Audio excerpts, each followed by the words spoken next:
The Adventures of Pinocchio by Carlo Collodi. Chapter 1 Centuries ago there lived a king, my little readers will say immediately. No, children, you are mistaken. Once upon a time there was a piece of wood. It was not an expensive piece of wood. Far from it. Just a common block of firewood, one of those thick, solid logs that are put on the fire in winter to make cold rooms cozy and warm. I do not know how this really happened, yet the fact remains that one fine day, this piece of wood found itself in the shop of an old carpenter. His real name was Mastro Antonio, but everyone called him Mastro Cherry, for the tip of his nose was so round and red and shiny that it looked like a ripe cherry. As soon as he saw that piece of wood, Mastro Cherry was filled with joy. Rubbing his hands together happily, he mumbled half to himself, "This has come in the nick of time. I shall use it to make the leg of a table." He grasped the hatchet quickly to peel off the bark and shape the wood. But as he was about to give it the first blow, he stood still with arm uplifted, for he had heard a wee, little voice say in a beseeching tone, "Please be careful. Do not hit me so hard." What a look of surprise shone on Mastro Cherry's face! His funny face became still funnier. He turned frightened eyes about the room to find out where that wee little voice had come from, and he saw no one. He looked under the bench. No one. He peeped inside the closet. No one. He searched among the shavings. No one. He opened the door to look up and down the street, and still no one. "Oh, I see," he then said, laughing and scratching his wig. "It can easily be seen I only thought I heard the tiny voice say the words. Well, well, to work once more." He struck a most solemn blow upon the piece of wood. "Oh, oh, you hurt!" cried the same faraway little voice. Mastro Cherry grew dumb, his eyes popped out of his head, his mouth opened wide, and his tongue hung down on his chin. As soon as he regained the use of his senses, he said, trembling and stuttering from fright, "Where did that voice come from, when there is no one around? Might it be that this piece of wood has learned to weep and cry like a child?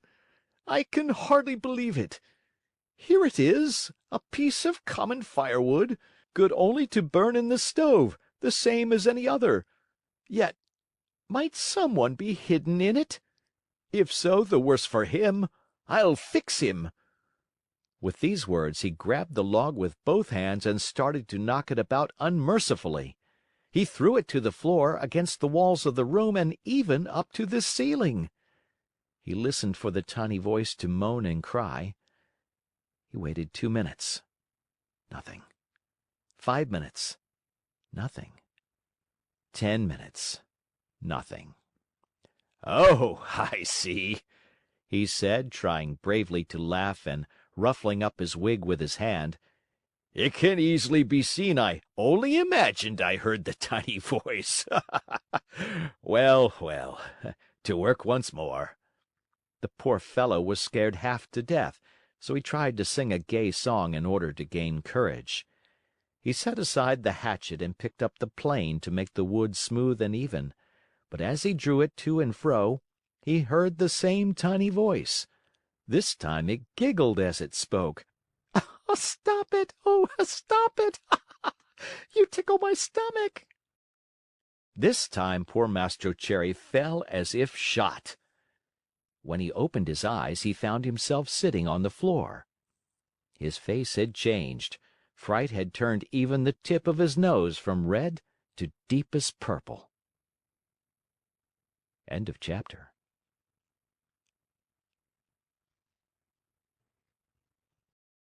The Adventures of Pinocchio by Carlo Collodi. Chapter 2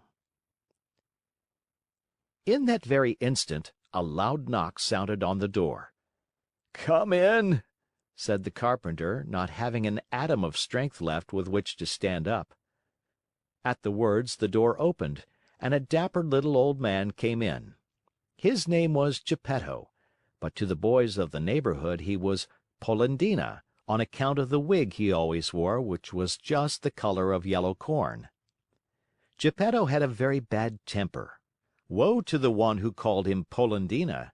He became as wild as a beast, and no one could soothe him. "Good day, Mastro Antonio," said Geppetto. "What are you doing on the floor?" "I am teaching the ants their ABCs." "Good luck to you." "What brought you here, friend Geppetto?" "My legs. And it may flatter you to know, Mastro Antonio, that I have come to you to beg for a favor." "Here I am, at your service," answered the carpenter, raising himself on to his knees.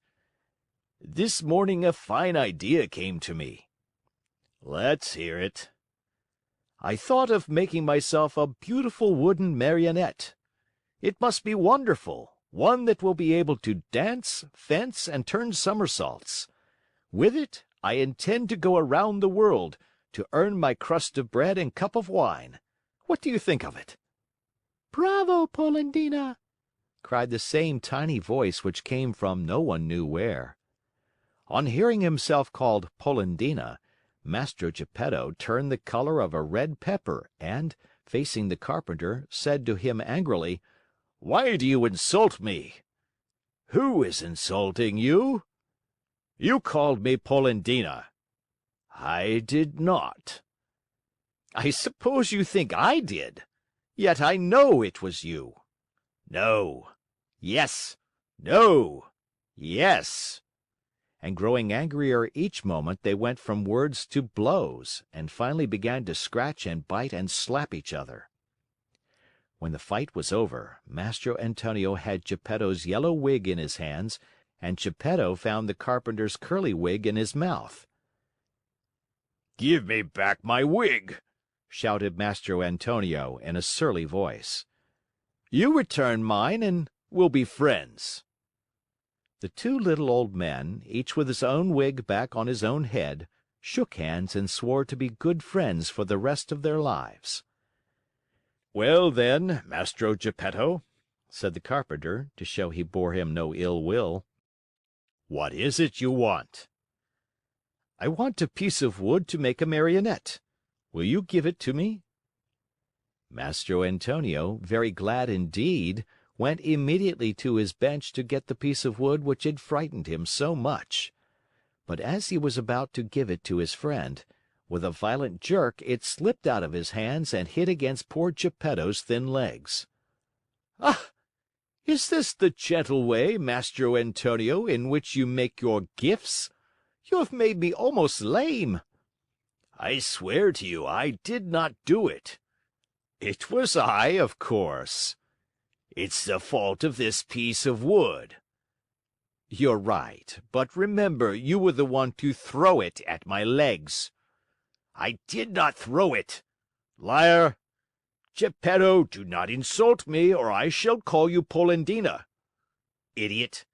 Polendina! Donkey! Polendina! Ugly monkey! Polendina!" On hearing himself called Polendina for the third time, Geppetto lost his head with rage and threw himself upon the carpenter. Then and there they gave each other a sound thrashing. Whew! After this fight, Mastro Antonio had 2 more scratches on his nose, and Geppetto had 2 buttons missing from his coat. Thus, having settled their accounts, they shook hands and swore to be good friends for the rest of their lives. Then Geppetto took the fine piece of wood, thanked Mastro Antonio, and limped away toward home. End of chapter.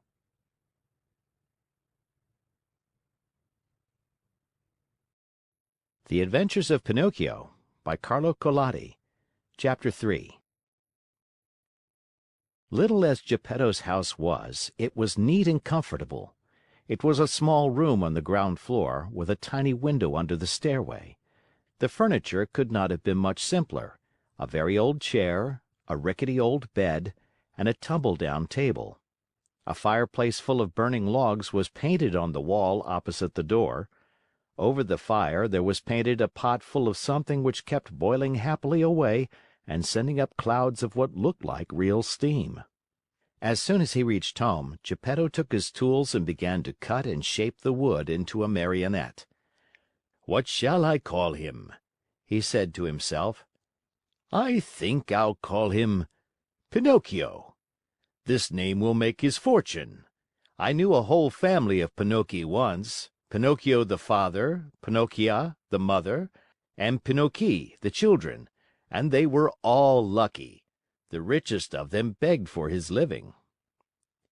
After choosing the name for his Marionette, Geppetto set seriously to work to make the hair, the forehead, the eyes. Fancy his surprise when he noticed that these eyes moved and then stared fixedly at him. Geppetto, seeing this, felt insulted, and said in a grieved tone, "Ugly wooden eyes, why do you stare so?" There was no answer. After the eyes, Geppetto made the nose, which began to stretch as soon as finished. It stretched and stretched and stretched, till it became so long it seemed endless. Poor Geppetto kept cutting it and cutting it, but the more he cut, the longer grew that impertinent nose. In despair, he let it alone. Next he made the mouth. No sooner was it finished than it began to laugh and poke fun at him. "Stop laughing!" said Geppetto angrily, but he might as well have spoken to the wall. "Stop laughing, I say!" he roared in a voice of thunder. The mouth stopped laughing, but it stuck out a long tongue. Not wishing to start an argument, Geppetto made believe he saw nothing, and went on with his work. After the mouth, he made the chin, then the neck, the shoulders, the stomach, the arms, and the hands. As he was about to put the last touches on the finger tips, Geppetto felt his wig being pulled off. He glanced up and what did he see? His yellow wig was in the Marionette's hand. "Pinocchio, give me my wig." But instead of giving it back, Pinocchio put it on his own head, which was half swallowed up in it. At that unexpected trick, Geppetto became very sad and downcast, more so than he had ever been before. "Pinocchio, you wicked boy!" he cried out. "You are not yet finished, and you start out by being impudent to your poor old father. Very bad, my son, very bad!" And he wiped away a tear. The legs and feet still had to be made. As soon as they were done, Geppetto felt a sharp kick on the tip of his nose. "I deserve it," he said to himself. "I should have thought of this before I made him. Now it's too late." He took hold of the Marionette under the arms and put him on the floor to teach him to walk. Pinocchio's legs were so stiff that he could not move them, and Geppetto held his hand and showed him how to put out one foot after the other. When his legs were limbered up, Pinocchio started walking by himself and ran all around the room. He came to the open door, and with one leap he was out into the street. Away he flew. Poor Geppetto ran after him but was unable to catch him, for Pinocchio ran in leaps and bounds, his two wooden feet, as they beat on the stones of the street, making as much noise as 20 peasants in wooden shoes. "Catch him! Catch him!" Geppetto kept shouting. But the people in the street, seeing a wooden Marionette running like the wind, stood still to stare and to laugh until they cried. At last, by sheer luck, a carabineer happened along, who, hearing all that noise, thought that it might be a runaway colt, and stood bravely in the middle of the street, with legs wide apart, firmly resolved to stop it and prevent any trouble. Pinocchio saw the carabineer from afar and tried his best to escape between the legs of the big fellow, but without success. The carabineer grabbed him by the nose. It was an extremely long one and seemed made on purpose for that very thing, and returned him to Mastro Geppetto. The little old man wanted to pull Pinocchio's ears.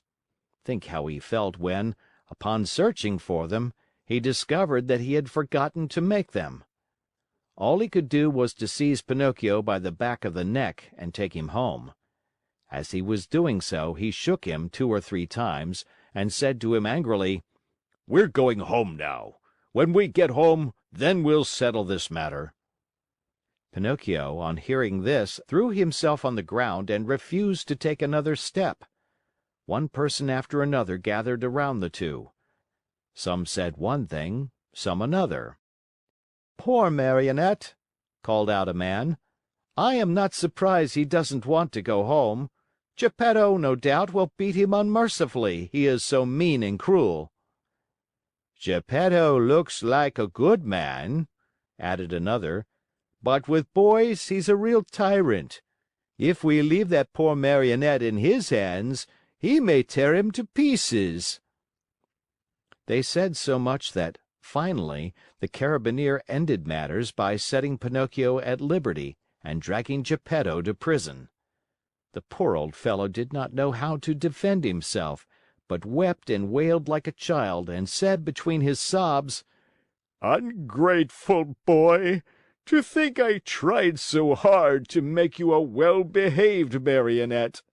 I deserve it, however. I should have given the matter more thought."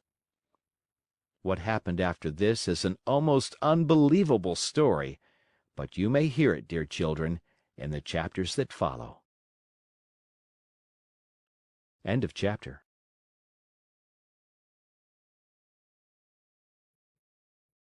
The Adventures of Pinocchio by Carlo Collodi. Chapter 4. Very little time did it take to get poor old Geppetto to prison. In the meantime, that rascal, Pinocchio, free now from the clutches of the Carabineer, was running wildly across fields and meadows, taking one short cut after another toward home. In his wild flight, he leaped over brambles and bushes and across brooks and ponds, as if he were a goat or a hare chased by hounds. On reaching home, he found the house door half open. He slipped into the room, locked the door, and threw himself on the floor, happy at his escape. But his happiness lasted only a short time, for just then he heard someone saying, "Crick, crick, crick." "Who is calling me?" asked Pinocchio, greatly frightened. "I am." Pinocchio turned and saw a large Cricket crawling slowly up the wall. "Tell me, Cricket, who are you?" "I am the Talking Cricket, and I have been living in this room for more than 100 years." "Today, however, this room is mine," said the Marionette. "And if you wish to do me a favor, get out now and don't turn around even once." "I refuse to leave this spot," answered the Cricket, "until I have told you a great truth." "Tell it then and hurry." Woe to boys who refuse to obey their parents and run away from home! They will never be happy in this world, and when they are older, they will be very sorry for it. "Sing on, Cricket mine, as you please. What I know is that tomorrow, at dawn, I leave this place forever. If I stay here, the same thing will happen to me which happens to all other boys and girls. They are sent to school, and whether they want to or not, they must study. As for me, let me tell you, I hate to study. It's much more fun, I think, to chase after butterflies, climb trees, and steal birds' nests." Poor little silly! Don't you know that if you go on like that, you will grow into a perfect donkey, and then you'll be the laughingstock of everyone? "Keep still, you ugly Cricket!" cried Pinocchio. But the Cricket, who was a wise old philosopher, instead of being offended at Pinocchio's impudence, continued in the same tone. If you do not like going to school, why don't you at least learn a trade, so that you can earn an honest living?" "Shall I tell you something?" asked Pinocchio, who was beginning to lose patience. "Of all the trades in the world, there is only one that really suits me." "And what can that be?" "That of eating, drinking, sleeping, playing, and wandering around from morning till night." "Let me tell you for your own good, Pinocchio," said the Talking Cricket in his calm voice, that those who follow that trade always end up in the hospital or in prison. Careful, ugly Cricket. If you make me angry, you'll be sorry. Poor Pinocchio, I am sorry for you. Why? Because you are a marionette, and what is much worse, you have a wooden head. At these last words, Pinocchio jumped up in a fury, took a hammer from the bench, and threw it with all his strength at the Talking Cricket. Perhaps he did not think he would strike it. But sad to relate, my dear children, he did hit the Cricket straight on its head. With a last weak crick, crick, crick, the poor Cricket fell from the wall, dead. End of chapter.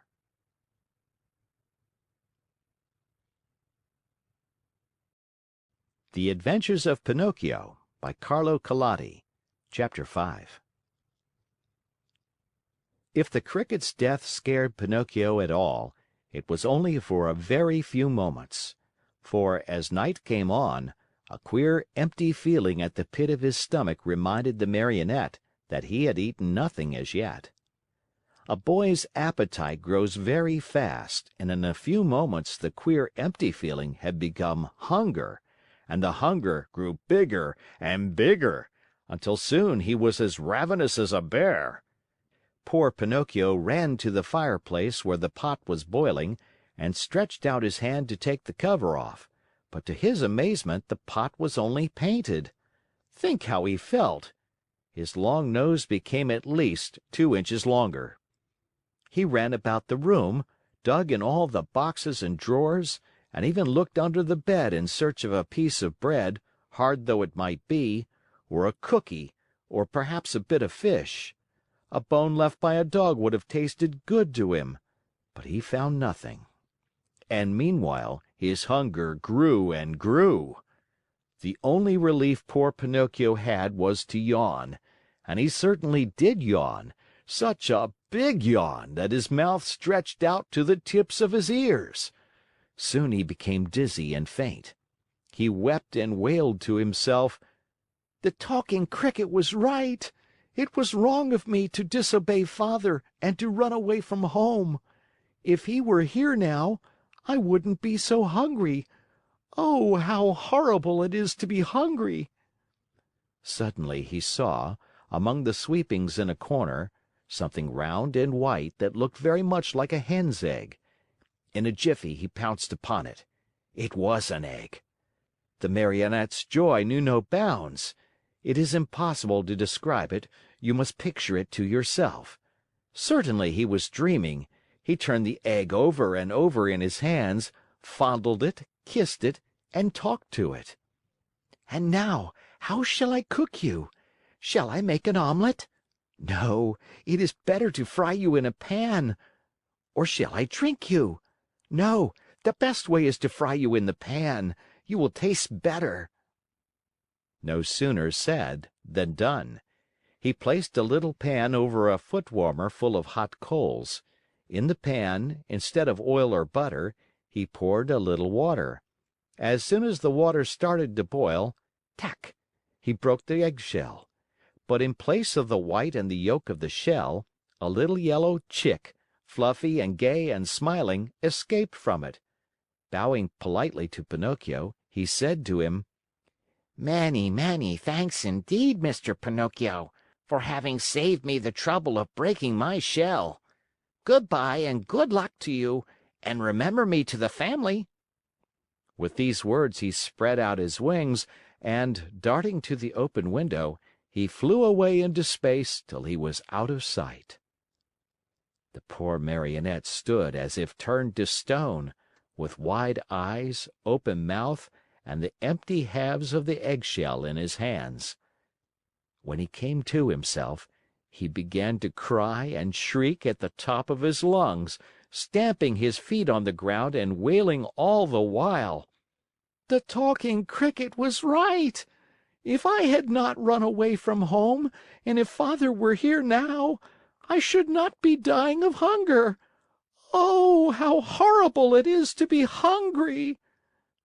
and as his stomach kept grumbling more than ever, and he had nothing to quiet it with, he thought of going out for a walk to the nearby village in the hope of finding some charitable person who might give him a bit of bread.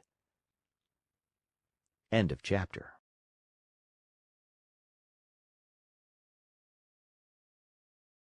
The Adventures of Pinocchio by Carlo Collodi.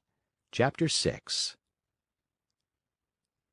Pinocchio hated the dark street, but he was so hungry that, in spite of it, he ran out of the house. The night was pitch black. It thundered, and bright flashes of lightning now and again shot across the sky, turning it into a sea of fire. An angry wind blew cold and raised dense clouds of dust, while the trees shook and moaned in a weird way. Pinocchio was greatly afraid of thunder and lightning, but the hunger he felt was far greater than his fear. In a dozen leaps and bounds, he came to the village, tired out, puffing like a whale, and with tongue hanging. The whole village was dark and deserted. The stores were closed, the doors, the windows. In the streets, not even a dog could be seen. It seemed the village of the dead. Pinocchio, in desperation, ran up to a doorway, threw himself upon the bell, and pulled it wildly, saying to himself, "Someone will surely answer that." He was right. An old man in a nightcap opened the window and looked out. He called down angrily, "What do you want at this hour of night?" "Will you be good enough to give me a bit of bread? I am hungry." "Wait a minute and I'll come right back," answered the old fellow, thinking he had to deal with one of those boys who love to roam around at night, ringing people's bells while they are peacefully asleep. After a minute or two, the same voice cried, "Get under the window and hold out your hat." Pinocchio had no hat, but he managed to get under the window just in time to feel a shower of ice-cold water pour down on his poor wooden head, his shoulders, and over his whole body. He returned home as wet as a rag, and tired out from weariness and hunger. As he no longer had any strength left with which to stand, he sat down on a little stool and put his 2 feet on the stove to dry them.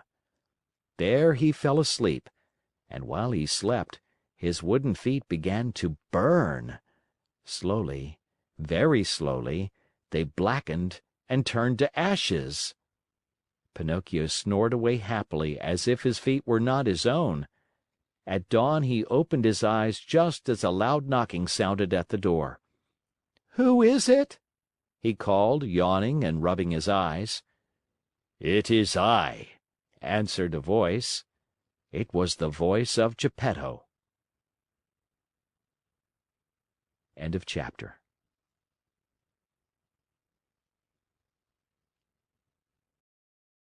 The Adventures of Pinocchio by Carlo Collodi.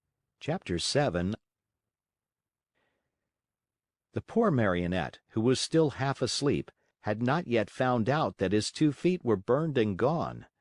As soon as he heard his father's voice, he jumped up from his seat to open the door, but, as he did so, he staggered and fell headlong to the floor.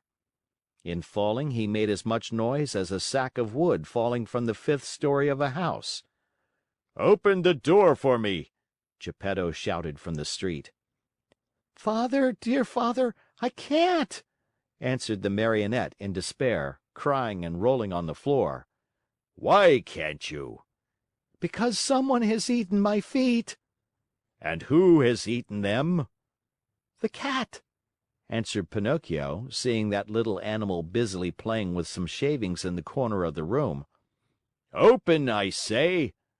repeated Geppetto, "or I'll give you a sound whipping when I get in." "Father, believe me, I can't stand up. Oh dear! Oh dear! I shall have to walk on my knees all my life."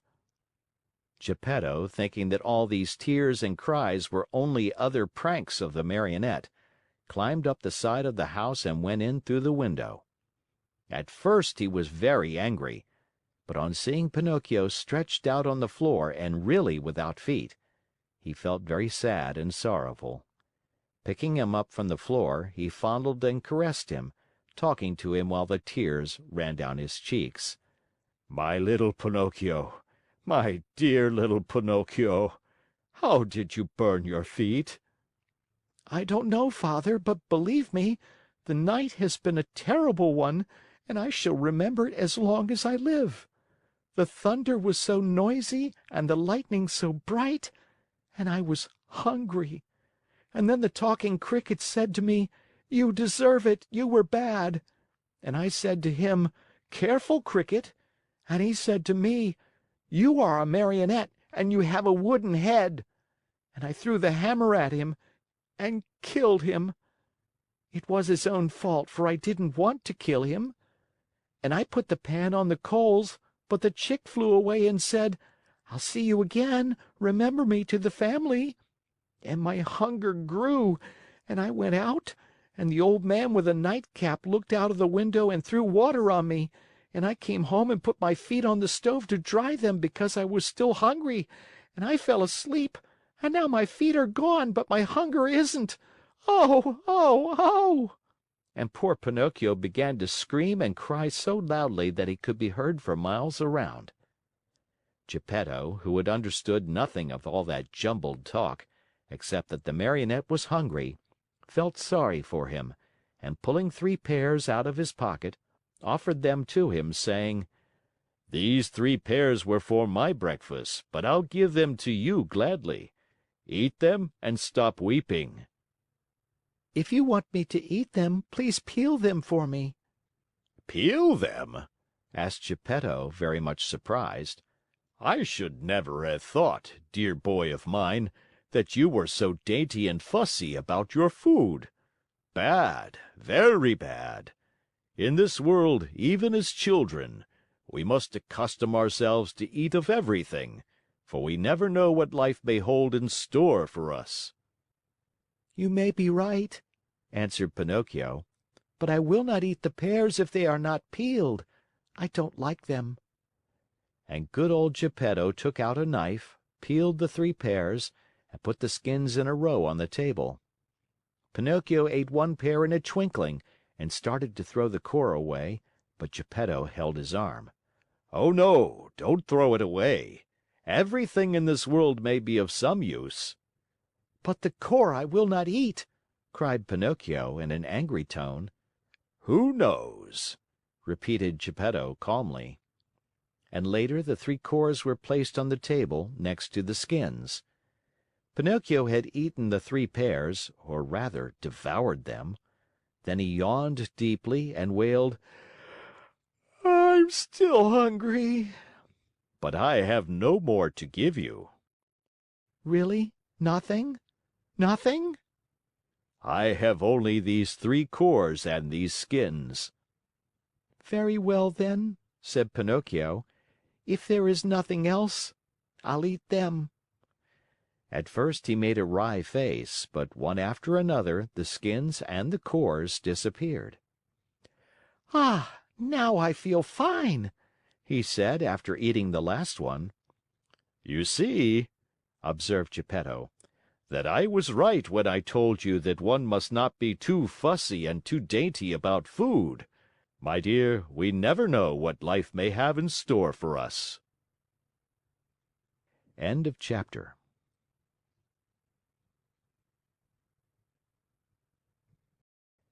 The Adventures of Pinocchio by Carlo Collodi. Chapter 8. The Marionette, as soon as his hunger was appeased, started to grumble and cry that he wanted a new pair of feet. But Master Geppetto, in order to punish him for his mischief, let him alone the whole morning. After dinner he said to him, "Why should I make your feet over again? To see you run away from home once more?" "I promise you," answered the Marionette, sobbing, "that from now on I'll be good." "Boys always promise that when they want something," said Geppetto. "I promise to go to school every day, to study and to succeed." "Boys always sing that song when they want their own will." "But I am not like other boys. I am better than all of them, and I always tell the truth. I promise you, Father, that I'll learn a trade and I'll be the comfort and staff of your old age." Geppetto, though trying to look very stern, felt his eyes fill with tears and his heart soften when he saw Pinocchio so unhappy. He said no more, but taking his tools and 2 pieces of wood, he set to work diligently. In less than an hour the feet were finished, 2 slender, nimble little feet, strong and quick, modeled as if by an artist's hands. "Close your eyes and sleep," Geppetto then said to the Marionette. Pinocchio closed his eyes and pretended to be asleep while Geppetto stuck on the 2 feet with a bit of glue melted in an eggshell, doing his work so well that the joint could hardly be seen. As soon as the Marionette felt his new feet, he gave one leap from the table and started to skip and jump around, as if he had lost his head from very joy. "To show you how grateful I am to you, Father, I'll go to school now. But to go to school, I need a suit of clothes." Geppetto did not have a penny in his pocket, so he made his son a little suit of flowered paper, a pair of shoes from the bark of a tree, and a tiny cap from a bit of dough. Pinocchio ran to look at himself in a bowl of water, and he felt so happy that he said proudly, "Now I look like a gentleman." "Truly," answered Geppetto. "But remember that fine clothes do not make the man unless they be neat and clean." "Very true," answered Pinocchio. "But in order to go to school, I still need something very important." "What is it?" "An ABC book." "To be sure. But how shall we get it?" "That's easy. We'll go to a bookstore and buy it." "And the money?" "I have none." "Neither have I," said the old man sadly. Pinocchio, though a happy boy always, became sad and downcast at these words. When poverty shows itself, even mischievous boys understand what it means. "What does it matter after all?" cried Geppetto all at once, as he jumped up from his chair. Putting on his old coat, full of darns and patches, he ran out of the house without another word.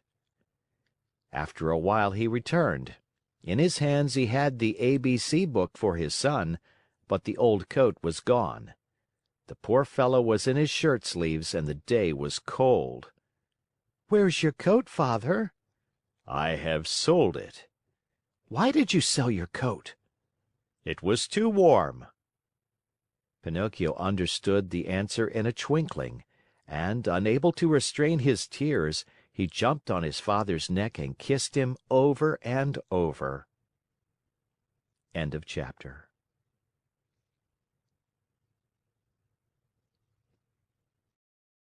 The Adventures of Pinocchio by Carlo Collodi.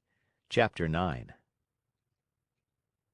See Pinocchio hurrying off to school with his new ABC book under his arm. As he walked along, his brain was busy planning hundreds of wonderful things, building hundreds of castles in the air. Talking to himself, he said, "In school today, I'll learn to read, tomorrow to write, and the day after tomorrow I'll do arithmetic. Then, clever as I am, I can earn a lot of money. With the very first pennies I make, I'll buy Father a new cloth coat. Cloth, did I say? No, it shall be of gold and silver with diamond buttons. That poor man certainly deserves it, for, after all, isn't he in his shirt sleeves because he was good enough to buy a book for me? On this cold day, too. Fathers are indeed good to their children." As he talked to himself, he thought he heard sounds of pipes and drums coming from a distance. Beep, beep, beep, beep, beep, beep. Zoom, zoom, zoom, zoom. He stopped to listen. Those sounds came from a little street that led to a small village along the shore. What can that noise be? What a nuisance that I have to go to school. Otherwise... There he stopped, very much puzzled. He felt he had to make up his mind for either one thing or another. Should he go to school, or should he follow the pipes? Today I'll follow the pipes, and tomorrow I'll go to school. There's always plenty of time to go to school," decided the little rascal at last, shrugging his shoulders. No sooner said than done. He started down the street, going like the wind. On he ran, and louder grew the sounds of pipe and drums. Peep, peep, peep, peep, peep, peep, peep, peep, peep. Zoom, zoom, zoom, zoom. Suddenly he found himself in a large square, full of people standing in front of a little wooden building painted in brilliant colors. "What is that house?" Pinocchio asked a little boy near him. "Read the sign and you'll know." "I'd like to read, but somehow I can't today." "Oh, really? Then I'll read it to you. Know then that written in letters of fire I see the words, 'Great Marionette Theater.'" "When did the show start?" "It is starting now." "And how much does one pay to get in?" "Four pennies." Pinocchio, who was wild with curiosity to know what was going on inside, lost all his pride and said to the boy shamelessly, "Will you give me 4 pennies until tomorrow?" "I'd give them to you gladly," answered the other, poking fun at him, "but just now I can't give them to you." "For the price of 4 pennies, I'll sell you my coat." "If it rains, what shall I do with a coat of flowered paper? I could not take it off again." "Do you want to buy my shoes?" "They are only good enough to light a fire with." "What about my hat?" "Fine bargain indeed, a cap of dough. The mice might come and eat it from my head." Pinocchio was almost in tears. He was just about to make one last offer, but he lacked the courage to do so. He hesitated, he wondered, he could not make up his mind. At last he said, "Will you give me 4 pennies for the book?" "I am a boy and I buy nothing from boys," said the little fellow with far more common sense than the Marionette. "I'll give you 4 pennies for your ABC book," said a ragpicker who stood by. Then and there the book changed hands. And to think that poor old Geppetto sat at home in his shirt sleeves, shivering with cold, having sold his coat to buy that little book for his son. End of chapter.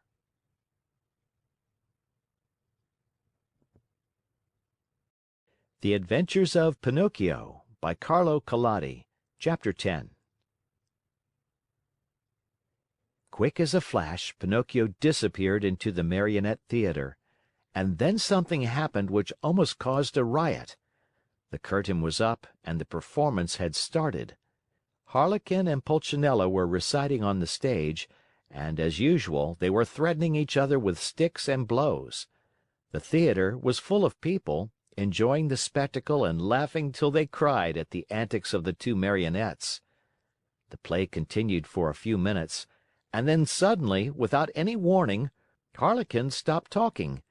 Turning toward the audience, he pointed to the rear of the orchestra, yelling wildly at the same time, "Look! Look! Am I asleep or awake? Or do I really see Pinocchio there?" "Yes, yes, it is Pinocchio!" screamed Pulcinella. "It is!" shrieked Signora Rosaura, peeking in from the side of the stage. "It is Pinocchio! It is Pinocchio!" yelled all the Marionettes, pouring out of the wings. "It is Pinocchio! It is our brother Pinocchio! Hurrah for Pinocchio!" "Pinocchio, come up to me!" shouted Harlequin. "Come to the arms of your wooden brothers!" At such a loving invitation, Pinocchio, with one leap from the back of the orchestra, found himself in the front rows. With another leap, he was on the orchestra leader's head.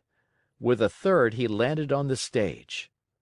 It is impossible to describe the shrieks of joy, the warm embraces, the knocks, and the friendly greetings with which that strange company of dramatic actors and actresses received Pinocchio. It was a heartrending spectacle, but the audience, seeing that the play had stopped, became angry and began to yell, "The play! The play! We want the play!" The yelling was of no use, for the Marionettes, instead of going on with their act, made twice as much racket as before, and, lifting up Pinocchio on their shoulders, carried him around the stage in triumph. At that very moment, the director came out of his room. He had such a fearful appearance that one look at him would fill you with horror. His beard was as black as pitch and so long that it reached from his chin down to his feet. His mouth was as wide as an oven, his teeth like yellow fangs, and his eyes two glowing red coals. In his huge hairy hands a long whip, made of green snakes and black cat's tails twisted together, swished through the air in a dangerous way. Oh, at the unexpected apparition, no one dared even to breathe. One could almost hear a fly go by. Those poor marionettes, one and all, trembled like leaves in a storm. "Why have you brought such excitement into my theater?" the huge fellow asked Pinocchio with the voice of an ogre suffering with a cold. Believe me, your honor, the fault was not mine. Enough! Be quiet! I'll take care of you later.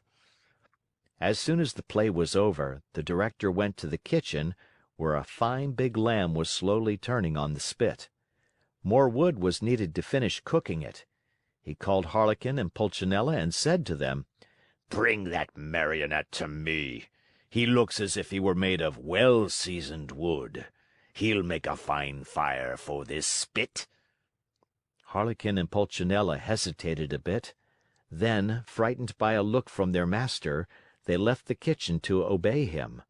A few minutes later they returned, carrying poor Pinocchio, who was wriggling and squirming like an eel and crying pitifully, Father, save me! I don't want to die! I don't want to die!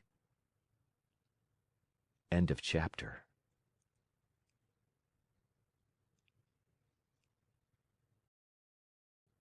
The Adventures of Pinocchio by Carlo Collodi. Chapter 11. In the theater, great excitement reigned. Fire Eater, this was really his name, was very ugly, but he was far from being as bad as he looked. Proof of this is that, when he saw the poor Marionette being brought in to him, struggling with fear and crying, I don't want to die! I don't want to die! he felt sorry for him and began first to waver and then to weaken. Finally, he could control himself no longer and gave a loud sneeze. At that sneeze, Harlequin, who until then had been as sad as a weeping willow, smiled happily and leaning toward the Marionette, whispered to him, Good news, brother mine! Fire Eater has sneezed, and this is a sign that he feels sorry for you. You are saved. For be it known that, while other people, when sad and sorrowful, weep and wipe their eyes, Fire Eater, on the other hand, had the strange habit of sneezing each time he felt unhappy. The way was just as good as any other to show the kindness of his heart. After sneezing, Fire Eater, ugly as ever, cried to Pinocchio, Stop crying! Your wails give me a funny feeling down here in my stomach and...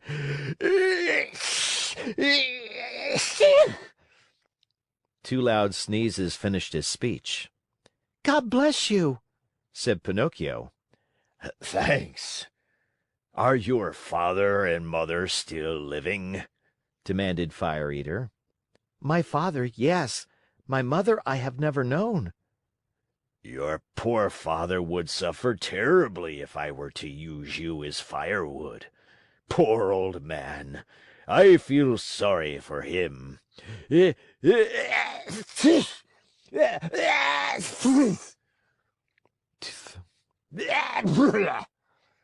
Three more sneezes sounded louder than ever. God bless you, said Pinocchio. Thanks. However, I ought to be sorry for myself, too, just now. My good dinner is spoiled. I have no more wood for the fire, and the lamb is only half cooked. Never mind. In your place, I'll burn some other marionette. Hey there, officers! At the call, two wooden officers appeared, long and thin as a yard of rope, with queer hats on their heads and swords in their hands. Fire Eater yelled at them in a hoarse voice, Take Harlequin, tie him, and throw him on the fire. I want my lamb well done. Think how poor Harlequin felt. He was so scared that his legs doubled up under him and he fell to the floor. Pinocchio, at that heartbreaking sight, threw himself at the feet of Fire Eater and, weeping bitterly, asked in a pitiful voice which could scarcely be heard, "Have pity, I beg of you, signore." There are no signori here. "Have pity, kind sir." There are no sirs here. "Have pity, your Excellency." On hearing himself addressed as Your Excellency, the director of the Marionette Theater sat up very straight in his chair, stroked his long beard, and becoming suddenly kind and compassionate, smiled proudly as he said to Pinocchio, Well, what do you want from me now, Marionette? "I beg for mercy for my poor friend Harlequin, who has never done the least harm in his life." There is no mercy here, Pinocchio. I have spared you.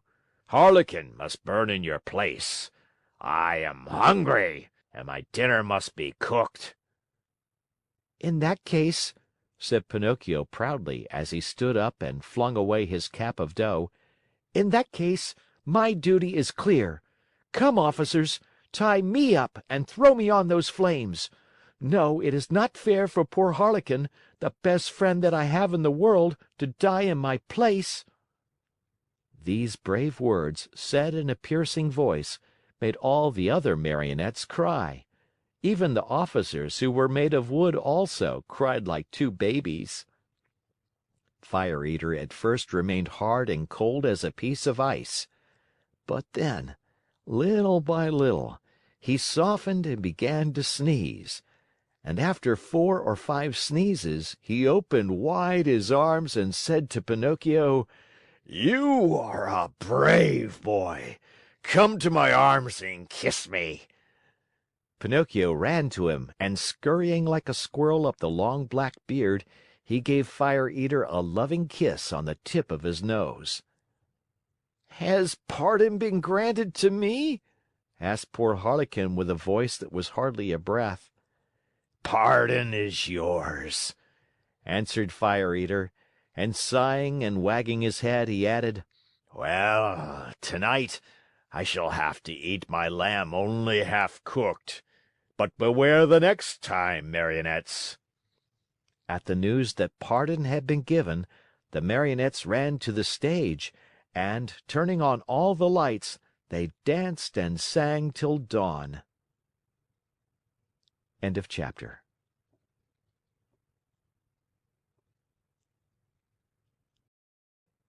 The Adventures of Pinocchio by Carlo Collodi. Chapter 12. The next day Fire Eater called Pinocchio aside and asked him, What is your father's name? "Geppetto." And what is his trade? "He's a wood carver." Does he earn much? "He earns so much that he never has a penny in his pockets. Just think that, in order to buy me an ABC book for school, he had to sell the only coat he owned, a coat so full of darns and patches that it was a pity." Poor fellow. I feel sorry for him. Here, take these 5 gold pieces. Go, give them to him with my kindest regards. Pinocchio, as may easily be imagined, thanked him 1,000 times. He kissed each Marionette in turn, even the officers, and, beside himself with joy, set out on his homeward journey. He had gone barely half a mile when he met a lame Fox and a blind Cat walking together like two good friends. The lame Fox leaned on the Cat, and the blind Cat let the Fox lead him along. "Good morning, Pinocchio," said the Fox, greeting him courteously. "How do you know my name?" asked the Marionette. I know your father well." "Where have you seen him?" I saw him yesterday standing at the door of his house. And what was he doing? He was in his shirt sleeves, trembling with cold. Poor father! But after today, God willing, he will suffer no longer. Why? Because I have become a rich man. You, a rich man? Said the Fox, and he began to laugh out loud. The Cat was laughing also, but tried to hide it by stroking his long whiskers. There is nothing to laugh at, cried Pinocchio angrily. I'm very sorry to make your mouth water, but these, as you know, are 5 new gold pieces. And he pulled out the gold pieces which Fire Eater had given him.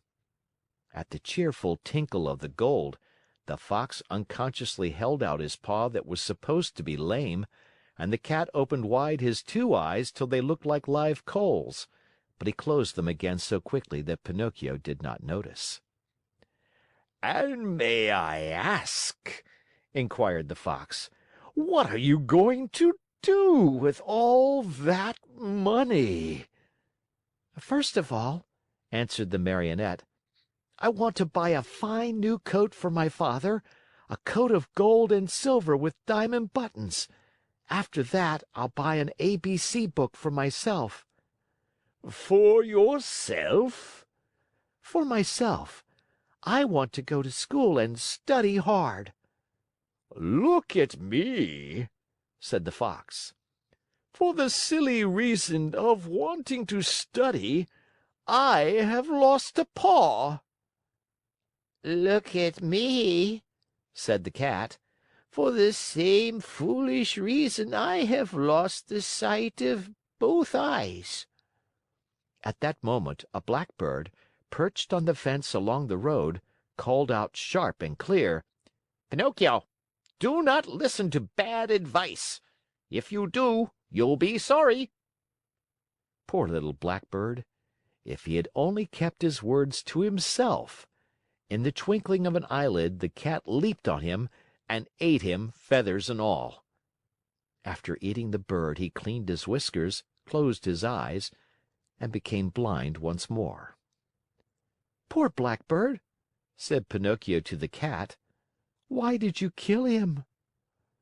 I killed him to teach him a lesson. He talks too much. Next time he will keep his words to himself. By this time the 3 companions had walked a long distance.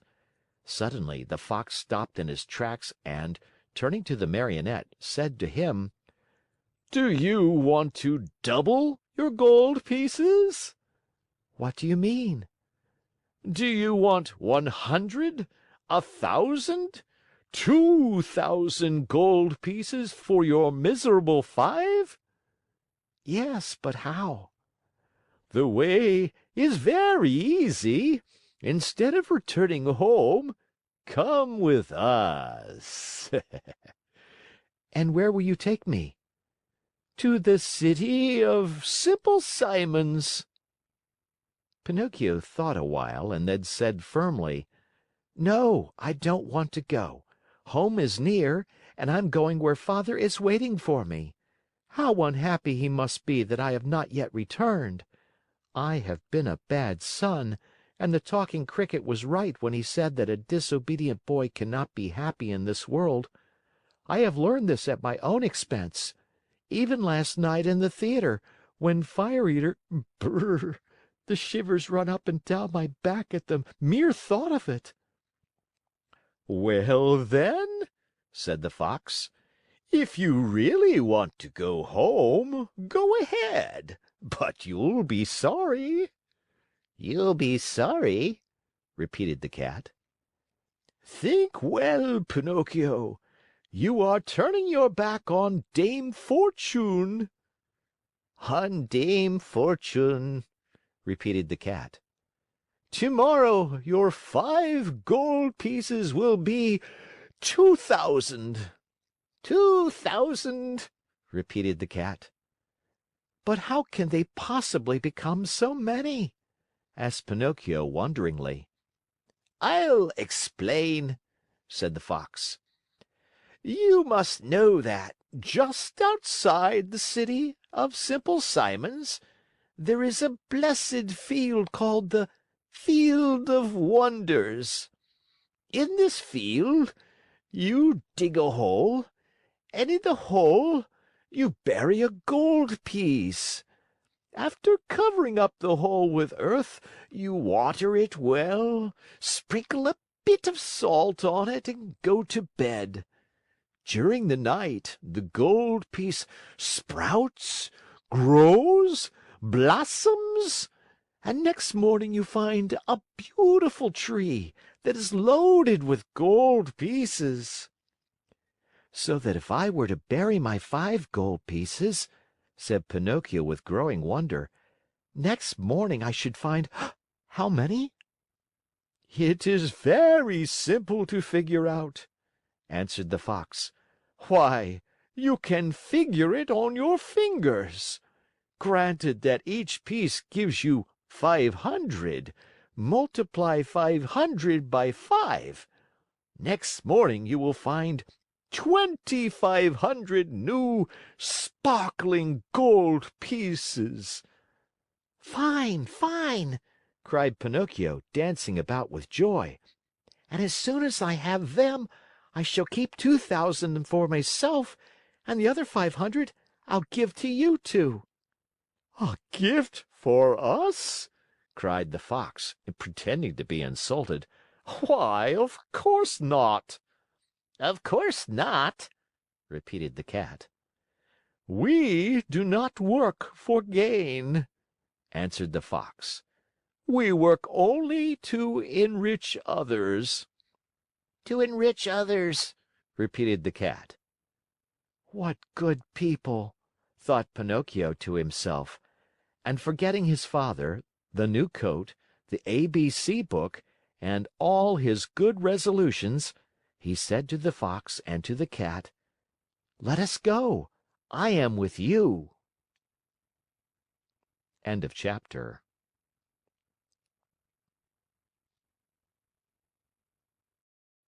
The Adventures of Pinocchio by Carlo Collodi. Chapter 13. Cat and Fox and Marionette walked and walked and walked.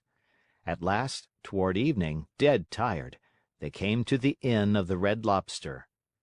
"Let us stop here a while," said the Fox, "to eat a bite and rest for a few hours. At midnight we'll start out again, for at dawn tomorrow we must be at the Field of Wonders." They went into the inn and all three sat down at the same table. However, not one of them was very hungry. The poor Cat felt very weak, and he was able to eat only 35 mullets with tomato sauce and 4 portions of tripe with cheese. Moreover, as he was so in need of strength, he had to have 4 more helpings of butter and cheese. The Fox, after a great deal of coaxing, tried his best to eat a little. The doctor had put him on a diet, and he had to be satisfied with a small hare dressed with a dozen young and tender spring chickens. After the hare, he ordered some partridges, a few pheasants, a couple of rabbits, and a dozen frogs and lizards. That was all. He felt ill, he said, and could not eat another bite. Pinocchio ate least of all. He asked for a bite of bread and a few nuts, and then hardly touched them. The poor fellow, with his mind on the Field of Wonders, was suffering from a gold piece indigestion.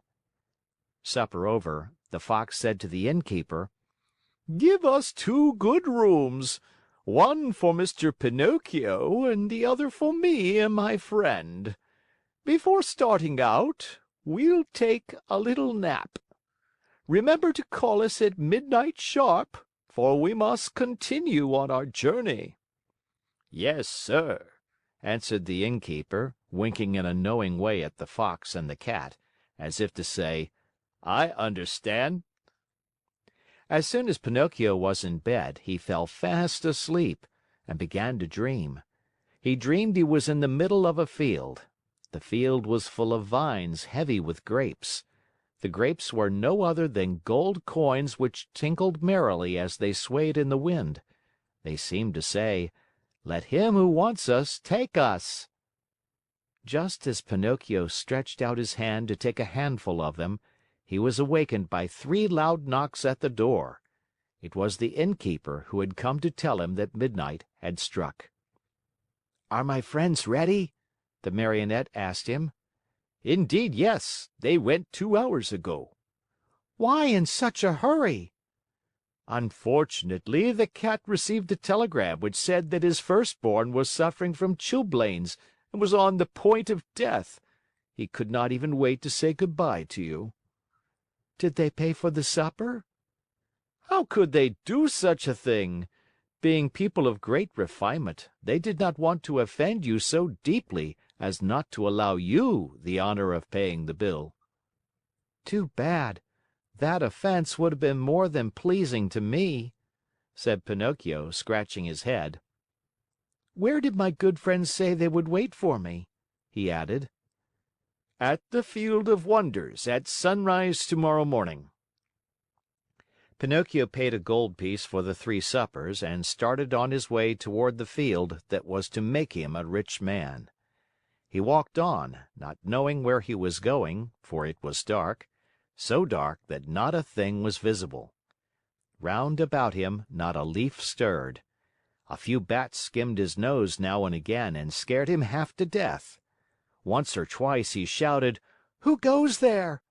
And the faraway hills echoed back to him, "Who goes there? Who goes there? Who goes?"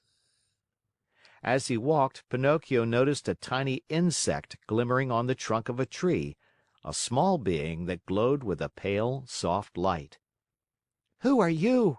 he asked. I am the ghost of the talking cricket," answered the little being in a faint voice that sounded as if it came from a faraway world. "What do you want?" asked the Marionette. "I want to give you a few words of good advice. Return home and give the 4 gold pieces you have left to your poor old father, who is weeping because he has not seen you for many a day. Tomorrow my father will be a rich man, for these 4 gold pieces will become 2,000. Don't listen to those who promise you wealth overnight, my boy. As a rule, they are either fools or swindlers. Listen to me and go home." "But I want to go on." "The hour is late." "I want to go on." "The night is very dark." "I want to go on." "The road is dangerous." "I want to go on." "Remember that boys who insist on having their own way sooner or later come to grief." "The same nonsense. Good by, Cricket." "Good night, Pinocchio, and may Heaven preserve you from the assassins." There was silence for a minute, and the light of the talking cricket disappeared suddenly, just as if someone had snuffed it out. Once again, the road was plunged in darkness. End of chapter.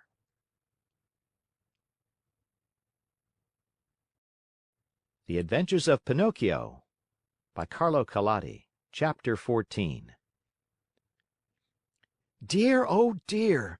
When I come to think of it," said the Marionette to himself, as he once more set out on his journey, "we boys are really very unlucky. Everybody scolds us, everybody gives us advice, everybody warns us.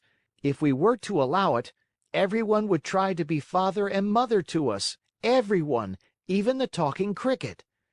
Take me, for example. Just because I would not listen to that bothersome cricket, who knows how many misfortunes may be awaiting me? Assassins, indeed! At least I have never believed in them, nor ever will. To speak sensibly, I think assassins have been invented by fathers and mothers to frighten children who want to run away at night. And then, even if I were to meet them on the road, what matter? I'll just run up to them and say, 'Well, signori, what do you want? Remember that you can't fool with me. Run along and mind your business.'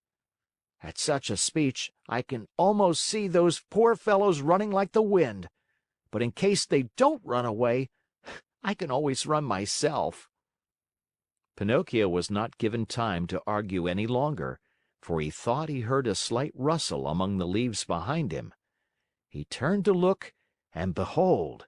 There in the darkness stood two big black shadows, wrapped from head to foot in black sacks. The two figures leaped toward him as softly as if they were ghosts. "Here they come," Pinocchio said to himself, and not knowing where to hide the gold pieces, he stuck all four of them under his tongue. He tried to run away, but hardly had he taken a step when he felt his arms grasped and heard two horrible, deep voices say to him, "Your money or your life." On account of the gold pieces in his mouth, Pinocchio could not say a word, so he tried with head and hands and body to show, as best as he could, that he was only a poor Marionette without a penny in his pocket. "Come, come, less nonsense and out with your money!" cried the two thieves in threatening voices. Once more Pinocchio's head and hands said, "I haven't a penny." "Out with that money or you're a dead man," said the taller of the two assassins. "Dead man," repeated the other. "And after having killed you, we will kill your father also." "Your father also." "No, no, no, not my father!" cried Pinocchio, wild with terror, but as he screamed, the gold pieces tinkled together in his mouth. "Ah, you rascal! So that's the game! You have the money hidden under your tongue. Out with it!" But Pinocchio was as stubborn as ever. "Are you deaf? Wait, young man, we'll get it from you in a twinkling." One of them grabbed the Marionette by the nose and the other by the chin, and they pulled him unmercifully from side to side in order to make him open his mouth. All was of no use. The Marionette's lips might have been nailed together. They would not open. In desperation, the smaller of the two assassins pulled out a long knife from his pocket and tried to pry Pinocchio's mouth open with it. Quick as a flash, the Marionette sank his teeth deep into the assassin's hand, bit it off, and spat it out. Fancy his surprise when he saw that it was not a hand, but a cat's paw. Encouraged by this first victory, he freed himself from the claws of his assailers and, leaping over the bushes along the road, ran swiftly across the fields. His pursuers were after him at once, like two dogs chasing a hare. After running 7 miles or so, Pinocchio was well nigh exhausted. Seeing himself lost, he climbed up a giant pine tree and sat there to see what he could see. The assassins tried to climb also, but they slipped and fell. Far from giving up the chase, this only spurred them on. They gathered a bundle of wood, piled it up at the foot of the pine, and set fire to it.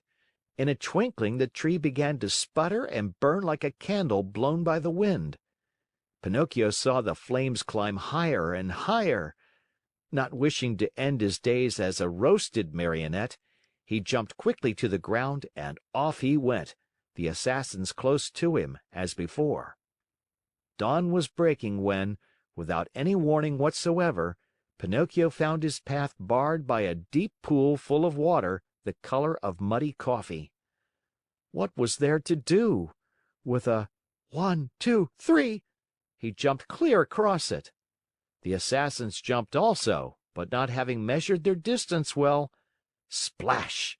They fell right into the middle of the pool. Pinocchio, who heard the splash and felt it too, cried out laughing, but never stopping in his race, "A pleasant bath to you, signori!" He thought they must surely be drowned and turned his head to see. But there were the two somber figures still following him, though their black sacks were drenched and dripping with water. End of chapter.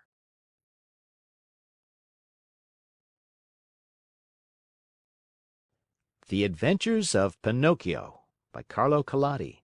Chapter 15. As he ran, the Marionette felt more and more certain that he would have to give himself up into the hands of his pursuers. Suddenly, he saw a little cottage gleaming white as the snow among the trees of the forest. "If I have enough breath left with which to reach that little house, I may be saved," he said to himself. Not waiting another moment, he darted swiftly through the woods, the Assassins still after him. After a hard race of almost an hour, tired and out of breath, Pinocchio finally reached the door of the cottage and knocked. No one answered. He knocked again, harder than before, for behind him he heard the steps and the labored breathing of his persecutors. The same silence followed. As knocking was of no use, Pinocchio, in despair, began to kick and bang against the door, as if he wanted to break it. At the noise, a window opened and a lovely maiden looked out. She had azure hair and a face white as wax. Her eyes were closed and her hands crossed on her breast. With a voice so weak that it could hardly be heard, she whispered, "No one lives in this house. Everyone is dead." "Won't you at least open the door for me?" cried Pinocchio in a beseeching voice. "I also am dead." "Dead? What are you doing at the window, then?"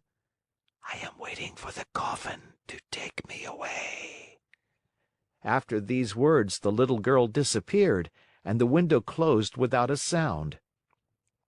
"Oh, lovely maiden with azure hair!" cried Pinocchio. "Open, I beg of you!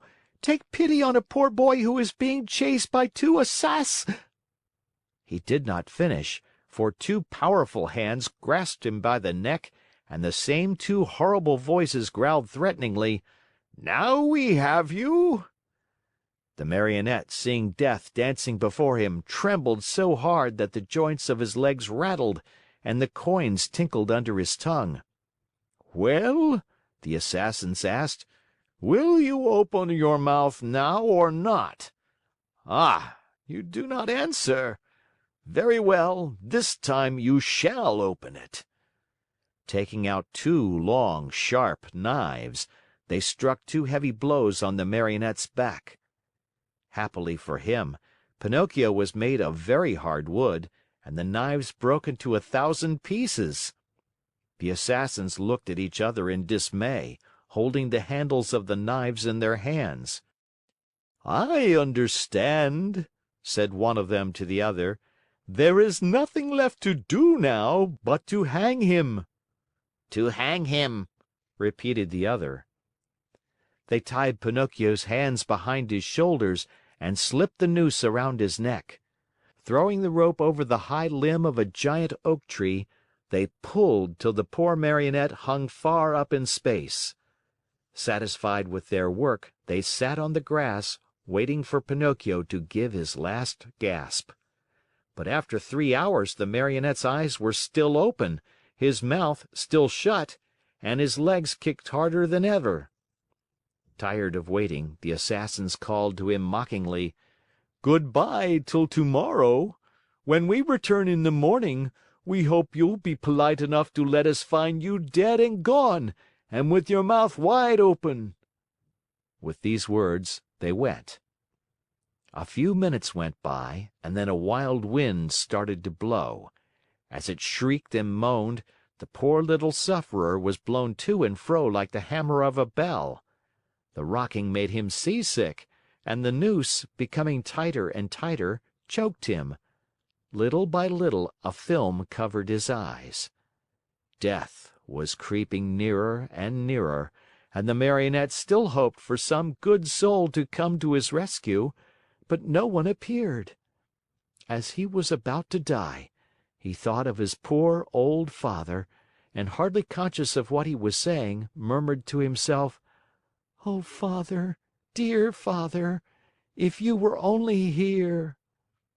These were his last words. He closed his eyes, opened his mouth, stretched out his legs, and hung there as if he were dead. End of chapter.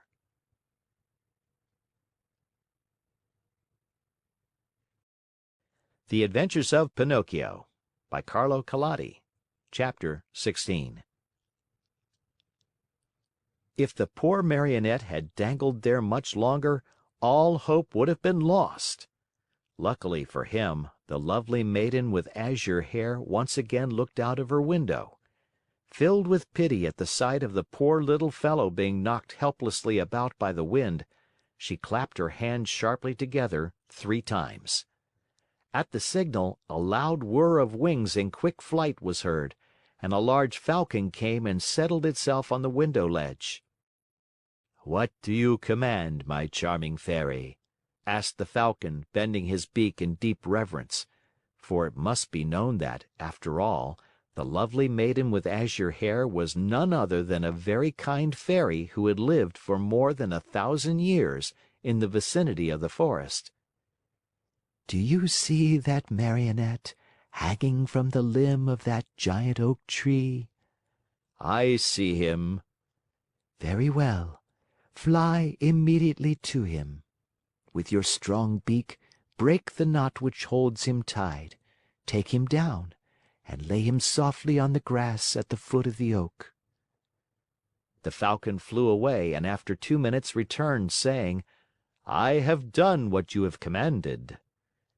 "How did you find him, alive or dead?" "At first glance, I thought he was dead. But I found I was wrong, for as soon as I loosened the knot around his neck, he gave a long sigh and mumbled with a faint voice, 'Now I feel better.'" The Fairy clapped her hands twice. A magnificent Poodle appeared, walking on its hind legs just like a man. He was dressed in court livery. A tricorn trimmed with gold lace was set at a rakish angle over a wig of white curls that dropped down to his waist. He wore a jaunty coat of chocolate-colored velvet, with diamond buttons, and with 2 huge pockets which were always filled with bones, dropped there at dinner by his loving mistress. Breeches of crimson velvet, silk stockings, and low, silver-buckled slippers completed his costume. His tail was encased in a blue silk covering, which was to protect it from the rain. "Come, Madero," said the Fairy to him. "Get my best coach ready and set out toward the forest. On reaching the oak tree, you will find a poor, half dead Marionette stretched out on the grass. Lift him up tenderly, place him on the silken cushions of the coach, and bring him here to me." The Poodle, to show that he understood, wagged his silk-covered tail 2 or 3 times and set off at a quick pace. In a few minutes, a lovely little coach, made of glass, with lining as soft as whipped cream and chocolate pudding, and stuffed with canary feathers, pulled out of the stable.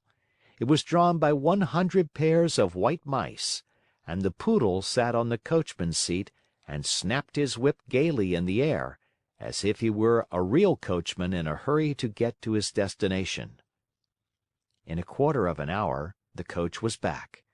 The Fairy, who was waiting at the door of the house, lifted the poor little Marionette in her arms, took him to a dainty room with mother-of-pearl walls, put him to bed, and sent immediately for the most famous doctors of the neighborhood to come to her.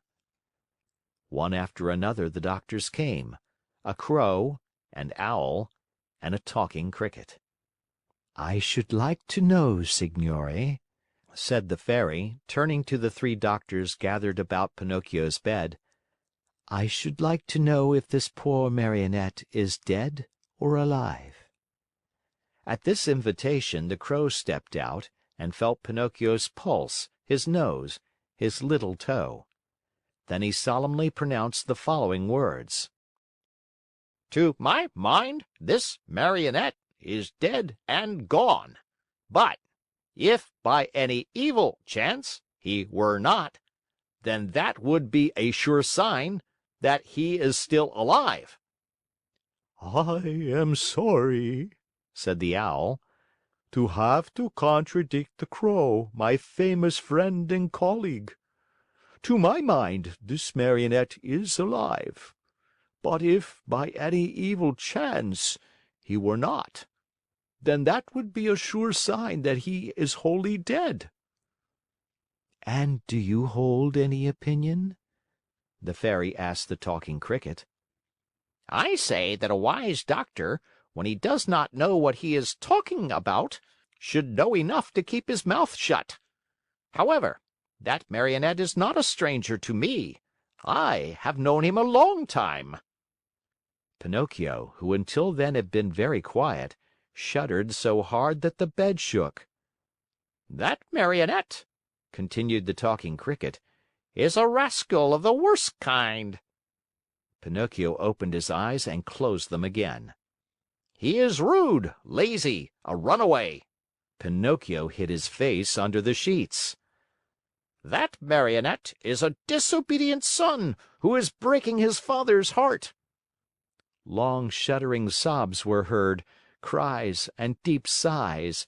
Think how surprised everyone was when, on raising the sheets, they discovered Pinocchio half melted in tears. "When the dead weep, they are beginning to recover," said the Crow solemnly. "I am sorry to contradict my famous friend and colleague," said the Owl, "but as far as I'm concerned, I think that when the dead weep, it means they do not want to die." End of chapter.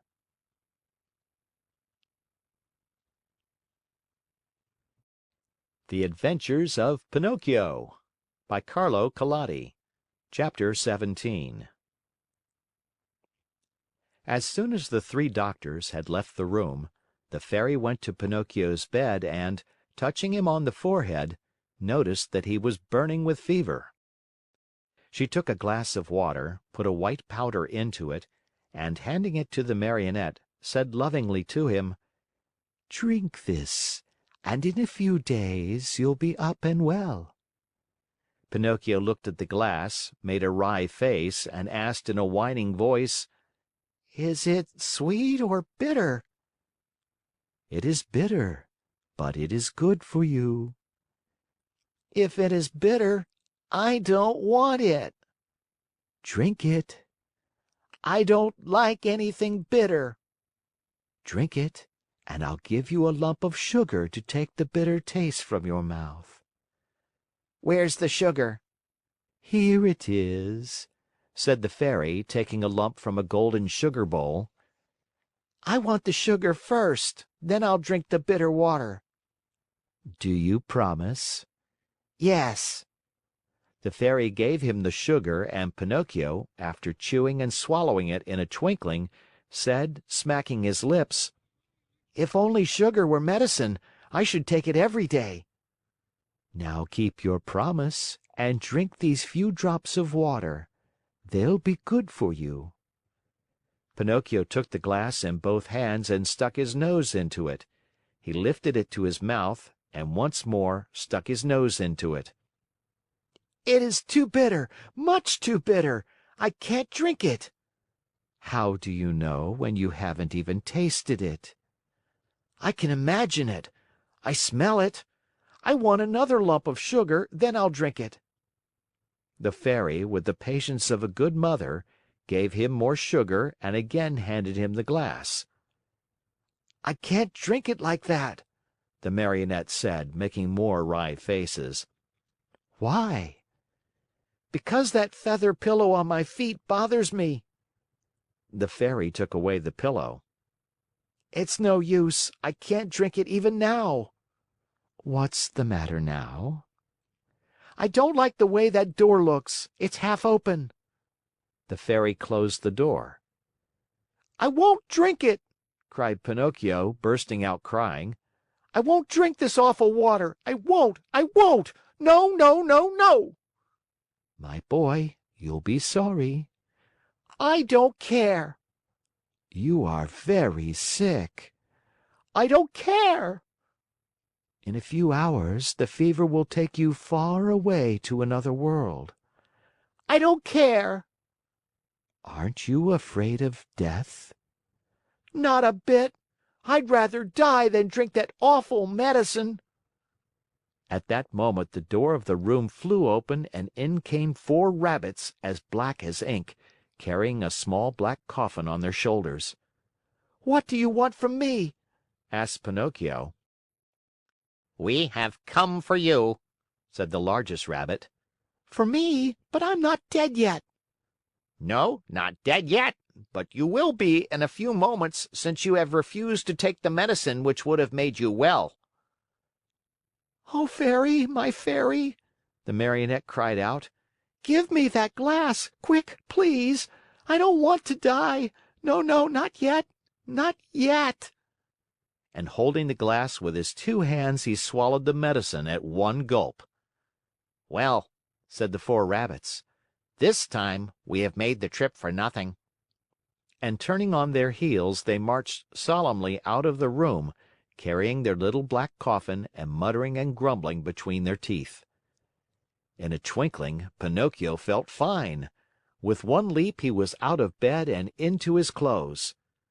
The Fairy, seeing him run and jump around the room gay as a bird on wings, said to him, "My medicine was good for you after all, wasn't it?"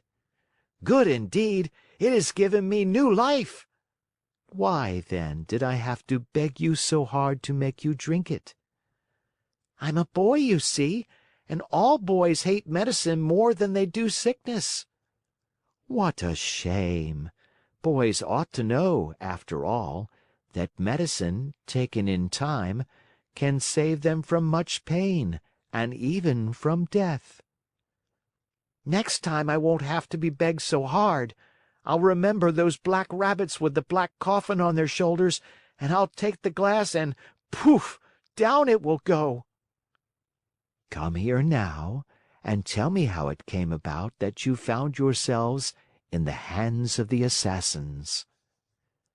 "It happened that Fire Eater gave me 5 gold pieces to give to my father, but on the way I met a Fox and a Cat, who asked me, 'Do you want the 5 pieces to become 2,000?' And I said, 'Yes.' And they said, 'Come with us to the Field of Wonders.' And I said, 'Let's go.' Then they said, 'Let us stop at the Inn of the Red Lobster for dinner, and after midnight we'll set out again.' We ate and went to sleep. When I awoke, they were gone, and I started out in the darkness all alone. On the road I met 2 assassins dressed in black coal sacks, who said to me, 'Your money or your life.' And I said, 'I haven't any money,' for, you see, I had put the money under my tongue. One of them tried to put his hand in my mouth, and I bit it off and spat it out, but it wasn't a hand, it was a cat's paw. And they ran after me, and I ran and ran, till at last they caught me and tied my neck with a rope and hanged me to a tree, saying, 'Tomorrow we'll come back for you, and you'll be dead, and your mouth will be open, and then we'll take the gold pieces that you have hidden under your tongue.'" "Where are the gold pieces now?" the Fairy asked. "I lost them," answered Pinocchio, but he told a lie, for he had them in his pocket. As he spoke, his nose, long though it was, became at least 2 inches longer. "And where did you lose them?" "In the wood near by." At this second lie, his nose grew a few more inches. "If you lost them in the nearby wood," said the Fairy, "we'll look for them and find them, for everything that is lost there is always found." "Ah, now I remember," replied the Marionette, becoming more and more confused. "I did not lose the gold pieces, but I swallowed them when I drank the medicine." At this third lie, his nose became longer than ever, so long that he could not even turn around. If he turned to the right, he knocked it against the bed or into the window panes. If he turned to the left, he struck the walls or the door. If he raised it a bit, he almost put the Fairy's eyes out. The Fairy sat looking at him and laughing. "Why do you laugh?" the Marionette asked her, worried now at the sight of his growing nose. "I am laughing at your lies." "How do you know I'm lying?" Lies, my boy, are known in a moment. There are two kinds of lies, lies with short legs and lies with long noses. Yours, just now, happen to have long noses." Pinocchio, not knowing where to hide his shame, tried to escape from the room, but his nose had become so long that he could not get it out of the door. End of chapter.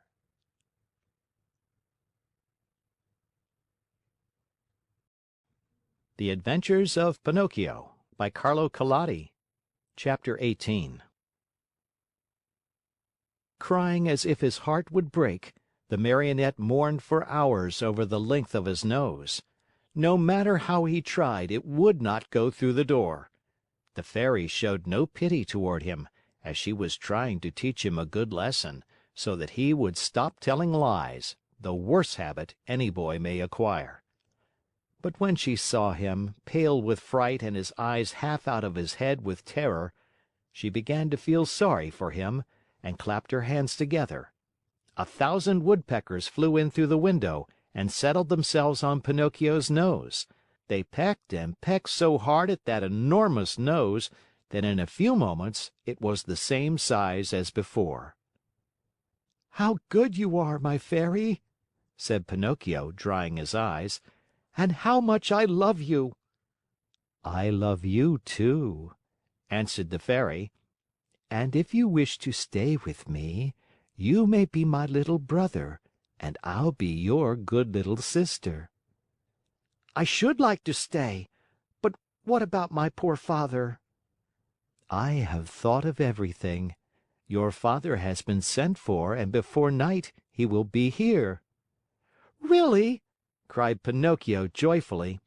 "Then, my good Fairy, if you are willing, I should like to go to meet him. I cannot wait to kiss that dear old man who has suffered so much for my sake." "Surely. Go ahead, but be careful not to lose your way. Take the wood path and you'll surely meet him." Pinocchio set out, and as soon as he found himself in the wood, he ran like a hare. When he reached the giant oak tree, he stopped, for he thought he heard a rustle in the brush. He was right. There stood the Fox and the Cat, the two traveling companions with whom he had eaten at the Inn of the Red Lobster. "Here comes our dear Pinocchio!" cried the Fox, hugging and kissing him. "How did you happen here?" How did you happen here?" repeated the Cat. "It is a long story," said the Marionette. "Let me tell it to you. The other night, when you left me alone at the inn, I met the Assassins on the road." "The Assassins! Oh, my poor friend! And what did they want?" "They wanted my gold pieces." "Rascals!" said the Fox. The worst sort of rascals," added the Cat. "But I began to run," continued the Marionette, "and they after me, until they overtook me and hanged me to the limb of that oak." Pinocchio pointed to the giant oak near by. "Could anything be worse?" said the Fox. "What an awful world to live in! Where shall we find a safe place for gentlemen like ourselves?" As the Fox talked thus, Pinocchio noticed that the Cat carried his right paw in a sling. "What happened to your paw?" he asked. The Cat tried to answer, but he became so terribly twisted in his speech that the Fox had to help him out. "My friend is too modest to answer. I'll answer for him. About an hour ago, we met an old wolf on the road. He was half starved and begged for help. Having nothing to give him, what do you think my friend did out of the kindness of his heart?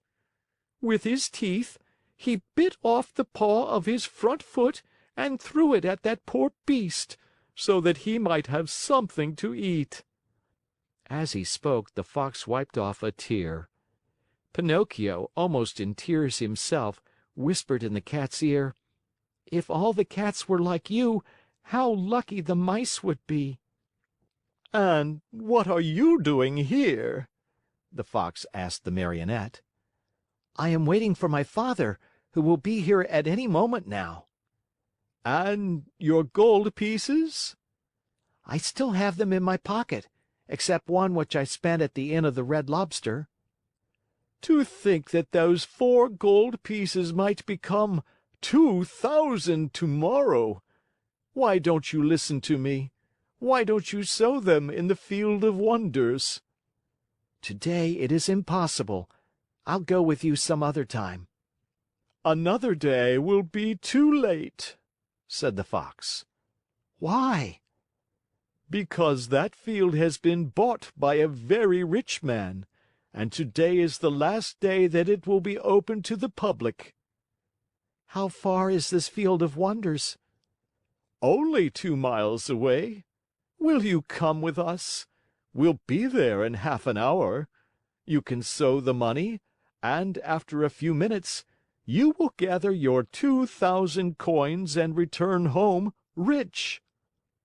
Are you coming?" Pinocchio hesitated a moment before answering, for he remembered the good fairy, old Geppetto, and the advice of the Talking Cricket. Then he ended by doing what all boys do when they have no heart and little brain. He shrugged his shoulders and said to the Fox and the Cat, "Let us go. I am with you." And they went. They walked and walked for a half a day at least, and at last they came to the town called the City of Simple Simons. As soon as they entered the town, Pinocchio noticed that all the streets were filled with hairless dogs yawning from hunger, with sheared sheep trembling with cold, with combless chickens begging for a grain of wheat, with large butterflies unable to use their wings because they had sold all their lovely colors, with tailless peacocks ashamed to show themselves, and with bedraggled pheasants scuttling away hurriedly, grieving for their bright feathers of gold and silver, lost to them forever. Through this crowd of paupers and beggars, a beautiful coach passed now and again. Within it sat either a fox, a hawk, or a vulture. "Where is the Field of Wonders?" asked Pinocchio, growing tired of waiting. "Be patient. It is only a few more steps away." They passed through the city and, just outside the walls, they stepped into a lonely field, which looked more or less like any other field. "Here we are," said the Fox to the Marionette. "Dig a hole here and put the gold pieces into it." The Marionette obeyed. He dug the hole, put the 4 gold pieces into it, and covered them up very carefully. "Now," said the Fox, "go to that nearby brook, bring back a pail full of water, and sprinkle it over the spot." Pinocchio followed the directions closely, but, as he had no pail, he pulled off his shoe, filled it with water, and sprinkled the earth which covered the gold. Then he asked, "Anything else?" "Nothing else," answered the Fox. "Now we can go. Return here within 20 minutes and you will find the vine grown and the branches filled with gold pieces." Pinocchio, beside himself with joy, thanked the Fox and the Cat many times and promised them each a beautiful gift. "We don't want any of your gifts," answered the 2 rogues. "It is enough for us that we have helped you to become rich with little or no trouble. For this we are as happy as kings." They said goodbye to Pinocchio and, wishing him good luck, went on their way. End of chapter.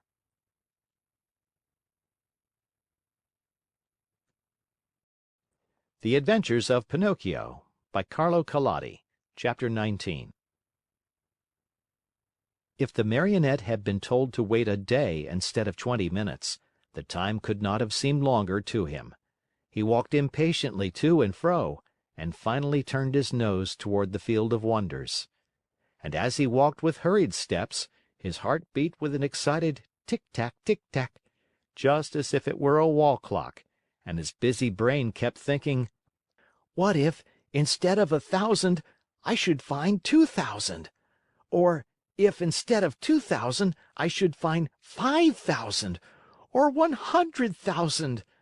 I'll build myself a beautiful palace with 1,000 stables filled with 1,000 wooden horses to play with, a cellar overflowing with lemonade and ice cream soda, and a library of candies and fruits, cakes and cookies." Thus amusing himself with fancies, he came to the field.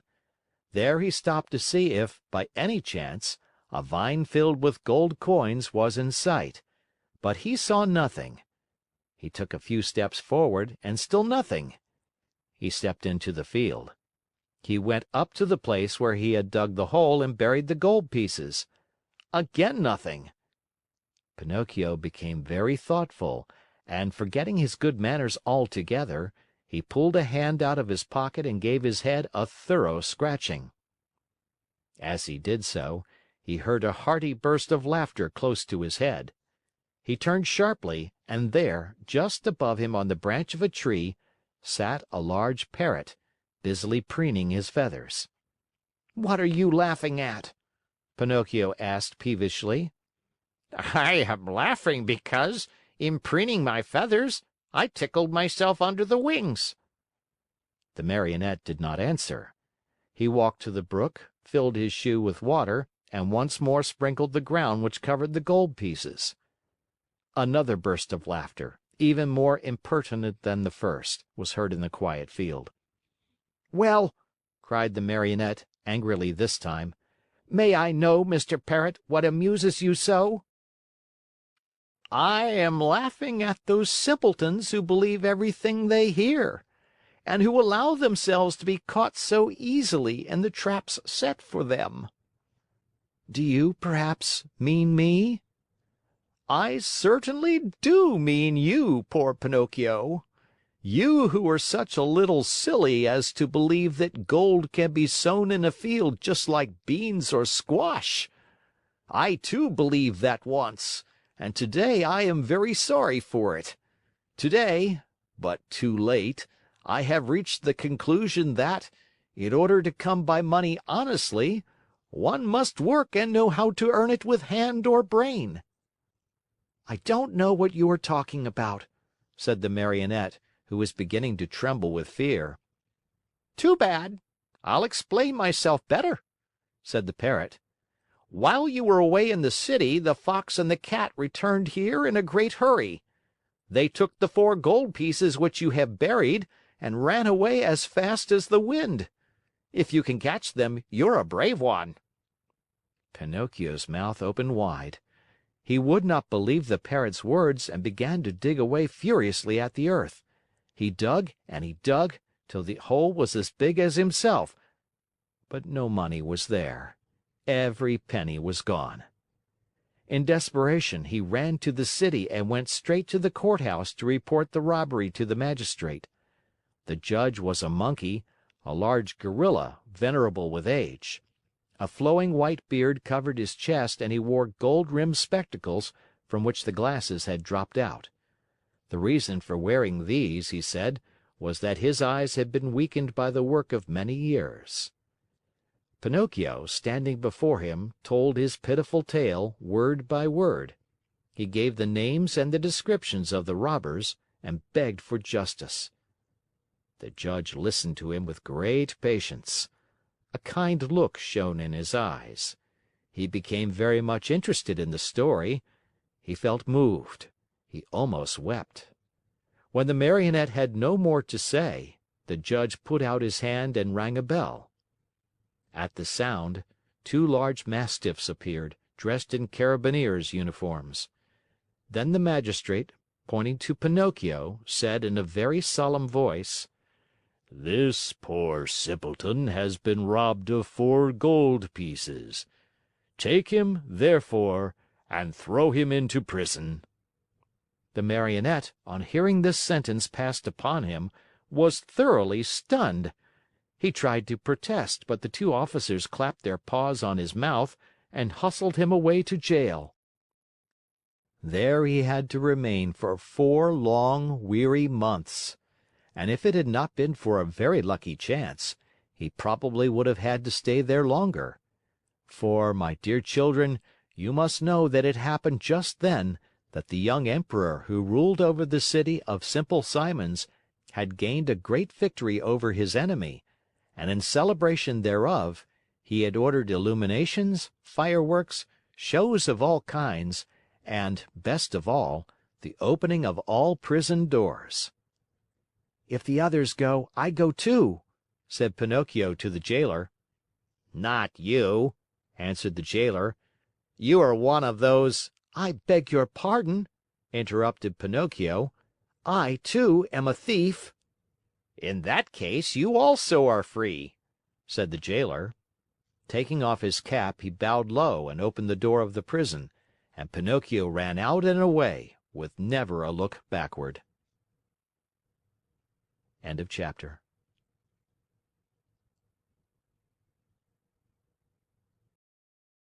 The Adventures of Pinocchio by Carlo Collodi.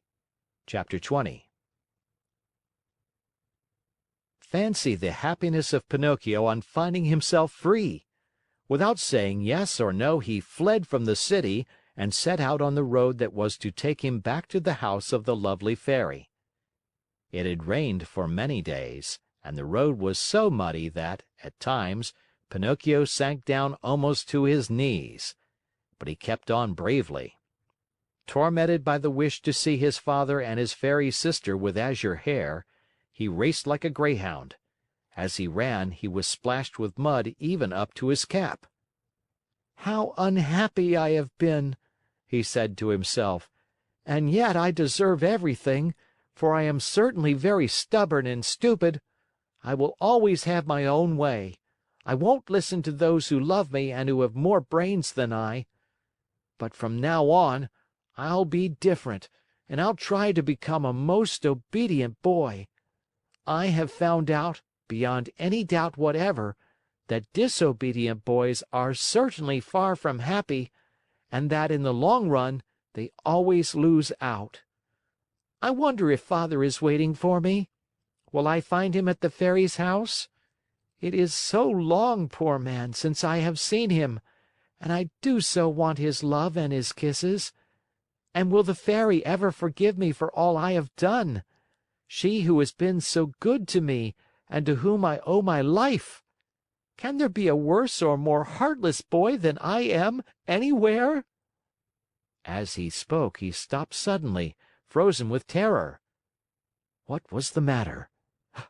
An immense serpent lay stretched across the road, a serpent with a bright green skin, fiery eyes which glowed and burned, and a pointed tail that smoked like a chimney.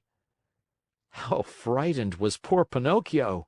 He ran back wildly for half a mile, and at last settled himself atop a heap of stones to wait for the serpent to go on his way and leave the road clear for him. He waited an hour, 2 hours, 3 hours, but the serpent was always there, and even from afar one could see the flash of his red eyes and the column of smoke which rose from his long pointed tail. Pinocchio, trying to feel very brave, walked straight up to him and said in a sweet, soothing voice: "I beg your pardon, Mr. Serpent. Would you be so kind as to step aside to let me pass?" He might as well have talked to a wall. The serpent never moved. Once more, in the same sweet voice, he spoke: "You must know, Mr. Serpent, that I am going home where my father is waiting for me. It is so long since I have seen him. Would you mind very much if I passed?" He waited for some sign of an answer to his questions, but the answer did not come. On the contrary, the green serpent, who had seemed, until then, wide awake and full of life, became suddenly very quiet and still. His eyes closed, and his tail stopped smoking. "Is he dead, I wonder?" said Pinocchio, rubbing his hands together happily. Without a moment's hesitation, he started to step over him, but he had just raised one leg when the serpent shot up like a spring, and the Marionette fell head over heels backward. He fell so awkwardly that his head stuck in the mud, and there he stood with his legs straight up in the air.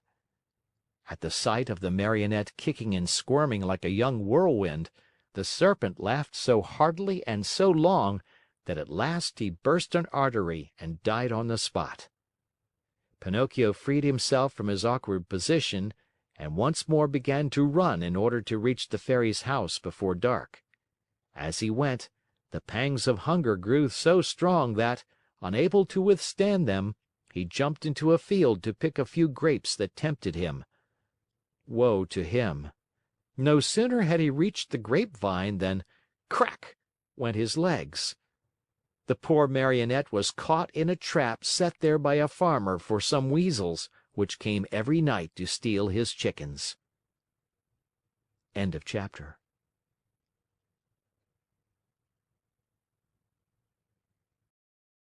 The Adventures of Pinocchio by Carlo Collodi. Chapter 21. Pinocchio, as you may well imagine, began to scream and weep and beg, but all was of no use, for no houses were to be seen, and not a soul passed by on the road. Night came on. A little because of the sharp pain in his legs, a little because of fright at finding himself alone in the darkness of the field, the Marionette was about to faint, when he saw a tiny glowworm flickering by. He called to her and said, "Dear little glowworm, will you set me free?" "Poor little fellow," replied the glowworm, stopping to look at him with pity.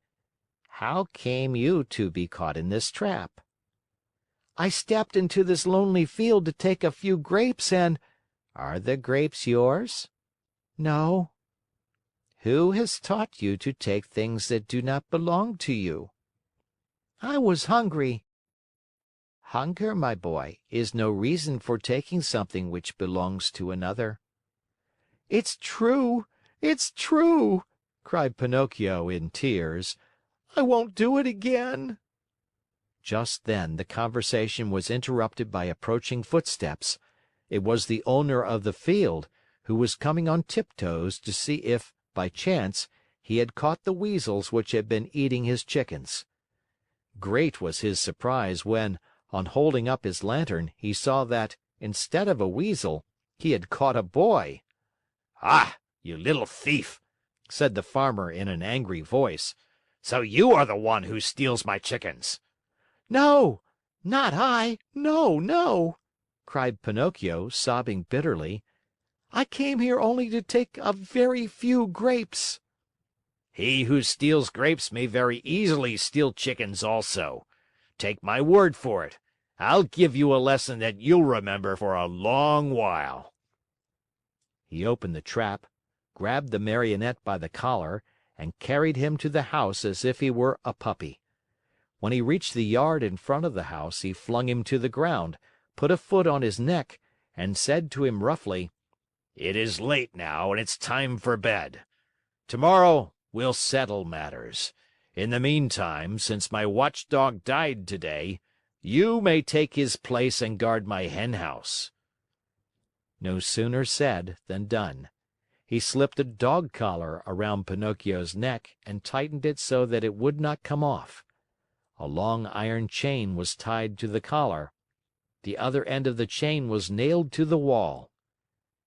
"If tonight it should happen to rain," said the farmer, "you can sleep in that little doghouse near by, where you will find plenty of straw for a soft bed.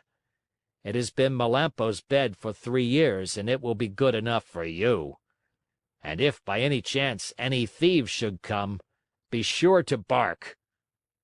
After this last warning, the farmer went into the house and closed the door and barred it.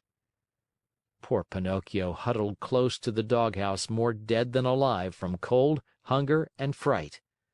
Now and again he pulled and tugged at the collar which nearly choked him, and cried out in a weak voice, "I deserve it! Yes, I deserve it! I have been nothing but a truant and a vagabond. I have never obeyed anyone, and I have always done as I pleased. If I were only like so many others and had studied and worked and stayed with my poor old father, I should not find myself here now, in this field and in the darkness, taking the place of a farmer's watchdog. Oh, if I could start all over again! But what is done can't be undone, and I must be patient." After this little sermon to himself, which came from the very depths of his heart, Pinocchio went into the doghouse and fell asleep. End of chapter.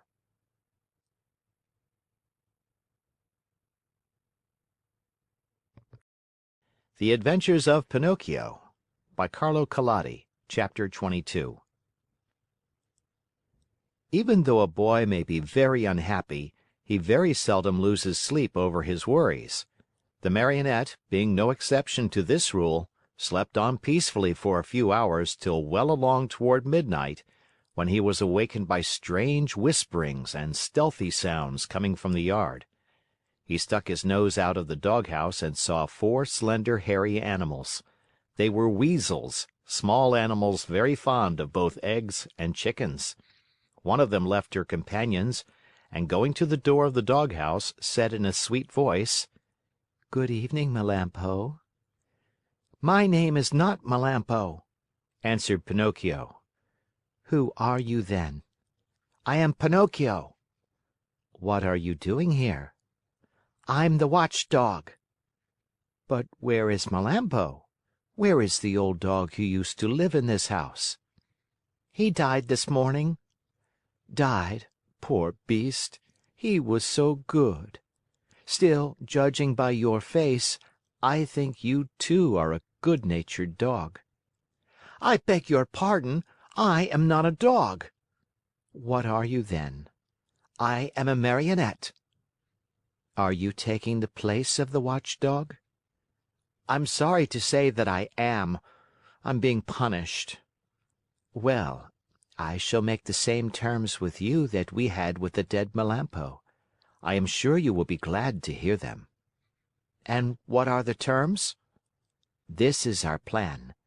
We'll come once in a while, as in the past, to pay a visit to this henhouse, and we'll take away 8 chickens.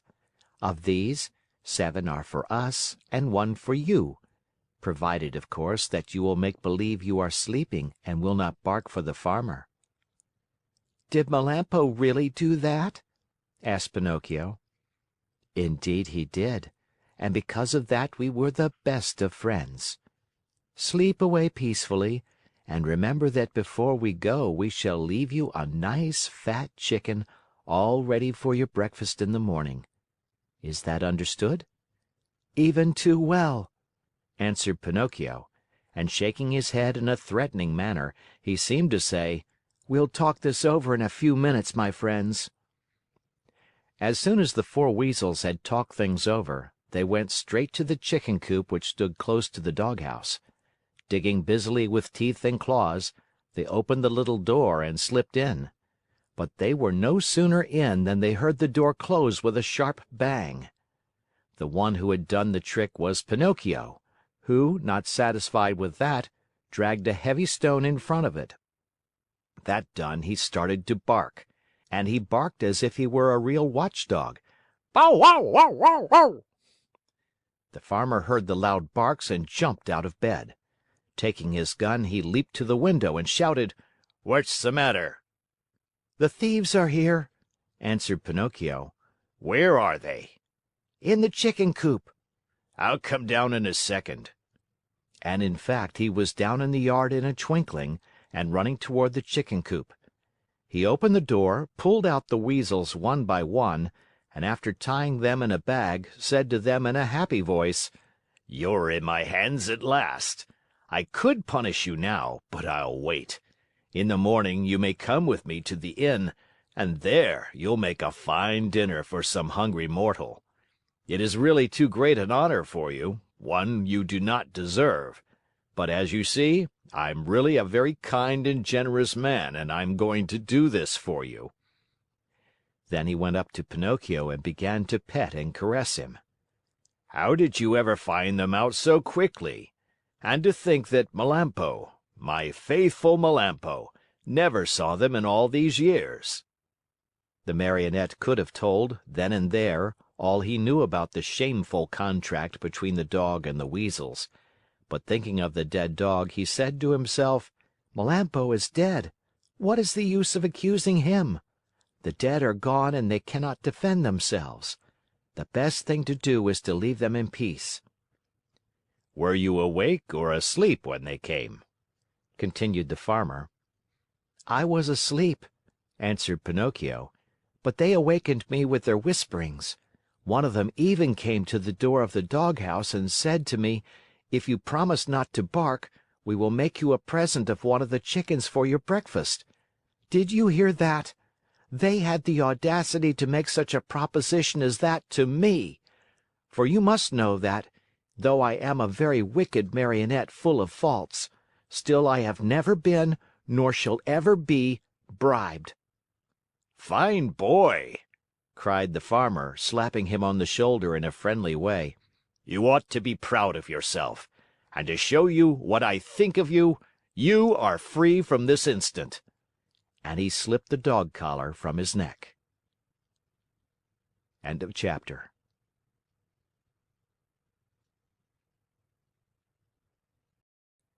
The Adventures of Pinocchio by Carlo Collodi. Chapter 23.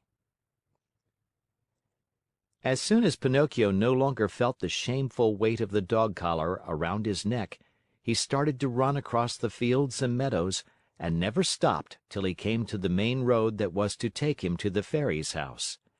When he reached it, he looked into the valley far below him, and there he saw the wood where unluckily he had met the Fox and the Cat, and the tall oak tree where he had been hanged. But though he searched far and near, he could not see the house where the Fairy with the azure hair lived. He became terribly frightened, and, running as fast as he could, he finally came to the spot where it had once stood. The little house was no longer there. In its place lay a small marble slab, which bore this sad inscription: "Here lies the lovely Fairy with azure hair, who died of grief when abandoned by her little brother, Pinocchio." The poor Marionette was heartbroken at reading these words. He fell to the ground, and, covering the cold marble with kisses, burst into bitter tears. He cried all night, and dawn found him still there, though his tears had dried and only hard, dry sobs shook his wooden frame. But these were so loud that they could be heard by the faraway hills. As he sobbed, he said to himself, "Oh, my Fairy, my dear, dear Fairy, why did you die? Why did I not die, who am so bad, instead of you, who are so good? And my father, where can he be?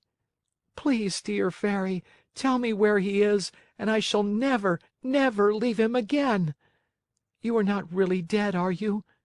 If you love me, you will come back, alive as before. Don't you feel sorry for me? I'm so lonely.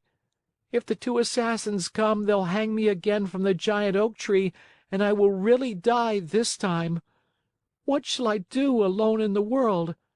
Now that you are dead, and my father is lost, where shall I eat? Where shall I sleep? Who will make my new clothes? Oh, I want to die. Yes, I want to die. Oh, oh, oh!" Poor Pinocchio! He even tried to tear his hair, but as it was only painted on his wooden head, he could not even pull it.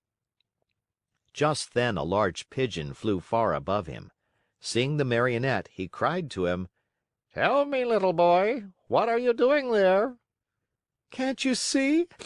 I'm crying," said Pinocchio, lifting his head toward the voice and rubbing his eyes with his sleeve. "Tell me," asked the pigeon, "do you by chance know of a Marionette, Pinocchio by name?"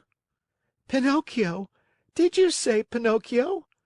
replied the Marionette, jumping to his feet. "Why, I am Pinocchio." At this answer, the pigeon flew swiftly down to the earth. He was much larger than a turkey. "Then you know Geppetto also?" "Do I know him? He's my father, my poor dear father. Has he perhaps spoken to you of me? Will you take me to him? Is he still alive? Answer me, please. Is he still alive?" "I left him 3 days ago on the shore of a large sea." "What was he doing?" "He was building a little boat with which to cross the ocean. For the last 4 months, that poor man has been wandering around Europe looking for you.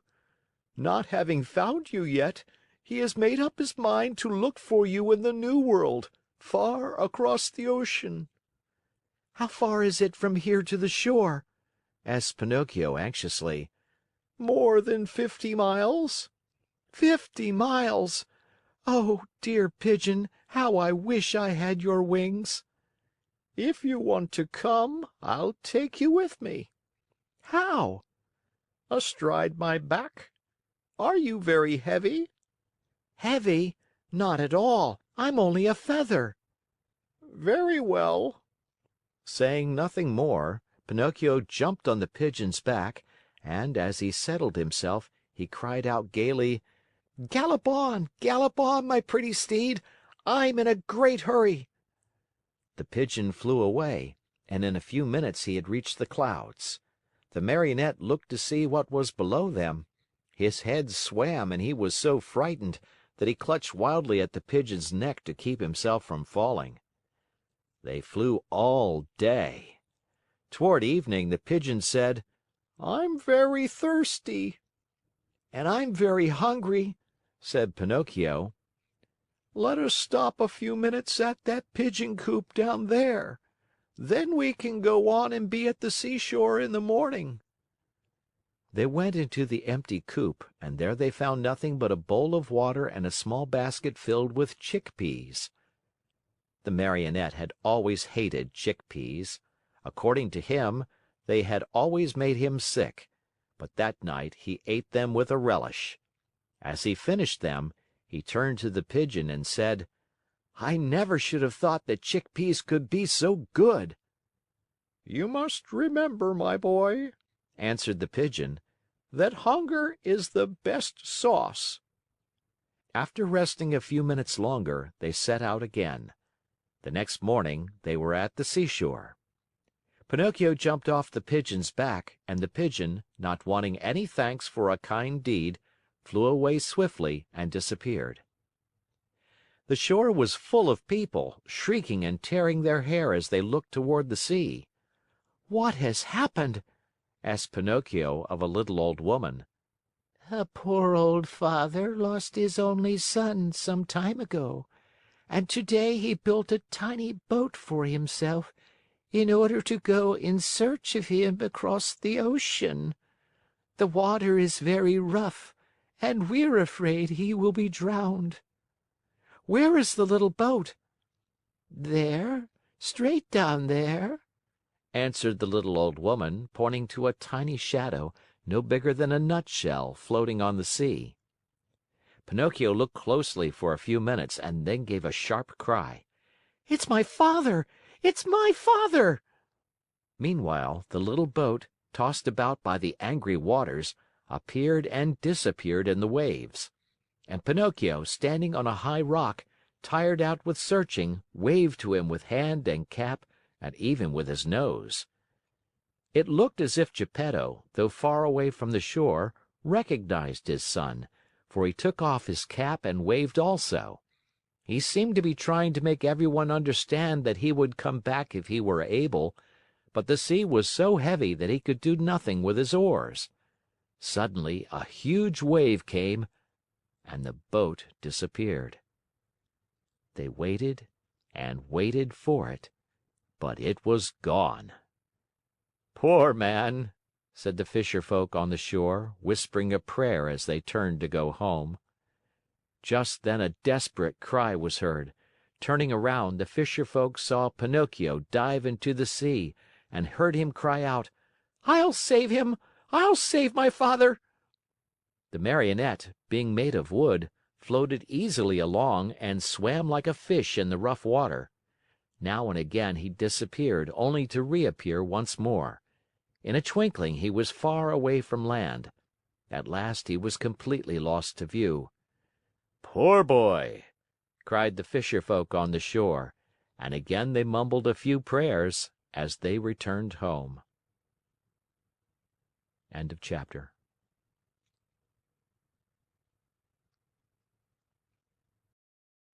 The Adventures of Pinocchio by Carlo Collodi, Chapter 24.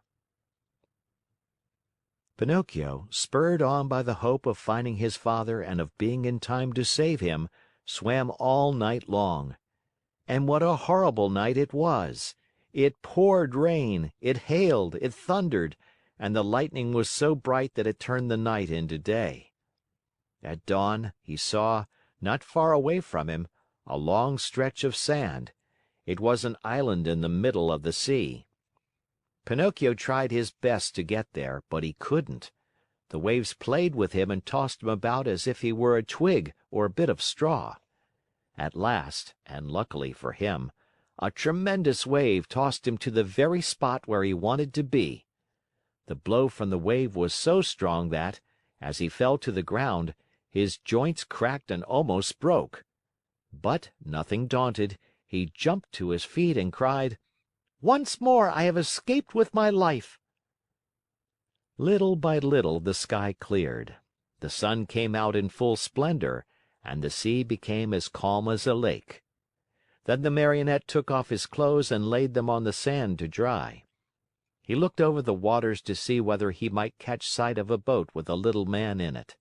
He searched and he searched, but he saw nothing except sea and sky, and far away a few sails, so small that they might have been birds.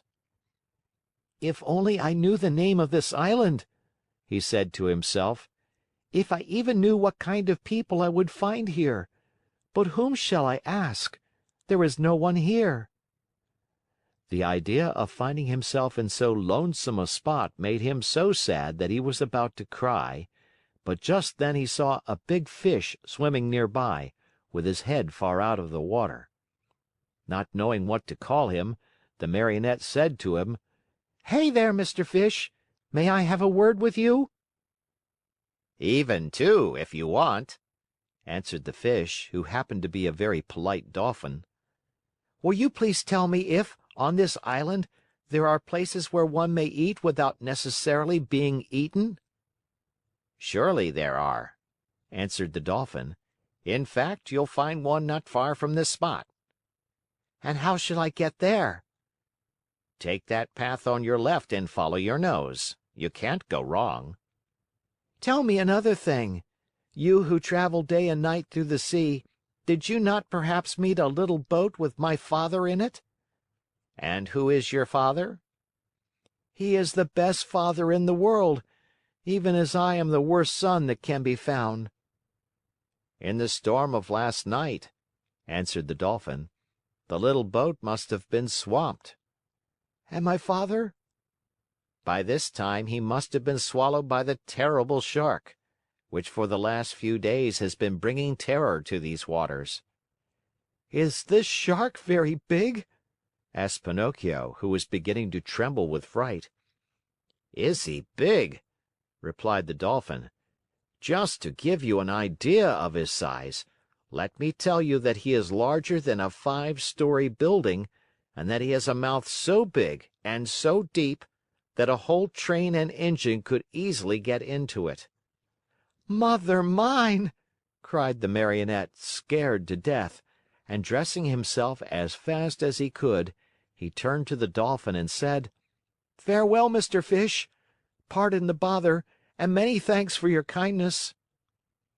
This said, he took the path at so swift a gait that he seemed to fly, and at every small sound he heard, he turned in fear to see whether the terrible shark, 5 stories high and with a train in his mouth, was following him.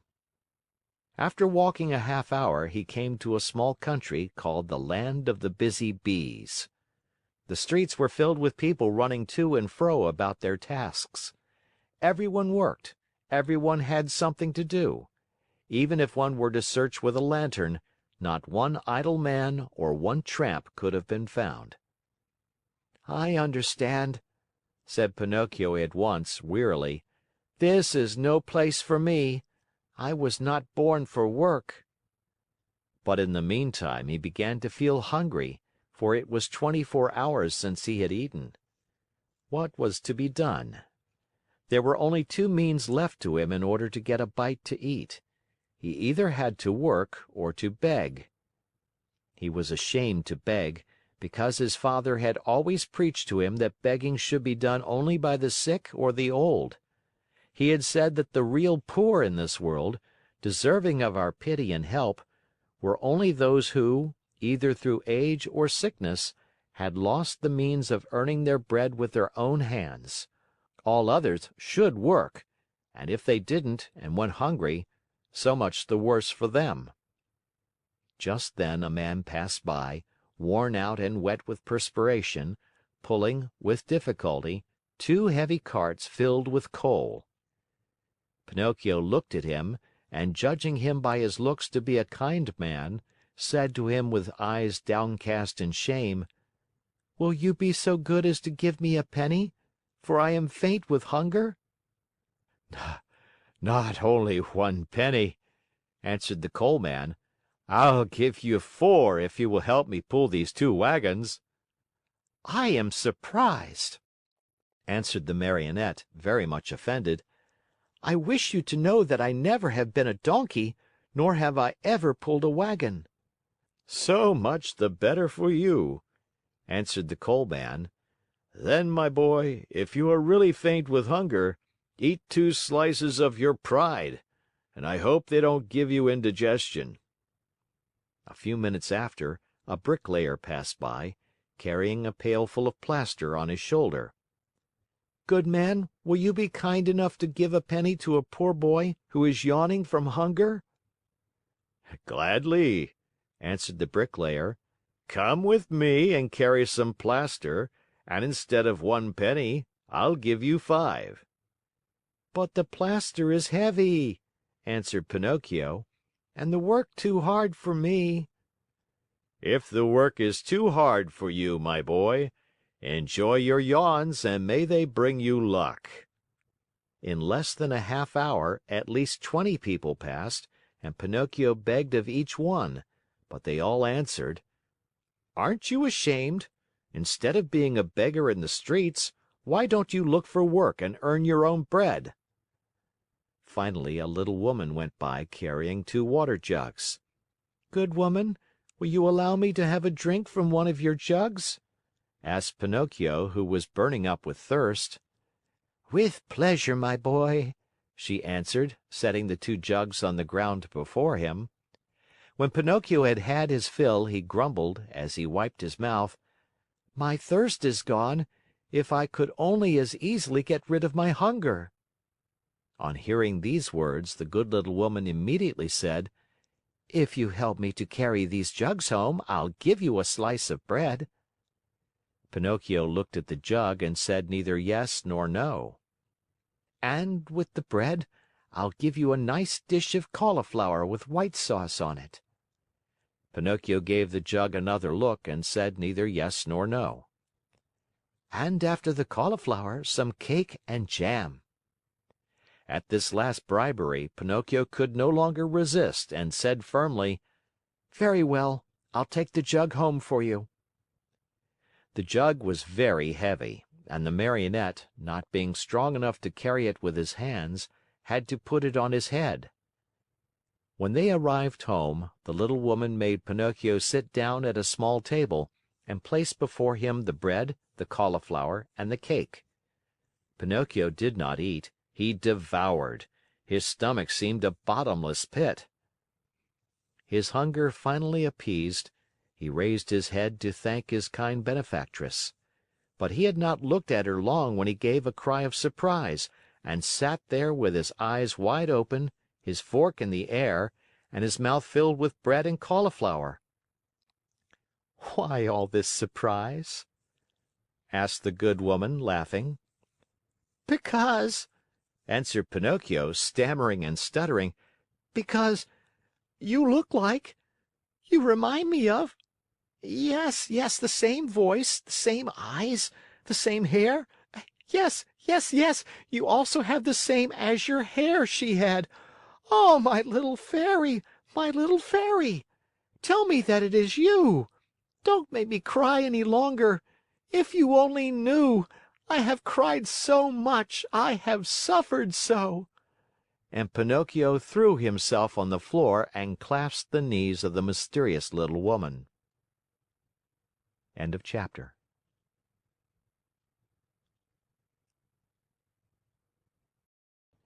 The Adventures of Pinocchio by Carlo Collodi.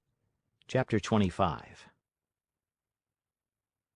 If Pinocchio cried much longer, the little woman thought he would melt away, so she finally admitted that she was the little fairy with azure hair. "You rascal of a Marionette, how did you know it was I?" she asked, laughing. "My love for you told me who you were." "Do you remember? You left me when I was a little girl, and now you find me a grown woman. I am so old I could almost be your mother."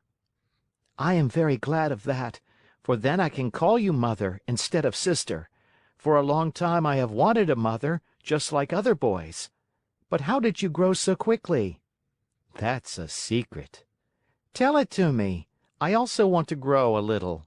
Look at me. I have never grown higher than a penny's worth of cheese." "But you can't grow," answered the fairy. "Why not?"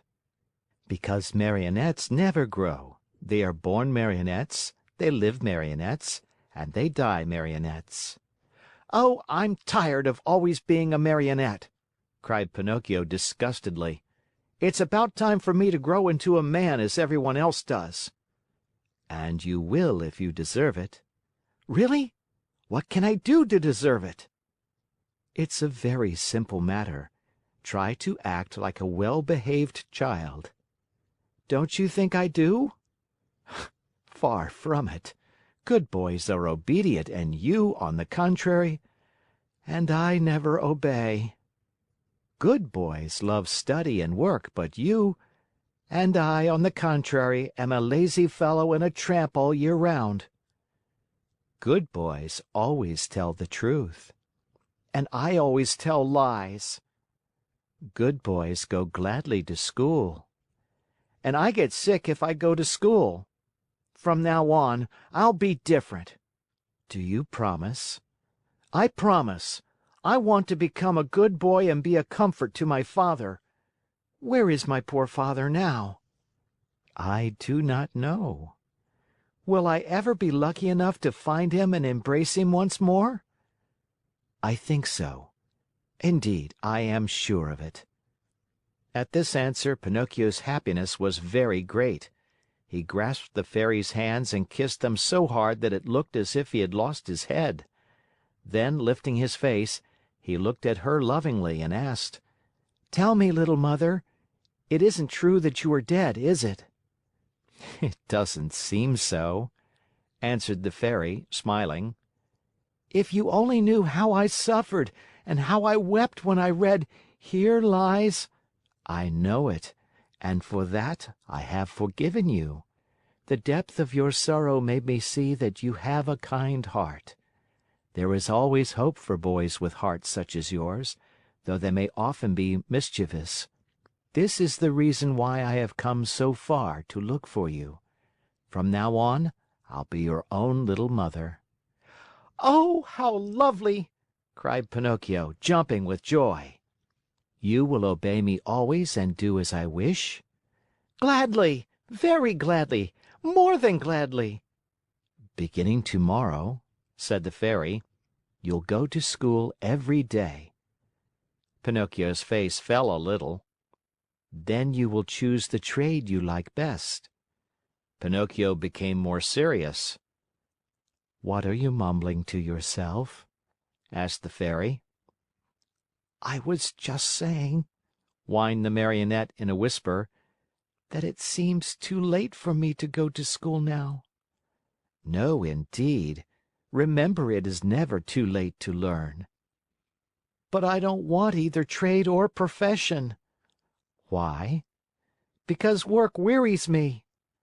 "My dear boy," said the Fairy, "people who speak as you do usually end their days either in a prison or in a hospital.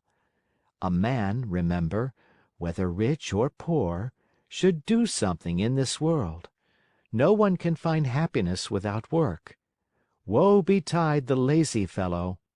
Laziness is a serious illness, and one must cure it immediately. Yes, even from early childhood.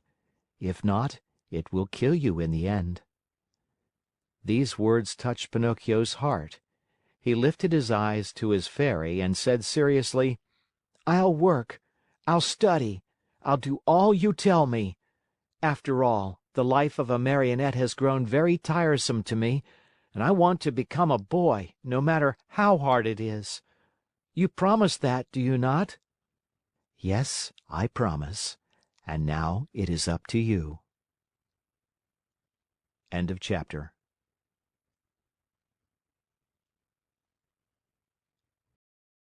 The Adventures of Pinocchio by Carlo Collodi. Chapter 26. In the morning, bright and early, Pinocchio started for school. Imagine what the boys said when they saw a Marionette enter the classroom. They laughed until they cried. Everyone played tricks on him. One pulled his hat off, another tugged at his coat, a third tried to paint a mustache under his nose. One even attempted to tie strings to his feet and his hands to make him dance. For a while, Pinocchio was very calm and quiet. Finally, however, he lost all patience and turning to his tormentors, he said to them threateningly, "Careful, boys! I haven't come here to be made fun of. I'll respect you, and I want you to respect me." "Hurrah for Dr. Know-All! You have spoken like a printed book!" howled the boys, bursting with laughter. One of them, more impudent than the rest, put out his hand to pull the Marionette's nose. But he was not quick enough, for Pinocchio stretched his leg under the table and kicked him hard on the shin. "Oh, what hard feet!" cried the boy, rubbing the spot where the Marionette had kicked him. "And what elbows! They're even harder than the feet!" shouted another one who, because of some other trick, had received a blow in the stomach. With that kick and that blow, Pinocchio gained everybody's favor. Everyone admired him, danced attendance upon him, petted and caressed him. As the days passed into weeks, even the teacher praised him, for he saw him attentive, hard-working, and wide awake, always the first to come in the morning and the last to leave when school was over. Pinocchio's only fault was that he had too many friends. Among these were many well-known rascals, who cared not a jot for study or for success. The teacher warned him each day, and even the good fairy repeated to him many times, "Take care, Pinocchio. Those bad companions will sooner or later make you lose your love for study. Some day they will lead you astray." "There's no such danger," answered the Marionette, shrugging his shoulders and pointing to his forehead, as if to say, "I'm too wise." So it happened that one day, as he was walking to school, he met some boys who ran up to him and said, "Have you heard the news?" "No." "A shark as big as a mountain has been seen near the shore." "Really? I wonder if it could be the same one I heard of when my father was drowned." "We are going to see it. Are you coming?" "No, not I. I must go to school." "What do you care about school? You can go there tomorrow. With a lesson more or less, we are always the same donkeys." "And what will the teacher say?" "Let him talk. He is paid to grumble all day long." "And my mother?" "Mothers don't know anything," answered those scamps. "Do you know what I'll do?" said Pinocchio. "For certain reasons of mine, I, too, want to see that shark. But I'll go after school. I can see him then as well as now." "Poor simpleton!" cried one of the boys. "Do you think that a fish of that size will stand there waiting for you? He turns and off he goes, and no one will ever be the wiser." "How long does it take from here to the shore?" asked the Marionette. 1 hour there and back." "Very well, then. Let's see who gets there first!" cried Pinocchio. At the signal, the little troop, with books under their arms, dashed across the fields. Pinocchio led the way, running as if on wings. the others following as fast as they could. Now and again he looked back and, seeing his followers hot and tired, and with tongues hanging out, he laughed out heartily. Unhappy boy! If he had only known then the dreadful things that were to happen to him on account of his disobedience. End of chapter.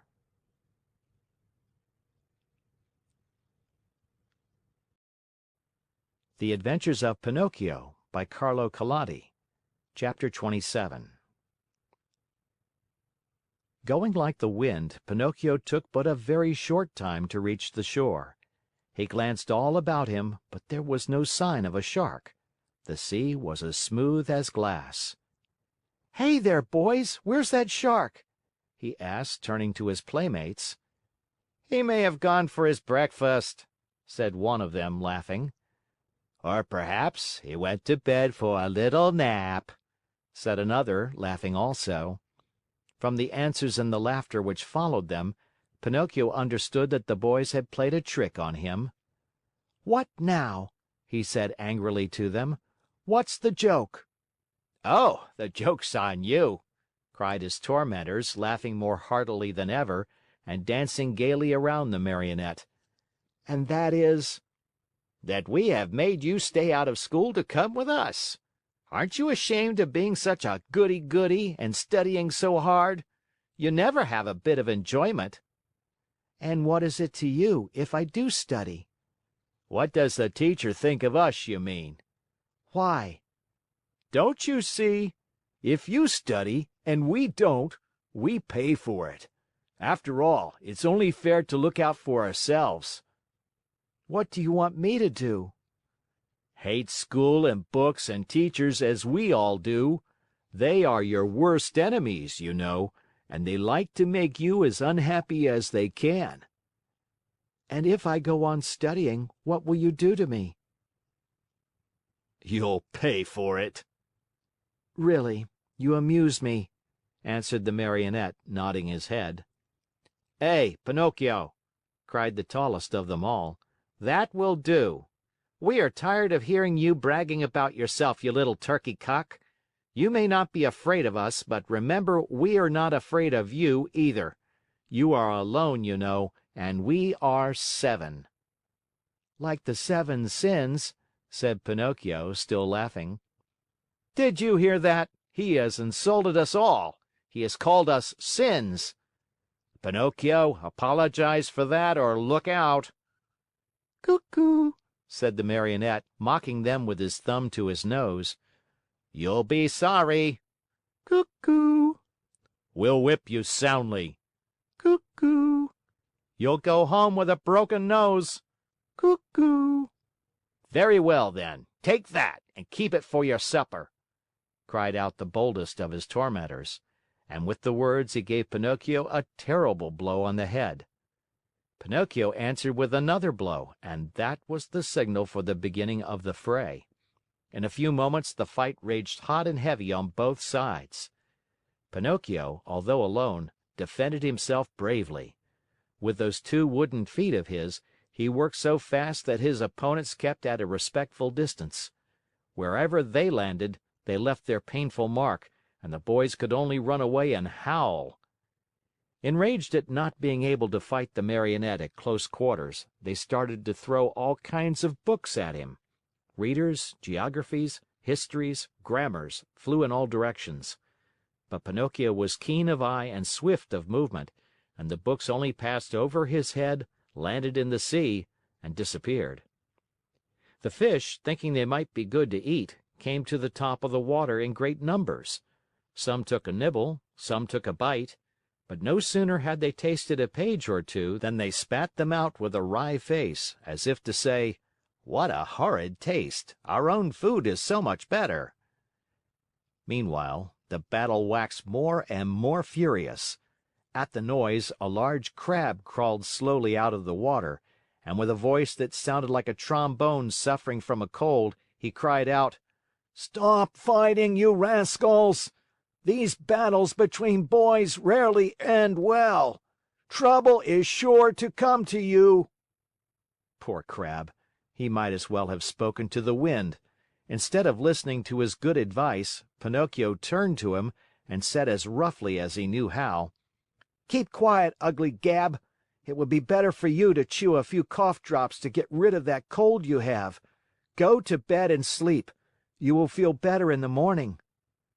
In the meantime, the boys, having used all their books, looked around for new ammunition. Seeing Pinocchio's bundle lying idle nearby, they somehow managed to get hold of it.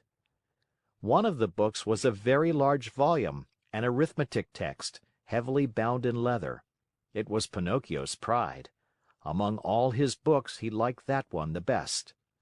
Thinking it would make a fine missile, one of the boys took hold of it and threw it with all his strength at Pinocchio's head.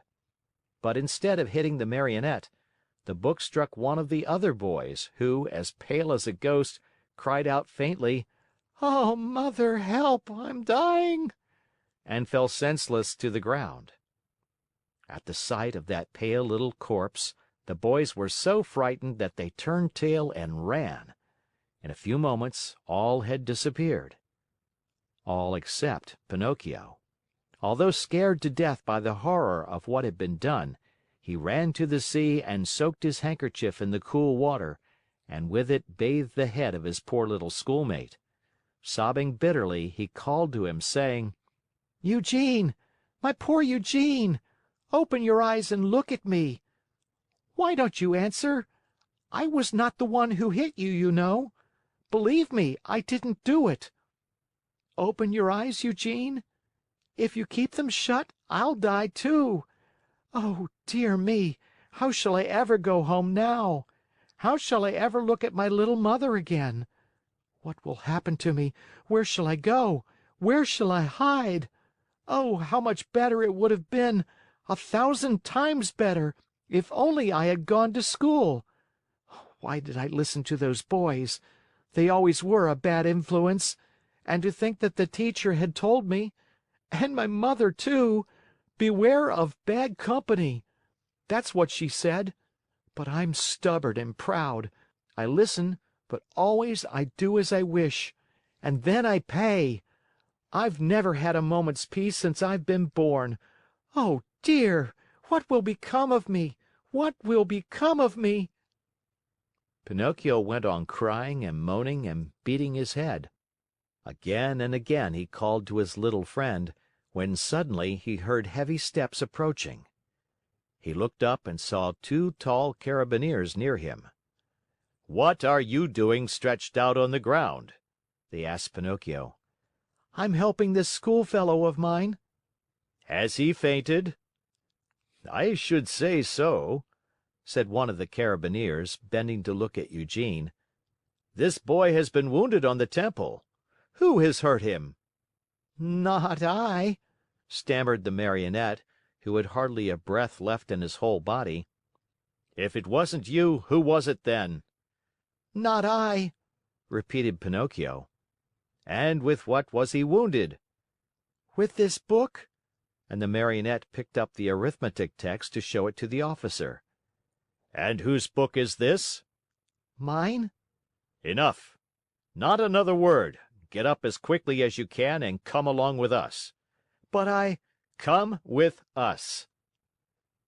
Before starting out, the officers called out to several fishermen passing by in a boat and said to them, "Take care of this little fellow who has been hurt. Take him home and bind his wounds. Tomorrow we'll come after him." They then took hold of Pinocchio and, putting him between them, said to him in a rough voice, "March! And go quickly, or it will be the worse for you." They did not have to repeat their words. The Marionette walked swiftly along the road to the village. But the poor fellow hardly knew what he was about. He thought he had a nightmare. He felt ill. His eyes saw everything double, his legs trembled, his tongue was dry, and, try as he might, he could not utter a single word. Yet in spite of this numbness of feeling, he suffered keenly at the thought of passing under the windows of his good little Fairy's house. What would she say on seeing him between two carabineers? They had just reached the village when a sudden gust of wind blew off Pinocchio's cap and made it go sailing far down the street. Would you allow me," the Marionette asked the Carabineers, "to run after my cap?"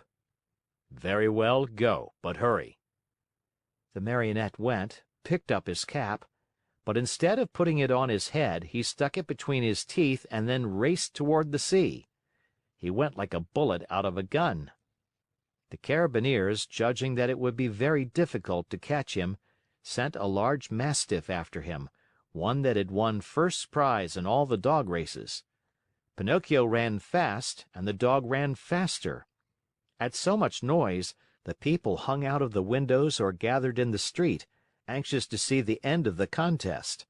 But they were disappointed, for the dog and Pinocchio raised so much dust on the road that, after a few moments, it was impossible to see them. End of chapter.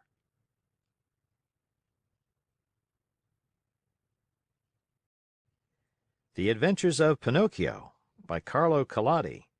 Chapter 28. During that wild chase, Pinocchio lived through a terrible moment when he almost gave himself up as lost. This was when Alidoro, that was the Mastiff's name, in a frenzy of running, came so near that he was on the very point of reaching him. The Marionette heard, close behind him, the labored breathing of the beast who was fast on his trail, and now and again even felt his hot breath blow over him. Luckily, by this time he was very near the shore, and the sea was in sight, in fact, only a few short steps away. As soon as he set foot on the beach, Pinocchio gave a leap and fell into the water. Alidoro tried to stop, but as he was running very fast, he couldn't, and he too landed far out in the sea. Strange though it may seem, the dog could not swim. He beat the water with his paws to hold himself up, but the harder he tried, the deeper he sank. As he stuck his head out once more, the poor fellow's eyes were bulging, and he barked out wildly, "I drown! I drown!" "Drown!" answered Pinocchio from afar, happy at his escape. Help, Pinocchio! Dear little Pinocchio! Save me from death!" At those cries of suffering, the Marionette, who after all had a very kind heart, was moved to compassion. He turned toward the poor animal and said to him, "But if I help you, will you promise not to bother me again by running after me?" "I promise! I promise! Only hurry, for if you wait another second, I'll be dead and gone!" Pinocchio hesitated still another minute. Then, remembering how his father had often told him that a kind deed is never lost, he swam to Alidoro, and catching hold of his tail, dragged him to the shore. The poor dog was so weak he could not stand. He had swallowed so much salt water that he was swollen like a balloon. However, Pinocchio, not wishing to trust him too much, threw himself once again into the sea. As he swam away, he called out, "Goodbye, Alidoro. Good luck, and remember me to the family." "Goodbye, little Pinocchio," answered the dog. "A thousand thanks for having saved me from death. You did me a good turn, and in this world what is given is always returned. If the chance comes, I shall be there." Pinocchio went on swimming close to shore. At last he thought he had reached a safe place. Glancing up and down the beach, he saw the opening of a cave out of which rose a spiral of smoke. "In that cave," he said to himself, "there must be a fire. So much the better. I'll dry my clothes and warm myself, and then, well—" His mind made up, Pinocchio swam to the rocks, but as he started to climb, he felt something under him lifting him up higher and higher. He tried to escape, but he was too late. To his great surprise, he found himself in a huge net, amid a crowd of fish of all kinds and sizes, who were fighting and struggling desperately to free themselves. At the same time, he saw a fisherman come out of the cave, a fisherman so ugly that Pinocchio thought he was a sea monster. In place of hair, his head was covered by a thick bush of green grass. Green was the skin of his body, green were his eyes, green was the long, long beard that reached down to his feet. He looked like a giant lizard with legs and arms. When the Fisherman pulled the net out of the sea, he cried out joyfully, "Blessed Providence! Once more I'll have a fine meal of fish." "Thank heaven I'm not a fish," said Pinocchio to himself, trying with these words to find a little courage. The Fisherman took the net and the fish to the cave, a dark, gloomy, smoky place. In the middle of it, a pan full of oil sizzled over a smoky fire, sending out a repelling odor of tallow that took away one's breath. "Now, let us see what kind of fish we have caught today," said the Green Fisherman. He put a hand as big as a spade into the net and pulled out a handful of mullets. "Fine mullets, these," he said, after looking at them and smelling them with pleasure. After that he threw them into a large empty tub. Many times he repeated this performance. As he pulled each fish out of the net, his mouth watered with the thought of the good dinner coming, and he said, "Fine fish, these bass. Very tasty, these whitefish. Delicious flounders, these. What splendid crabs! And these dear little anchovies with their heads still on." As you can well imagine, the bass, the flounders, the whitefish, and even the little anchovies all went together into the tub to keep the mullets company. The last to come out of the net was Pinocchio. As soon as the Fisherman pulled him out, his green eyes opened wide with surprise, and he cried out in fear, "What kind of fish is this? I don't remember ever eating anything like it." He looked at him closely, and after turning him over and over, he said at last, "I understand. He must be a crab." Pinocchio, mortified at being taken for a crab, said resentfully, "What nonsense! A crab indeed! I am no such thing. Beware how you deal with me. I am a Marionette, I want you to know." "A Marionette?" asked the Fisherman. "I must admit that a Marionette fish is, for me, an entirely new kind of fish. So much the better. I'll eat you with greater relish." "Eat me? But can't you understand that I'm not a fish? Can't you hear that I speak and think as you do?" "It's true," answered the Fisherman. "But since I see that you are a fish, well able to talk and think as I do, I'll treat you with all due respect." "And that is?" "That, as a sign of my particular esteem, I'll leave to you the choice of the manner in which you are to be cooked. Do you wish to be fried in a pan, or do you prefer to be cooked with tomato sauce?" "To tell you the truth," answered Pinocchio, "if I must choose, I should much rather go free so I may return home." "Are you fooling? Do you think that I want to lose the opportunity to taste such a rare fish? A Marionette fish does not come very often to these seas. Leave it to me. I'll fry you in the pan with the others. I know you'll like it. It's always a comfort to find oneself in good company." The unlucky Marionette, hearing this, began to cry and wail and beg. With tears streaming down his cheeks, he said, "How much better it would have been for me to go to school! I did listen to my playmates and now I am paying for it. Oh, oh, oh!" And as he struggled and squirmed like an eel to escape from him, the Green Fisherman took a stout cord and tied him hand and foot, and threw him into the bottom of the tub with the others. Then he pulled a wooden bowl full of flour out of a cupboard and started to roll the fish into it, one by one. When they were white with it, he threw them into the pan. The first to dance in the hot oil were the mullets. The bass followed, then the whitefish, the flounders, and the anchovies. Pinocchio's turn came last.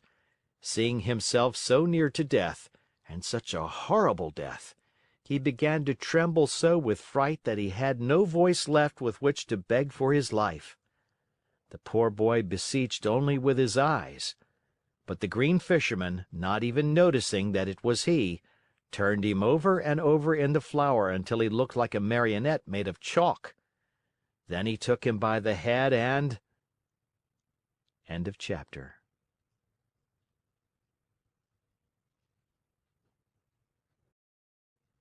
The Adventures of Pinocchio by Carlo Collodi.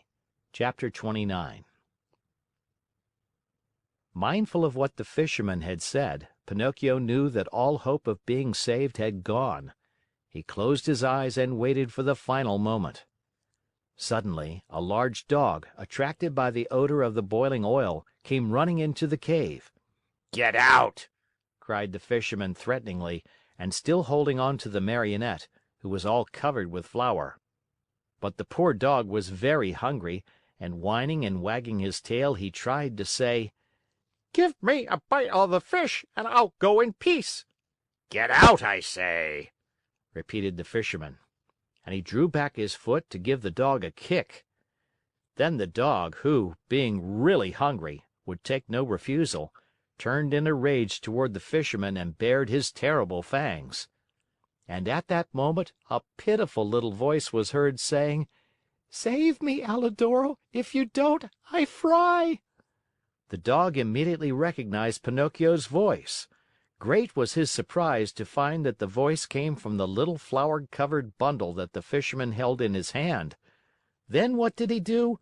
With one great leap, he grasped that bundle in his mouth, and, holding it lightly between his teeth, ran through the door and disappeared like a flash. The fisherman, angry at seeing his meal snatched from under his nose, ran after the dog, but a bad fit of coughing made him stop and turn back. Meanwhile, Alidoro, as soon as he had found the road which led to the village, stopped and dropped Pinocchio softly to the ground. "How much I do thank you!" said the Marionette. "It is not necessary," answered the dog. "You saved me once, and what is given is always returned. We are in this world to help one another." "But how did you get in that cave?" "I was lying here on the sand, more dead than alive, when an appetizing odor of fried fish came to me. That odor tickled my hunger and I followed it. Oh, if I had come a moment later!" "Don't speak about it," wailed Pinocchio, still trembling with fright. "Don't say a word. If you had come a moment later, I would be fried, eaten, and digested by this time. Brrr! I shiver at the mere thought of it." Alidoro laughingly held out his paw to the Marionette, who shook it heartily, feeling that now he and the dog were good friends. Then they bid each other good bye, and the dog went home. Pinocchio, left alone, walked toward a little hut near by, where an old man sat at the door sunning himself, and asked, "Tell me, good man, have you heard anything of a poor boy with a wounded head, whose name was Eugene?" "The boy was brought to this hut, and now—" "Now he is dead?" Pinocchio interrupted sorrowfully. "No, he is now alive, and he is already returned home." "Really? Really?" cried the Marionette, jumping around with joy. "Then the wound was not serious?" "But it might have been, and even mortal," answered the old man, "for a heavy book was thrown at his head." "And who threw it?" "A schoolmate of his, a certain Pinocchio." "And who is this Pinocchio?" asked the Marionette, feigning ignorance. "They say he is a mischief maker, a tramp, a street urchin." "Calumnies! All calumnies!" "Do you know this Pinocchio?" "By sight," answered the Marionette. "And what do you think of him?" asked the old man. "I think he's a very good boy, fond of study, obedient, kind to his father and to his whole family." As he was telling all these enormous lies about himself, Pinocchio touched his nose and found it twice as long as it should be. Scared out of his wits, he cried out, "Don't listen to me, good man. All the wonderful things I have said are not true at all. I know Pinocchio well, and he is indeed a very wicked fellow, lazy and disobedient, who instead of going to school, runs away with his playmates to have a good time." At this speech, his nose returned to its natural size. "Why are you so pale?" the old man asked suddenly. "Let me tell you. Without knowing it, I rubbed myself against a newly painted wall," he lied, ashamed to say that he had been made ready for the frying pan. "What have you done with your coat and your hat and your breeches?" "I met thieves and they robbed me. Tell me, my good man, have you not perhaps a little suit to give me so that I may go home?" "My boy, as for clothes, I have only a bag in which I keep hops. If you want it, take it, there it is." Pinocchio did not wait for him to repeat his words. He took the bag, which happened to be empty, and after cutting a big hole at the top and two at the sides, he slipped into it as if it were a shirt. Lightly clad as he was, he started out toward the village. Along the way he felt very uneasy. In fact, he was so unhappy that he went along taking 2 steps forward and 1 back, and as he went he said to himself, "How shall I ever face my good little Fairy? What will she say when she sees me? Will she forgive this last trick of mine? I am sure she won't. Oh, no, she won't. And I deserve it as usual, for I am a rascal, fine on promises which I never keep." He came to the village late at night. It was so dark he could see nothing and it was raining pitchforks.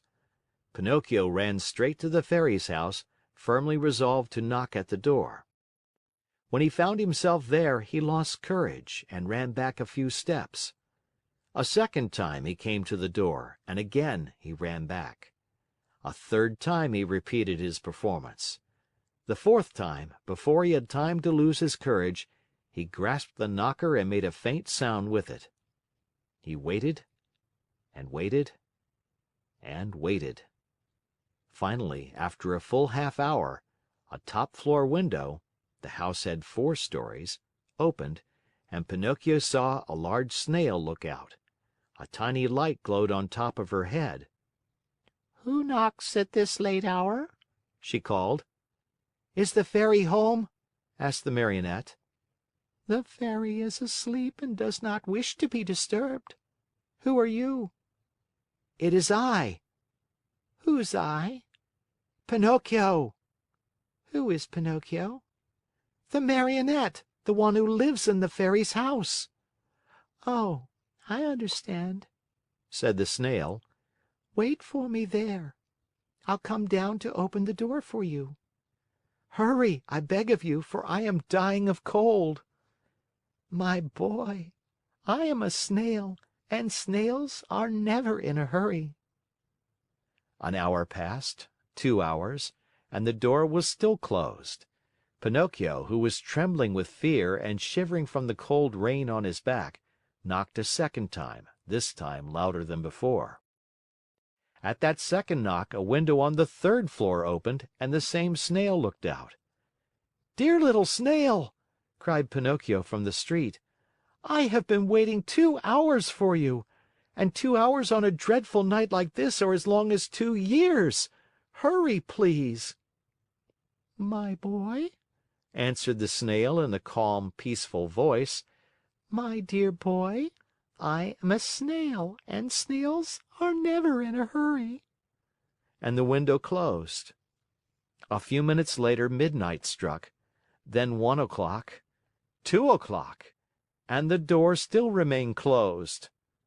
Then Pinocchio, losing all patience, grabbed the knocker with both hands, fully determined to awaken the whole house and street with it.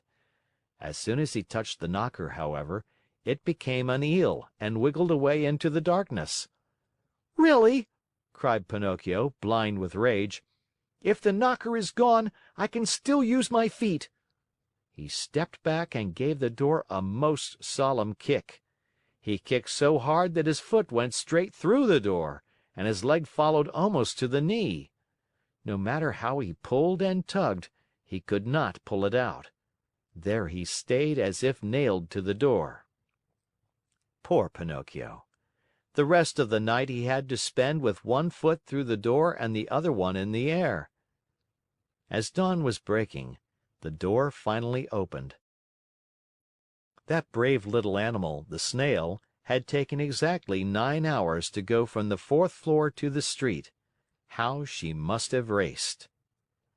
"What are you doing with your foot through the door?" she asked the Marionette, laughing. "It was a misfortune. Won't you try, pretty little snail, to free me from this terrible torture?"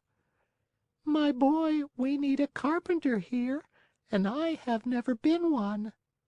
"Ask the Fairy to help me." "The Fairy is asleep and does not want to be disturbed." "But what do you want me to do, nailed to the door like this?" "Enjoy yourself counting the ants which are passing by." "Bring me something to eat, at least, for I am faint with hunger." "Immediately." In fact, after 3 hours and a half, Pinocchio saw her return with a silver tray on her head. On the tray there was bread, roast chicken, fruit. "Here is the breakfast the Fairy sends to you," said the Snail. At the sight of all these good things, the Marionette felt much better. What was his disgust, however, when on tasting the food, he found the bread to be made of chalk, the chicken of cardboard, and the brilliant fruit of colored alabaster. He wanted to cry. He wanted to give himself up to despair. He wanted to throw away the tray and all that was on it. Instead, either from pain or weakness, he fell to the floor in a dead faint. When he regained his senses, he found himself stretched out on a sofa, and the Fairy was seated near him. "This time also I forgive you," said the Fairy to him, "but be careful not to get into mischief again." Pinocchio promised to study and to behave himself, and he kept his word for the remainder of the year. At the end of it, he passed first in all his examinations, and his report was so good that the Fairy said to him happily, "Tomorrow your wish will come true." "And what is it?"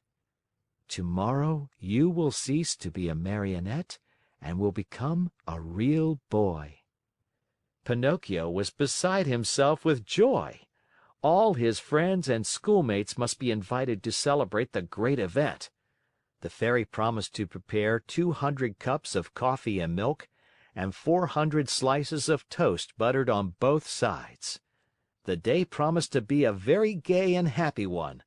But, unluckily, in a Marionette's life there is always a "but," which is apt to spoil everything. End of chapter.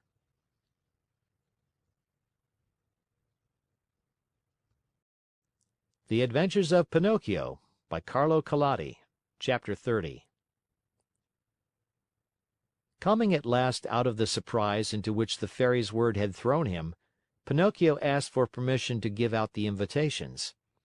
"Indeed, you may invite your friends to tomorrow's party. Only remember to return home before dark. Do you understand?" "I'll be back in 1 hour without fail," answered the Marionette. "Take care, Pinocchio. Boys give promises very easily, but they as easily forget them." "But I am not like those others. When I give my word, I keep it." "We shall see. In case you do disobey, you will be the one to suffer, not anyone else." "Why?" "Because boys who do not listen to their elders always come to grief." "I certainly have," said Pinocchio, "but from now on I obey." "We shall see if you are telling the truth." Without adding another word, the Marionette bade the good Fairy good bye, and singing and dancing, he left the house. In a little more than an hour, all his friends were invited. Some accepted quickly and gladly. Others had to be coaxed, but when they heard that the toast was to be buttered on both sides, they all ended by accepting the invitation with the words, "We'll come to please you." Now it must be known that, among all his friends, Pinocchio had one whom he loved most of all. The boy's real name was Romeo, but everyone called him Lampwick, for he was long and thin and had a woebegone look about him. Lampwick was the laziest boy in the school and the biggest mischief maker, but Pinocchio loved him dearly. That day, he went straight to his friend's house to invite him to the party, but Lampwick was not at home. He went a second time, and again a third, but still without success. Where could he be? Pinocchio searched here and there and everywhere and finally discovered him hiding near a farmer's wagon. "What are you doing there?" asked Pinocchio, running up to him. I am waiting for midnight to strike to go. "Where?" Far, far away. "And I have gone to your house 3 times to look for you." What did you want from me? "Haven't you heard the news? Don't you know what good luck is mine? What is it? Tomorrow I end my days as a Marionette and become a boy, like you and all my other friends." May it bring you luck. "Shall I see you at my party tomorrow?" But I'm telling you that I go tonight. "At what time?" At midnight? "And where are you going?"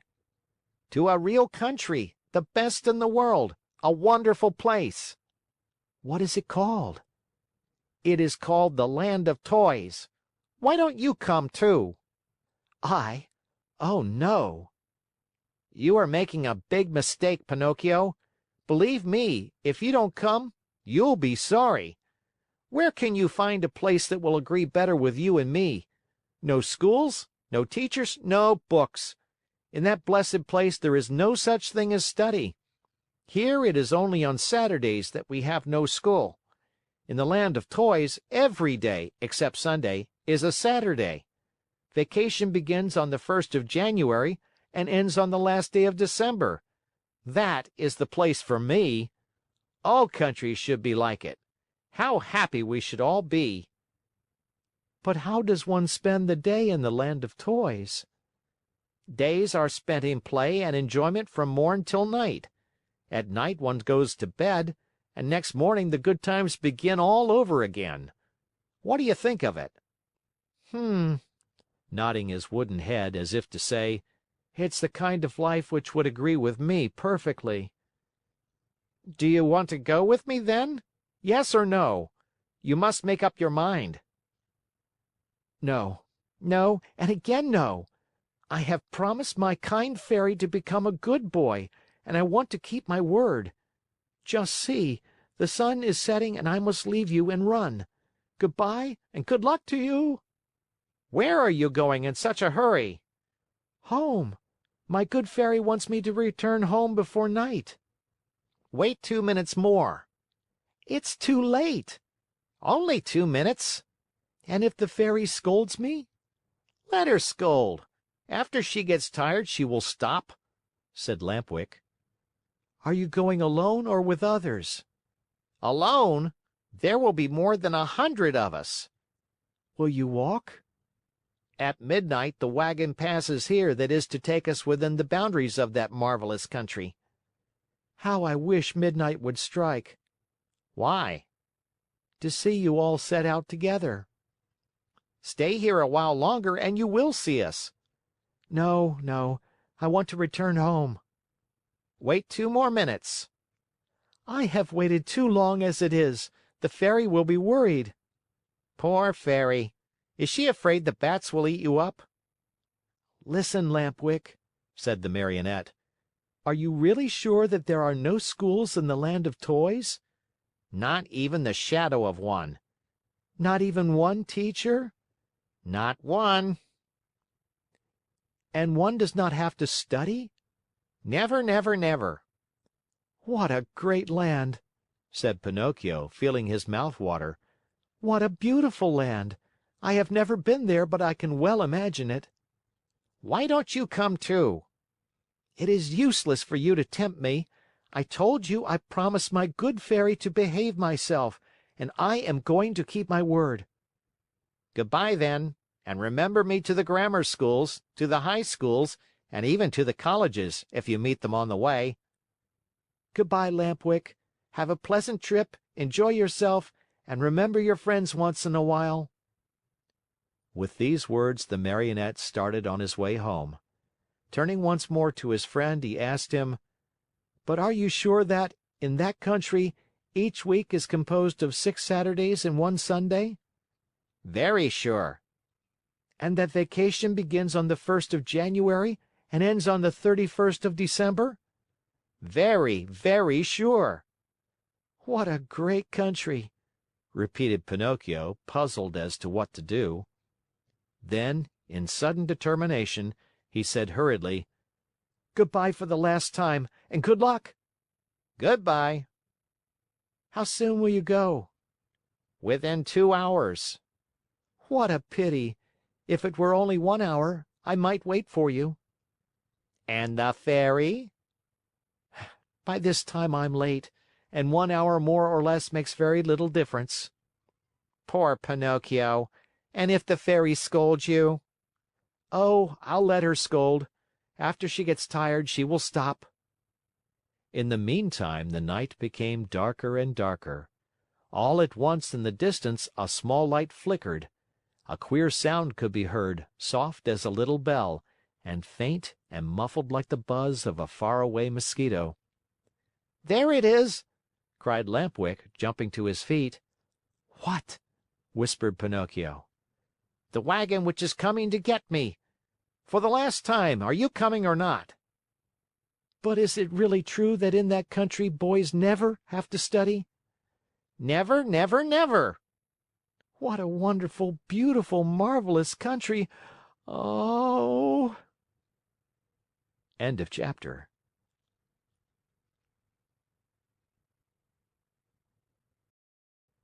The Adventures of Pinocchio by Carlo Collodi. Chapter 31. Finally the wagon arrived. It made no noise, for its wheels were bound with straw and rags. It was drawn by 12 pair of donkeys, all of the same size, but all of different color. Some were gray, others white, and still others a mixture of brown and black. Here and there were a few with large yellow and blue stripes. The strangest thing of all was that those 24 donkeys, instead of being iron shod like any other beast of burden, had on their feet laced shoes made of leather, just like the ones boys wear. And the driver of the wagon? Imagine to yourselves a little fat man, much wider than he was long, round and shiny as a ball of butter, with a face beaming like an apple, a little mouth that always smiled, and a voice small and wheedling like that of a cat begging for food. No sooner did any boy see him than he fell in love with him, and nothing satisfied him but to be allowed to ride in his wagon to that lovely place called the Land of Toys. In fact, the wagon was so closely packed with boys of all ages that it looked like a box of sardines. They were uncomfortable, they were piled one on top of the other, they could hardly breathe, yet not one word of complaint was heard. The thought that in a few hours they would reach a country where there were no schools, no books, no teachers, made these boys so happy that they felt neither hunger, nor thirst, nor sleep, nor discomfort. No sooner had the wagon stopped than the little fat man turned to Lampwick. With bows and smiles, he asked in a wheedling tone, "Tell me, my fine boy, do you also want to come to my wonderful country?" "Indeed I do." "But I warn you, my little dear, there's no more room in the wagon. It is full." "Never mind," answered Lampwick. "If there's no room inside, I can sit on the top of the coach." And with one leap he perched himself there. "What about you, my love?" asked the little man, turning politely to Pinocchio. "What are you going to do? Will you come with us, or do you stay here?" "I stay here," answered Pinocchio. "I want to return home, as I prefer to study and to succeed in life." "May that bring you luck." "Pinocchio," Lampwick called out, "listen to me. Come with us and we'll always be happy." No, no, no!" "Come with us and we'll always be happy!" cried four other voices from the wagon. "Come with us and we'll always be happy!" shouted the 100 and more boys in the wagon, all together. "And if I go with you, what will my good Fairy say?" asked the Marionette, who was beginning to waver and weaken in his good resolutions. "Don't worry so much. Only think that we are going to a land where we shall be allowed to make all the racket we like from morning till night." Pinocchio did not answer, but sighed deeply once, twice, a third time. Finally he said, "Make room for me. I want to go too." "The seats are all filled," answered the little man. "But to show you how much I think of you, take my place as coachman." "And you?" "I'll walk." "No, indeed, I could not permit such a thing. I much prefer riding one of these donkeys," cried Pinocchio. No sooner said than done. He approached the first donkey and tried to mount it. But the little animal turned suddenly and gave him such a terrible kick in the stomach that Pinocchio was thrown to the ground and fell with his legs in the air. At this unlooked for entertainment, the whole company of runaways laughed uproariously. The little fat man did not laugh. He went up to the rebellious animal and, still smiling, bent over him lovingly and bit off half of his right ear. In the meantime, Pinocchio lifted himself up from the ground and with one leap landed on the donkey's back. The leap was so well taken that all the boys shouted, "Hurrah for Pinocchio!" and clapped their hands in hearty applause. Suddenly, the little donkey gave a kick with his two hind feet, and at this unexpected move, the poor Marionette found himself once again sprawling right in the middle of the road. Again the boys shouted with laughter. But the little man, instead of laughing, became so loving toward the little animal that, with another kiss, he bit off half of his left ear. "You can mount now, my boy." He then said to Pinocchio, "Have no fear. That donkey was worried about something, but I have spoken to him and now he seems quiet and reasonable." Pinocchio mounted and the wagon started on its way. While the donkeys galloped along the stony road, the Marionette fancied he heard a very quiet voice whispering to him: "Poor silly! You have done as you wished, but you are going to be a sorry boy before very long." Pinocchio, greatly frightened, looked about him to see whence the words had come, but he saw no one. The donkeys galloped, the wagon rolled on smoothly, the boys slept, Lampwick snored like a dormouse, and the little fat man sang sleepily between his teeth. After a mile or so, Pinocchio again heard the same faint voice whispering, "Remember, little simpleton, boys who stop studying and turn their backs upon books and schools and teachers in order to give all their time to nonsense and pleasure, sooner or later come to grief. Oh, how well I know this! How well I can prove it to you! A day will come when you will weep bitterly, even as I am weeping now, but it will be too late." At these whispered words, the Marionette grew more and more frightened. He jumped to the ground, ran up to the donkey on whose back he had been riding, and taking his nose in his hands, looked at him. Think how great was his surprise when he saw that the donkey was weeping, weeping just like a boy. "Hey, Mr. Driver!" cried the Marionette. "Do you know what strange thing is happening here? This donkey weeps." "Let him weep. When he gets married, he will have time to laugh." "Have you perhaps taught him to speak?" "No, he learned to mumble a few words when he lived for 3 years with a band of trained dogs." "Poor beast!" "Come, come," said the little man. "Do not lose time over a donkey that can weep. Mount quickly and let us go. The night is cool and the road is long." Pinocchio obeyed without another word. The wagon started again. Toward dawn the next morning, they finally reached that much longed for country, the Land of Toys. This great land was entirely different from any other place in the world. Its population, large though it was composed wholly of boys. The oldest were about 14 years of age, the youngest 8. In the street there was such a racket, such shouting, such blowing of trumpets, that it was deafening. Everywhere groups of boys were gathered together. Some played at marbles, at hopscotch, at ball. Others rode on bicycles or on wooden horses. Some played at blindman's buff, others at tag. Here a group played circus, there another sang and recited.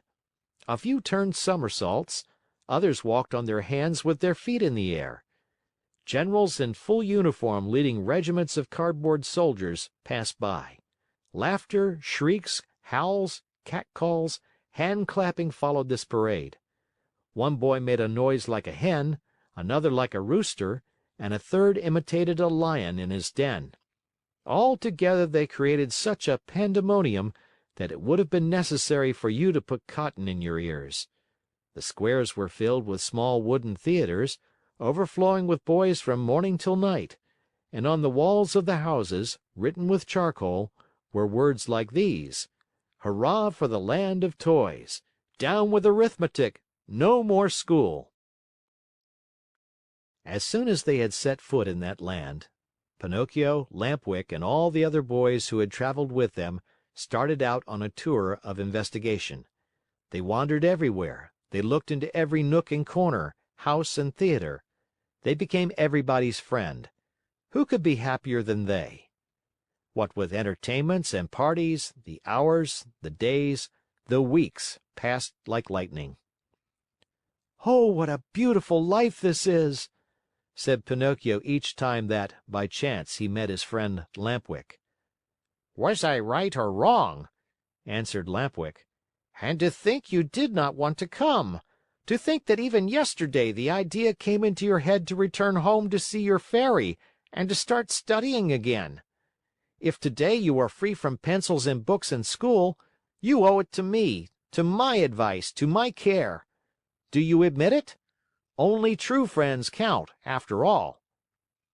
"It's true, Lampwick, it's true. If today I am a really happy boy, it is all because of you. And to think that the teacher, when speaking of you, used to say, 'Do not go with that Lampwick. He is a bad companion, and some day he will lead you astray.'" "Poor teacher," answered the other, nodding his head. "Indeed, I know how much he disliked me, and how he enjoyed speaking ill of me. But I am of a generous nature, and I gladly forgive him." "Great soul!" said Pinocchio, fondly embracing his friend. 5 months passed, and the boys continued playing and enjoying themselves from morn till night, without ever seeing a book, or a desk, or a school. But, my children, there came a morning when Pinocchio awoke and found a great surprise awaiting him, a surprise which made him feel very unhappy, as you shall see. End of chapter.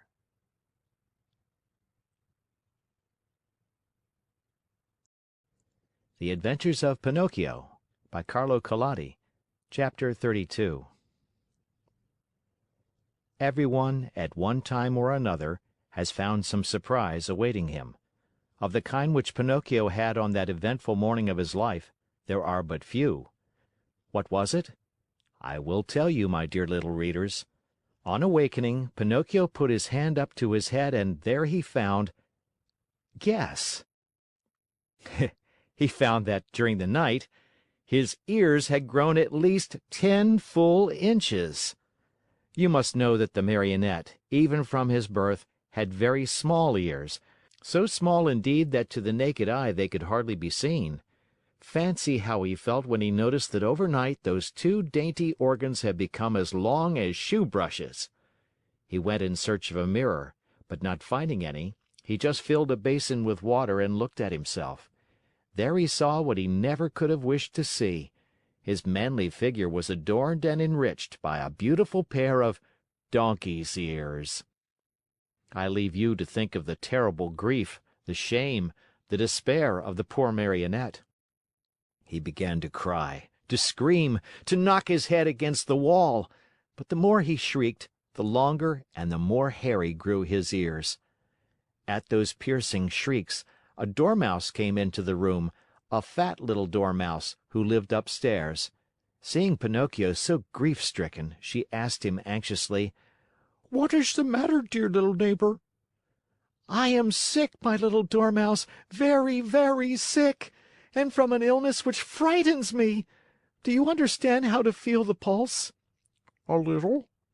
"Feel mine, then, and tell me if I have a fever." The dormouse took Pinocchio's wrist between her paws, and after a few minutes looked up at him sorrowfully and said, "My friend, I am sorry, but I must give you some very sad news." "What is it?" "You have a very bad fever." "But what fever is it?" "The donkey fever." "I don't know anything about that fever," answered the Marionette, beginning to understand even too well what was happening to him. "Then I will tell you all about it," said the Dormouse. "Know then that, within 2 or 3 hours, you will no longer be a Marionette, nor a boy." "What shall I be?" "Within 2 or 3 hours, you will become a real donkey, just like the ones that pull the fruit carts to market." "Oh, what have I done? What have I done?"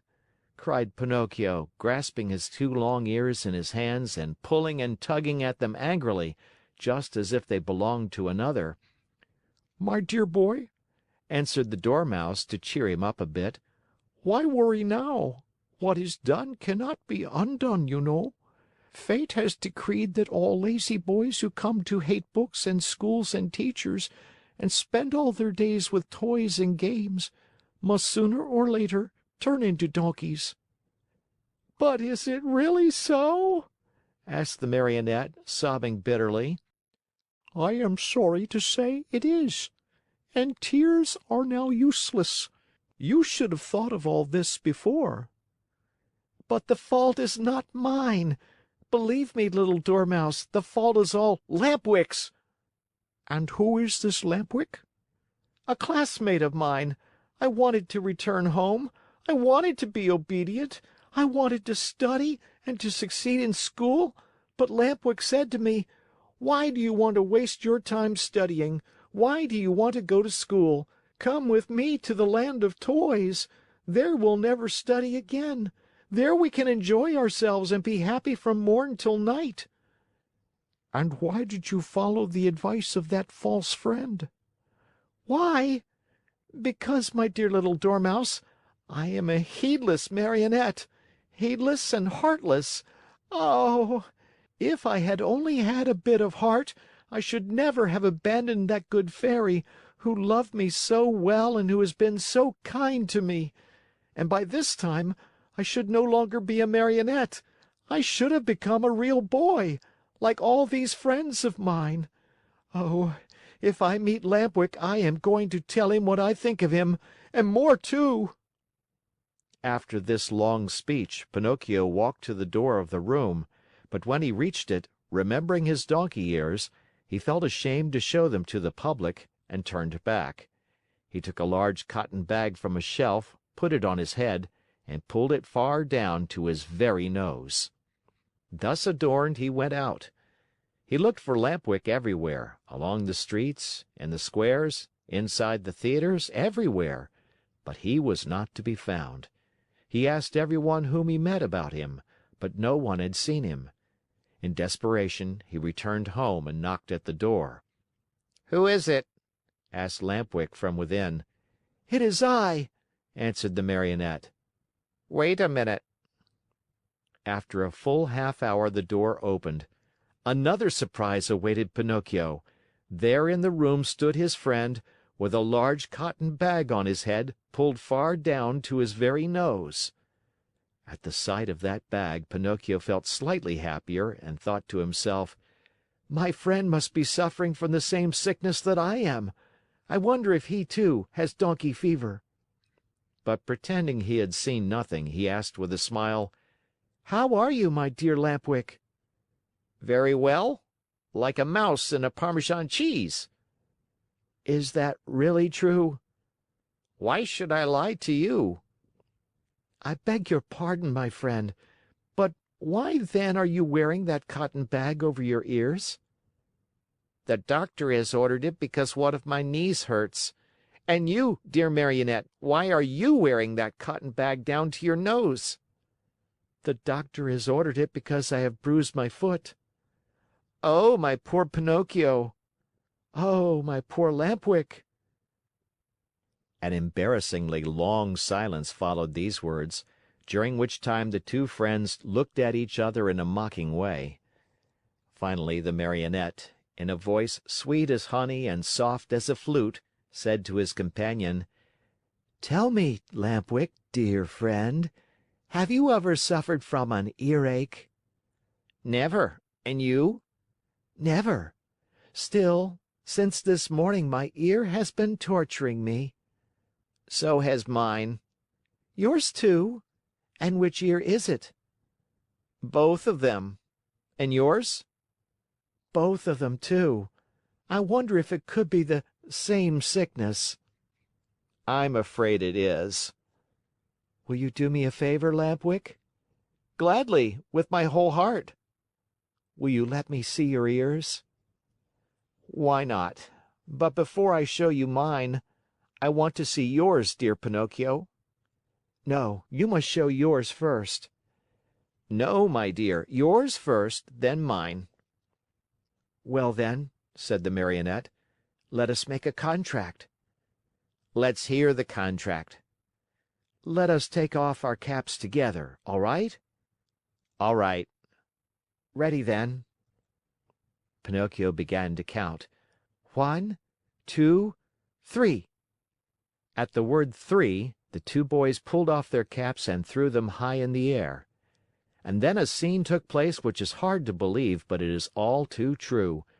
The Marionette and his friend Lampwick, when they saw each other both stricken by the same misfortune, instead of feeling sorrowful and ashamed, began to poke fun at each other, and after much nonsense, they ended by bursting out into hearty laughter. They laughed and laughed and laughed again, laughed till they ached, laughed till they cried. But all of a sudden Lampwick stopped laughing. He tottered and almost fell. Pale as a ghost, he turned to Pinocchio and said: "Help! Help, Pinocchio!" "What is the matter?" "Oh, help me! I can no longer stand up." "I can't either!" cried Pinocchio, and his laughter turned to tears as he stumbled about helplessly. They had hardly finished speaking when both of them fell on all fours and began running and jumping around the room. As they ran, their arms turned into legs, their faces lengthened into snouts, and their backs became covered with long gray hairs. This was humiliation enough, but the most horrible moment was the one in which the two poor creatures felt their tails appear. Overcome with shame and grief, they tried to cry and bemoan their fate. But what is done can't be undone. Instead of moans and cries, they burst forth into loud donkey brays, which sounded very much like "Haw, haw, haw." At that moment a loud knocking was heard at the door, and a voice called to them: "Open! I am the little man, the driver of the wagon which brought you here. Open, I say, or beware!" End of chapter.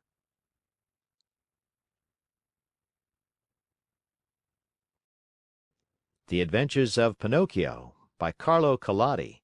Chapter 33. Very sad and downcast were the two poor little fellows as they stood and looked at each other. Outside the room, the little man grew more and more impatient, and finally gave the door such a violent kick that it flew open. With his usual sweet smile on his lips, he looked at Pinocchio and Lampwick and said to them: "Fine work, boys! You have brayed well, so well that I recognized your voices immediately, and here I am." On hearing this, the two donkeys bowed their heads in shame, dropped their ears, and put their tails between their legs. At first, the little man petted and caressed them and smoothed down their hairy coats. Then he took out a currycomb and worked over them till they shone like glass. Satisfied with the looks of the two little animals, he bridled them and took them to a marketplace far away from the land of toys, in the hope of selling them at a good price. In fact, he did not have to wait very long for an offer. Lampwick was bought by a farmer whose donkey had died the day before. Pinocchio went to the owner of a circus, who wanted to teach him to do tricks for his audiences. And now you understand what the little man's profession was? This horrid little being, whose face shone with kindness, went about the world looking for boys. Lazy boys, boys who hated books, boys who wanted to run away from home, boys who were tired of school. All these were his joy and his fortune. He took them with him to the land of toys and let them enjoy themselves to their heart's content.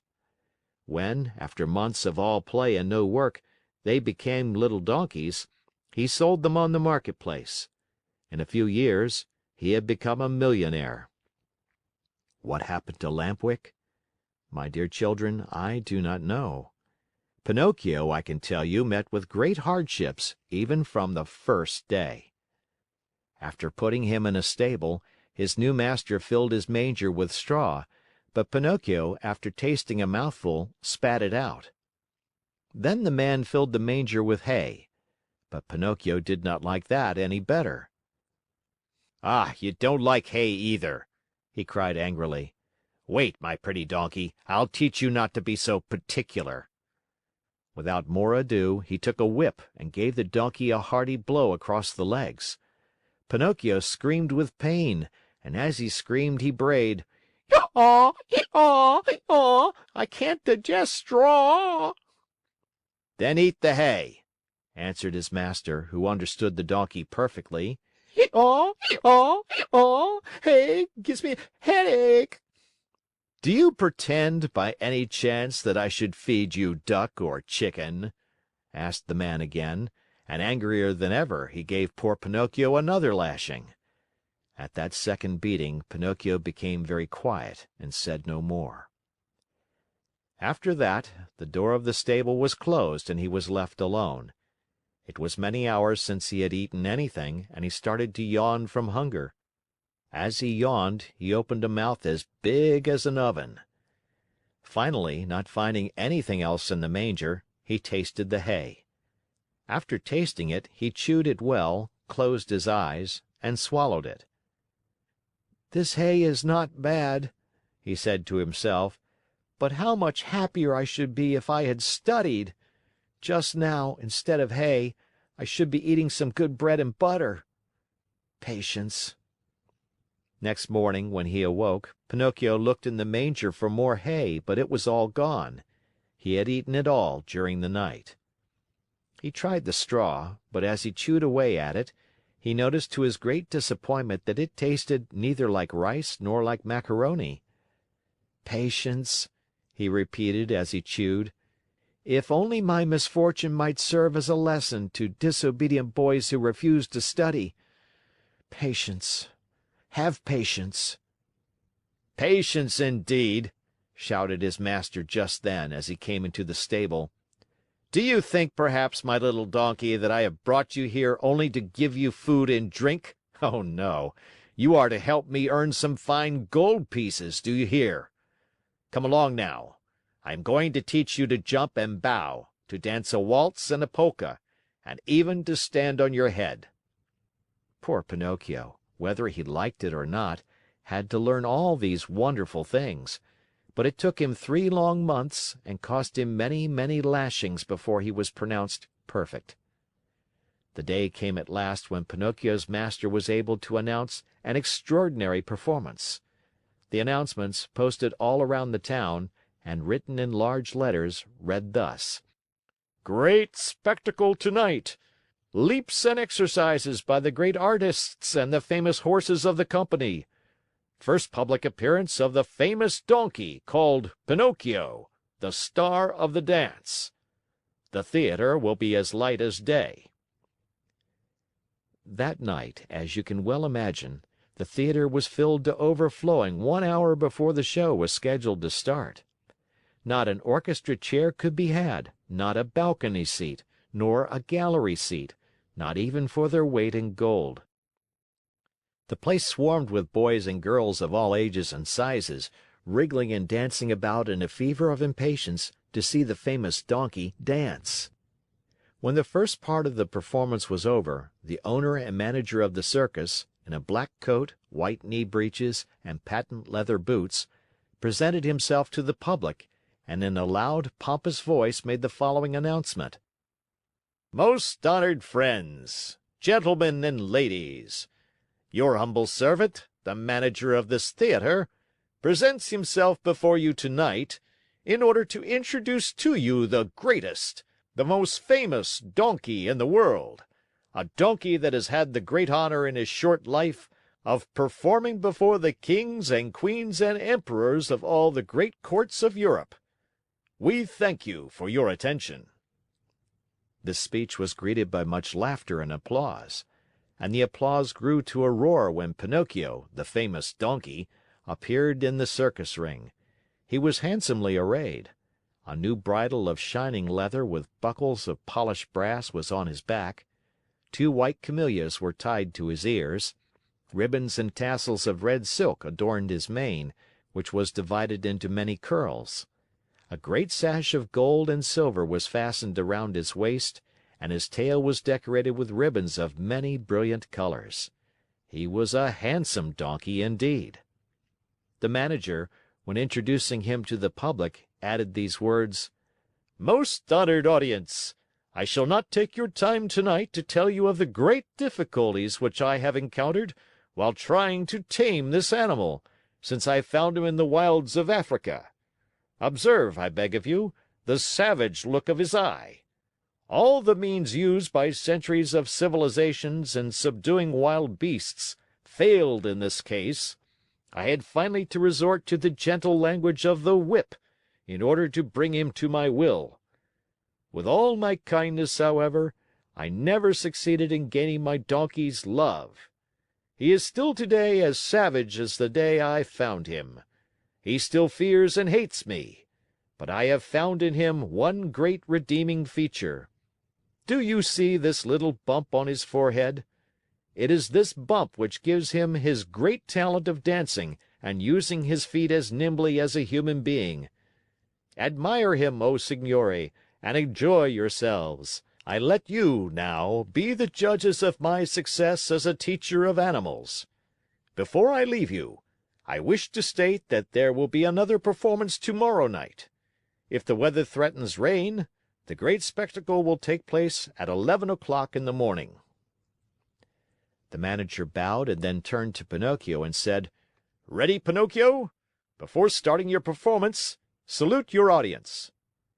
Pinocchio obediently bent his 2 knees to the ground and remained kneeling until the manager, with the crack of the whip, cried sharply, "Walk!" The donkey lifted himself on his 4 feet and walked around the ring. A few minutes passed and again the voice of the manager called, "Quick step!" And Pinocchio obediently changed his step. "Gallop!" And Pinocchio galloped. "Full speed!"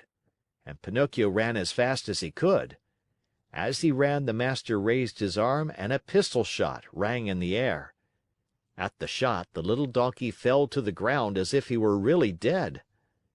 A shower of applause greeted the donkey as he arose to his feet. Cries and shouts and hand clappings were heard on all sides. At all that noise, Pinocchio lifted his head and raised his eyes. There in front of him, in a box sat a beautiful woman. Around her neck she wore a long gold chain, from which hung a large medallion. On the medallion was painted the picture of a Marionette. "That picture is of me! That beautiful lady is my Fairy!" said Pinocchio to himself, recognizing her. He felt so happy that he tried his best to cry out, "Oh, my Fairy! Oh, my Fairy!" But instead of words, a loud braying was heard in the theater, so loud and so long that all the spectators, men, women, and children, but especially the children, burst out laughing. Then, in order to teach the donkey that it was not good manners to bray before the public, the manager hit him on the nose with the handle of the whip. The poor little donkey stuck out a long tongue and licked his nose for a long time in an effort to take away the pain. And what was his grief when on looking up toward the boxes, he saw that the Fairy had disappeared. He felt himself fainting, his eyes filled with tears, and he wept bitterly. No one knew it, however, least of all the manager, who, cracking his whip, cried out, "Bravo, Pinocchio! Now show us how gracefully you can jump through the rings." Pinocchio tried 2 or 3 times, but each time he came near the ring, he found it more to his taste to go under it. The 4th time, at a look from his master, he leaped through it, but as he did so his hind legs caught in the ring and he fell to the floor in a heap. When he got up, he was lame and could hardly limp as far as the stable. "Pinocchio! We want Pinocchio! We want the little donkey!" cried the boys from the orchestra, saddened by the accident. No one saw Pinocchio again that evening. The next morning the veterinary, that is, the animal doctor, declared that he would be lame for the rest of his life. "What do I want with a lame donkey?" said the manager to the stable boy. "Take him to the market and sell him." When they reached the square, a buyer was soon found. "How much do you want for that little lame donkey?" he asked. "$4." "I'll give you 4 cents. Don't think I'm buying him for work. I only want his skin. It looks very tough, and I can use it to make myself a drumhead. I belong to a musical band in my village, and I need a drum." I leave it to you, my dear children, to picture to yourself the great pleasure with which Pinocchio heard that he was to become a drumhead. As soon as the buyer had paid the 4 cents, the donkey changed hands. His new owner took him to a high cliff overlooking the sea, put a stone around his neck, tied a rope to one of his hind feet, gave him a push, and threw him into the water. Pinocchio sank immediately, and his new master sat on the cliff waiting for him to drown, so as to skin him and make himself a drumhead. End of chapter.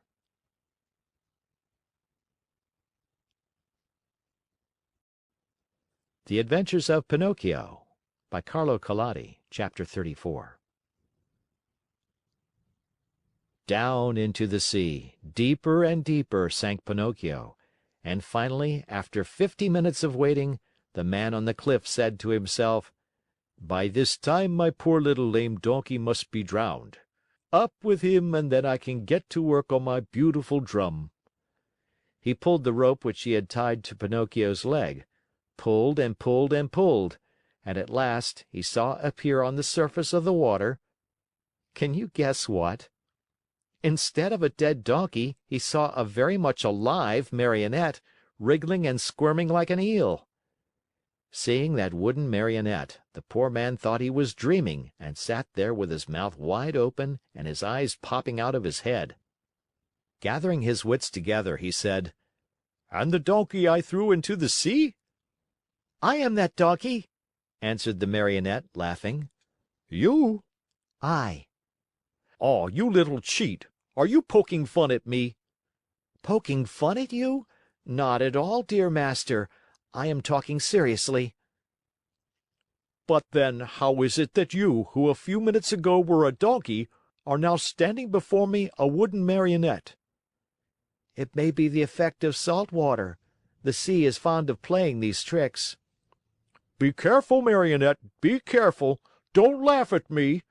Woe be to you if I lose my patience." "Well then, my master, do you want to know my whole story? Untie my leg and I can tell it to you better." The old fellow, curious to know the true story of the Marionette's life, immediately untied the rope which held his foot. Pinocchio, feeling free as a bird of the air, began his tale. "Know then that, once upon a time, I was a wooden Marionette, just as I am today. One day I was about to become a boy, a real boy, but on account of my laziness and my hatred of books, and because I listened to bad companions, I ran away from home. One beautiful morning, I awoke to find myself changed into a donkey. Long ears, gray coat, even a tail. What a shameful day for me! I hope you will never experience one like it, dear master. I was taken to the fair and sold to a circus owner, who tried to make me dance and jump through the rings. One night, during a performance, I had a bad fall and became lame.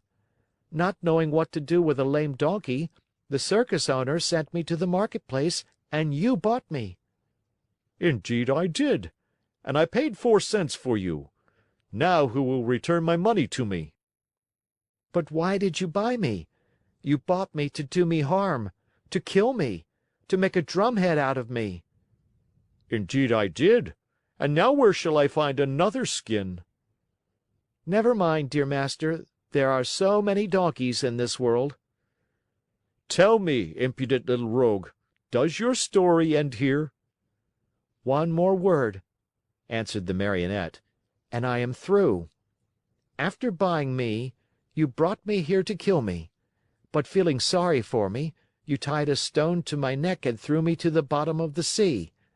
That was very good and kind of you to want me to suffer as little as possible, and I shall remember you always.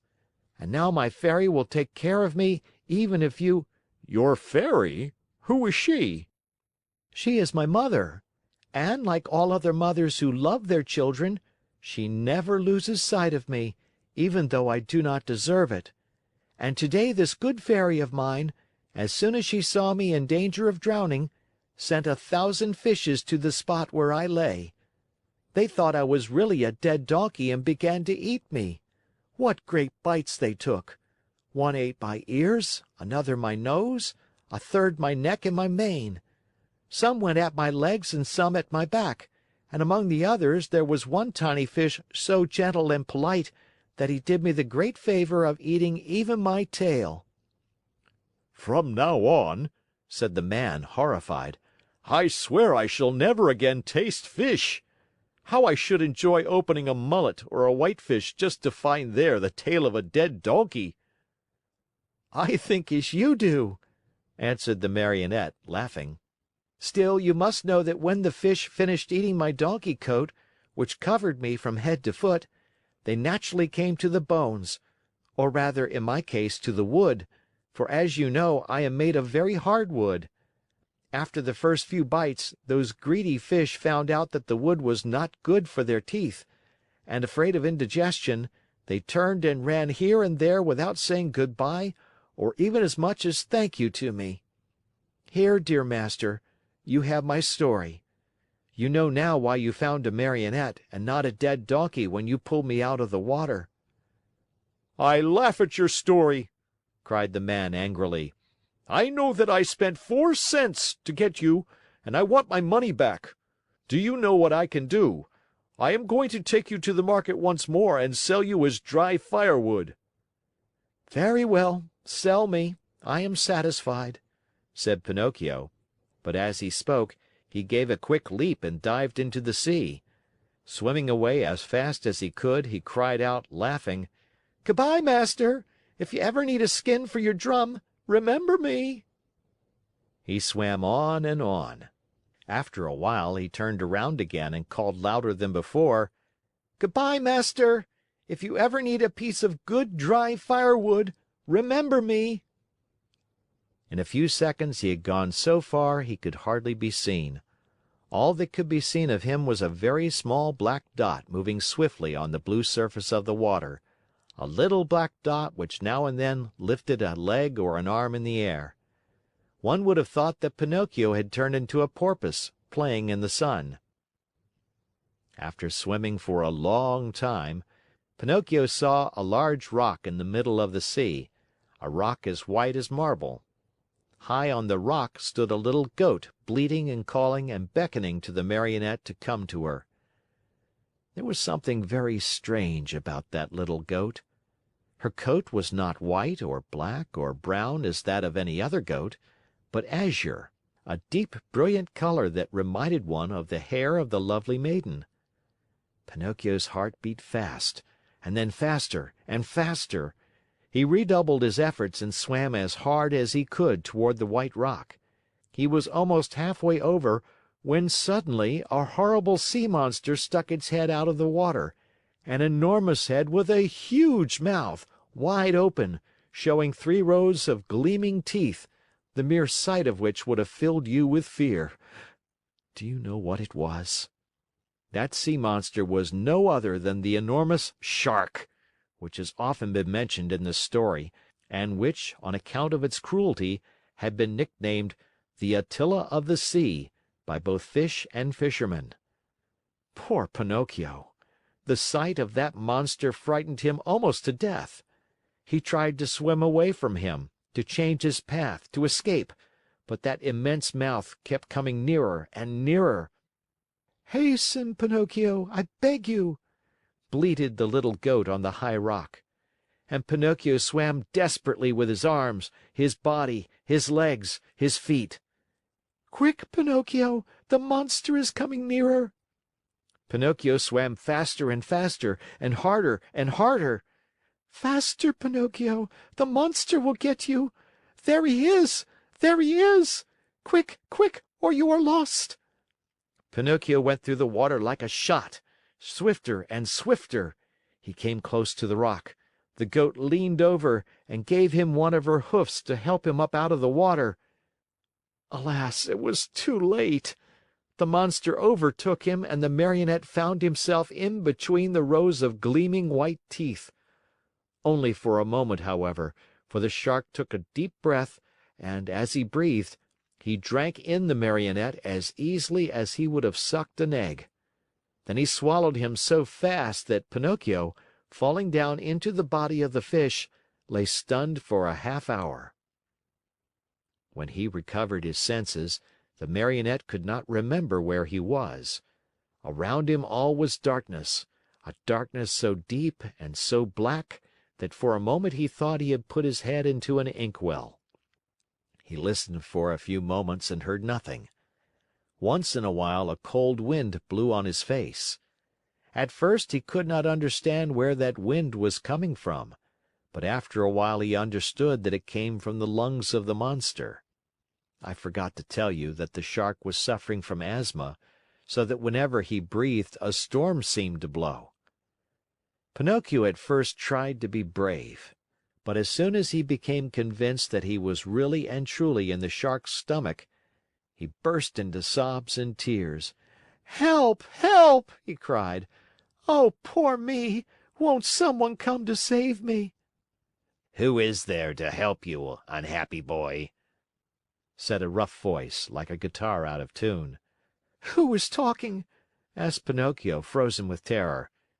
"It is I, a poor tunny swallowed by the Shark at the same time as you. And what kind of a fish are you?" "I have nothing to do with fishes. I am a Marionette." "If you are not a fish, why did you let this monster swallow you?" "I didn't let him. He chased me and swallowed me without even a 'by your leave.' And now what are we to do here in the dark?" "Wait until this Shark has digested us both, I suppose." "But I don't want to be digested," shouted Pinocchio, starting to sob. "Neither do I," said the Tunny, "but I am wise enough to think that if one is born a fish, it is more dignified to die under the water than in the frying pan." "What nonsense!" cried Pinocchio. "Mine is an opinion," replied the Tunny, "and opinions should be respected." "But I want to get out of this place. I want to escape." "Go if you can." "Is this Shark that has swallowed us very long?" asked the Marionette. "His body, not counting the tail, is almost a mile long." While talking in the darkness, Pinocchio thought he saw a faint light in the distance. "What can that be?" he said to the Tunny. "Some other poor fish waiting as patiently as we to be digested by the Shark." "I want to see him. He may be an old fish and may know some way of escape."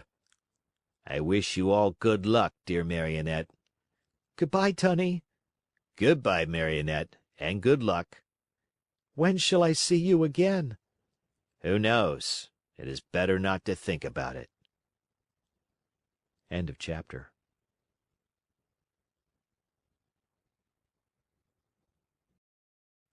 The Adventures of Pinocchio by Carlo Collodi, Chapter 35. Pinocchio, as soon as he had said good-bye to his good friend, the tunny, tottered away in the darkness and began to walk as well as he could toward the faint light which glowed in the distance. As he walked, his feet splashed in a pool of greasy and slippery water, which had such a heavy smell of fish fried in oil that Pinocchio thought it was Lent. The farther on he went, the brighter and clearer grew the tiny light. On and on he walked until finally he found— I give you 1,000 guesses, my dear children. He found a little table set for dinner and lighted by a candle stuck in a glass bottle, and near the table sat a little old man, white as the snow, eating live fish. They wriggled so that, now and again, one of them slipped out of the old man's mouth and escaped into the darkness under the table. At this sight, the poor Marionette was filled with such great and sudden happiness that he almost dropped in a faint. He wanted to laugh. He wanted to cry. He wanted to say 1,001 things, but all he could do was to stand still, stuttering and stammering brokenly. At last, with a great effort, he was able to let out a scream of joy, and, opening wide his arms, he threw them around the old man's neck. "Oh, Father, dear Father, have I found you at last? Now I shall never, never leave you again." "Are my eyes really telling me the truth?" answered the old man, rubbing his eyes. "Are you really my own dear Pinocchio?" Yes, yes, yes! It is I! Look at me! And you have forgiven me, haven't you? Oh, my dear Father, how good you are! And to think that oh, but if you only knew how many misfortunes have fallen on my head and how many troubles I have had! Just think that on the day you sold your old coat to buy me my ABC book so that I could go to school, I ran away to the Marionette Theater, and the proprietor caught me and wanted to burn me to cook his roast lamb. He was the one who gave me the 5 gold pieces for you, but I met the Fox and the Cat, who took me to the Inn of the Red Lobster. There they ate like wolves, and I left the inn alone, and I met the assassins in the wood. I ran, and they ran after me, always after me, till they hanged me to the branch of a giant oak tree. Then the Fairy of the Azure Hair sent the coach to rescue me, and the doctors, after looking at me, said, 'If he is not dead, then he is surely alive.' And then I told a lie and my nose began to grow. It grew and it grew, till I couldn't get it through the door of the room. And then I went with the Fox and the Cat to the Field of Wonders to bury the gold pieces. The parrot laughed at me, and instead of 2,000 gold pieces, I found none. When the judge heard I had been robbed, he sent me to jail to make the thieves happy, and when I came away, I saw a fine bunch of grapes hanging on a vine. The trap caught me, and the farmer put a collar on me and made me a watchdog. He found out I was innocent when I caught the weasels, and he let me go. The serpent with the tail that smoked started to laugh, and a vein in his chest broke, and so I went back to the fairy's house. She was dead, and the pigeon, seeing me crying, said to me, 'I have seen your father building a boat to look for you in America.' And I said to him, 'Oh, if I only had wings!' And he said to me, 'Do you want to go to your father?' And I said, 'Perhaps, but how?' And he said, 'Get on my back. I'll take you there.' We flew all night long, and next morning the fishermen were looking toward the sea, crying, 'There is a poor little man drowning.' And I knew it was you, because my heart told me so, and I waved to you from the shore." "I knew you also," put in Geppetto, "and I wanted to go to you, but how could I? The sea was rough, and the whitecaps overturned the boat. Then a terrible shark came up out of the sea, and as soon as he saw me in the water, swam quickly toward me, put out his tongue, and swallowed me as easily as if I had been a chocolate peppermint." "And how long have you been shut away in here?" From that day to this, 2 long, weary years. 2 years, my Pinocchio, which have been like 2 centuries. And how have you lived? Where did you get the candle? And the matches with which to light it? Where did you get them? You must know that, in the storm which swamped my boat, a large ship also suffered the same fate. The sailors were all saved, but the ship went right to the bottom of the sea, and the same terrible shark that swallowed me swallowed most of it. What? Swallowed a ship? Asked Pinocchio in astonishment. At one gulp. The only thing he spat out was the mainmast, for it stuck in his teeth. To my own good luck, that ship was loaded with meat, preserved foods, crackers, bread, bottles of wine, raisins, cheese, coffee, sugar, wax candles, and boxes of matches.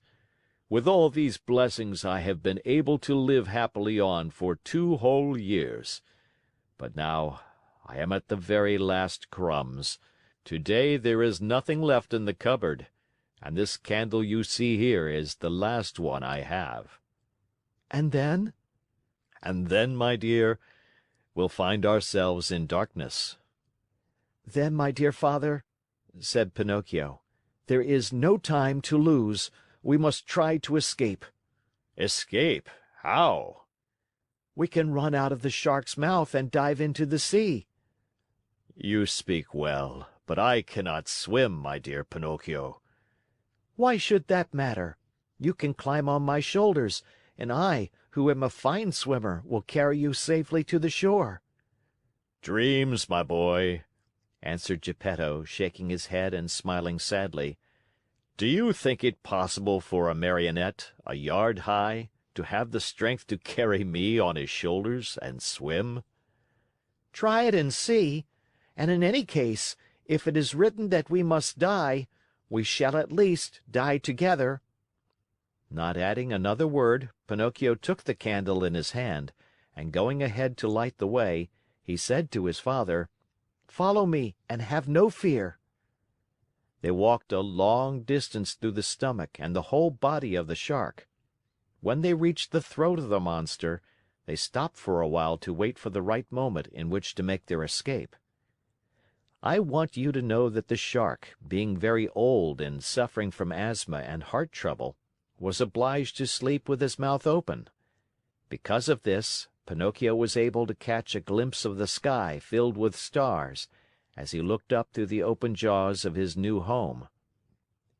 "The time has come for us to escape," he whispered, turning to his father.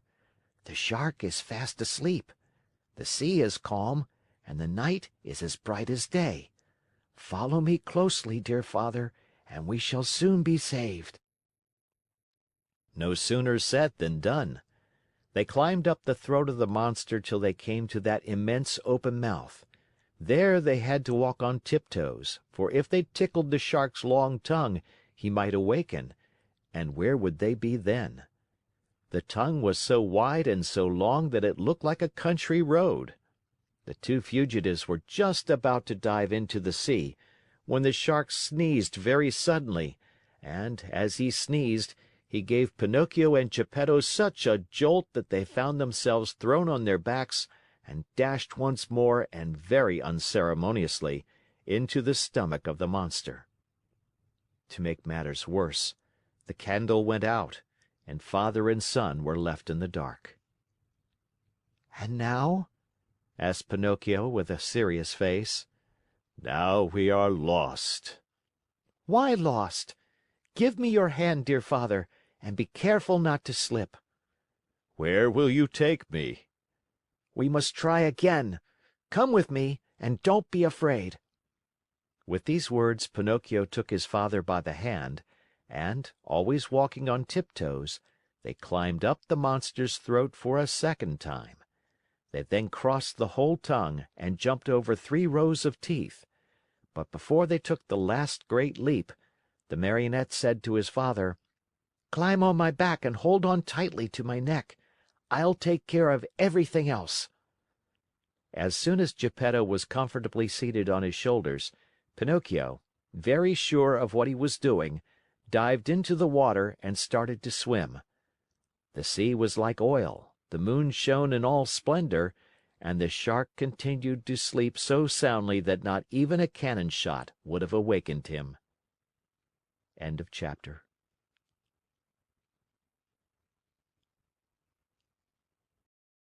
The Adventures of Pinocchio by Carlo Collodi. Chapter 36.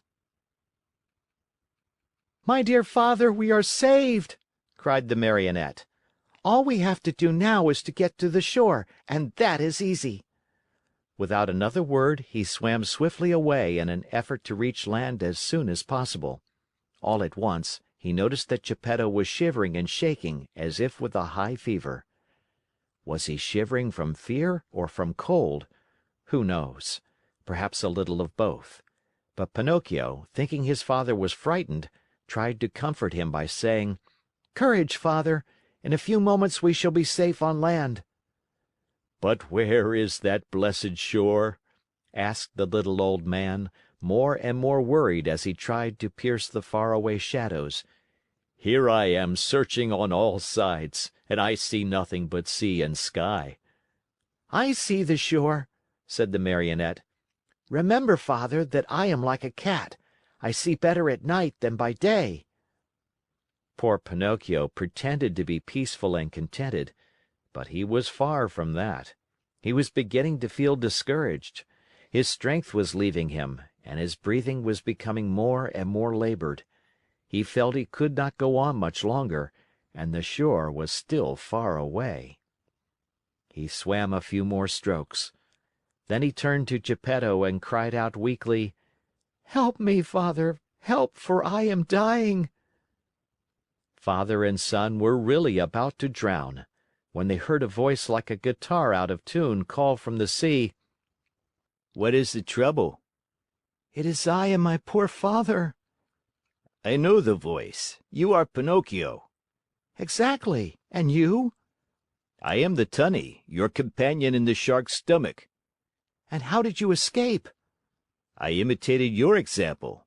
You were the one who showed me the way, and after you went, I followed." "Tunny, you arrived at the right moment. I implore you, for the love you bear your children, the little Tunnies, to help us, or we are lost." "With great pleasure indeed. Hang on to my tail, both of you, and let me lead you. In a twinkling, you will be safe on land." Geppetto and Pinocchio, as you can easily imagine, did not refuse the invitation. Indeed, instead of hanging on to the tail, they thought it better to climb on the Tunny's back. "Are we too heavy?" asked Pinocchio. "Heavy? Not in the least. You are as light as seashells," answered the Tunny, who was as large as a 2-year-old horse. As soon as they reached the shore, Pinocchio was the first to jump to the ground to help his old father. Then he turned to the fish and said to him, "Dear friend, you have saved my father, and I have not enough words with which to thank you. Allow me to embrace you as a sign of my eternal gratitude." The Tunny stuck his nose out of the water, and Pinocchio knelt on the sand and kissed him most affectionately on his cheek. At this warm greeting, the poor Tunny, who was not used to such tenderness, wept like a child. He felt so embarrassed and ashamed that he turned quickly, plunged into the sea, and disappeared. In the meantime, day had dawned. Pinocchio offered his arm to Geppetto, who was so weak he could hardly stand, and said to him, "Lean on my arm, dear father, and let us go.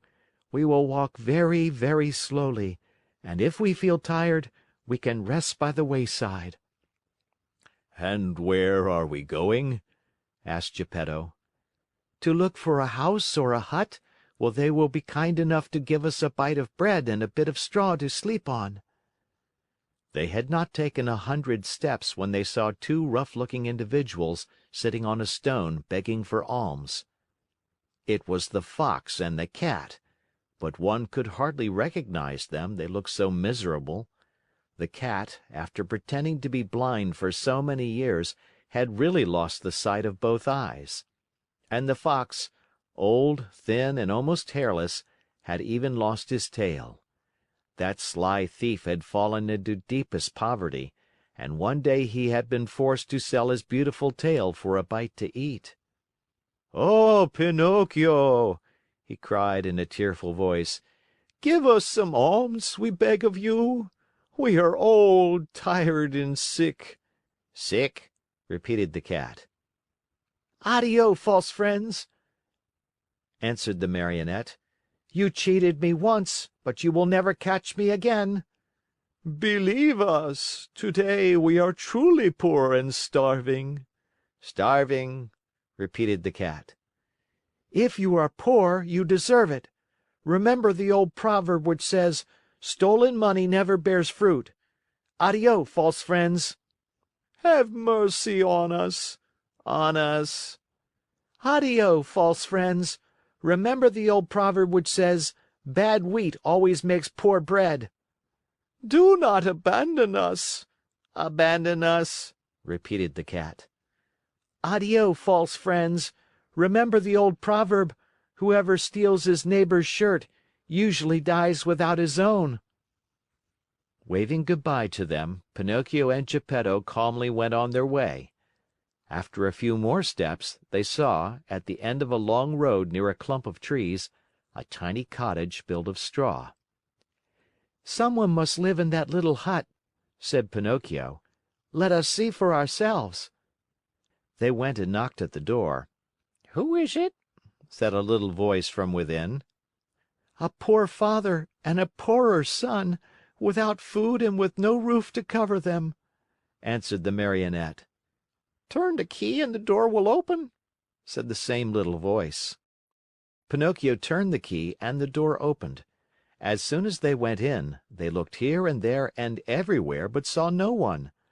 "Oh, oh, where is the owner of the hut?" cried Pinocchio, very much surprised. "Here I am, up here." Father and son looked up to the ceiling, and there on a beam sat the Talking Cricket.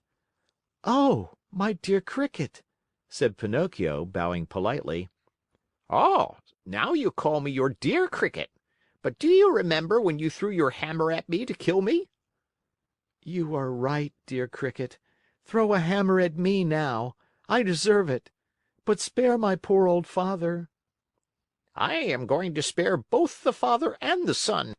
I have only wanted to remind you of the trick you long ago played upon me, to teach you that in this world of ours we must be kind and courteous to others, if we want to find kindness and courtesy in our own days of trouble." "You are right, little Cricket. You are more than right, and I shall remember the lesson you have taught me. But will you tell how you succeeded in buying this pretty little cottage?" "This cottage was given to me yesterday by a little goat with blue hair." "And where did the goat go?" asked Pinocchio. "I don't know." "And when will she come back?" "She will never come back. Yesterday she went away bleating sadly, and it seemed to me she said, 'Poor Pinocchio, I shall never see him again. The shark must have eaten him by this time.'" "Were those her real words?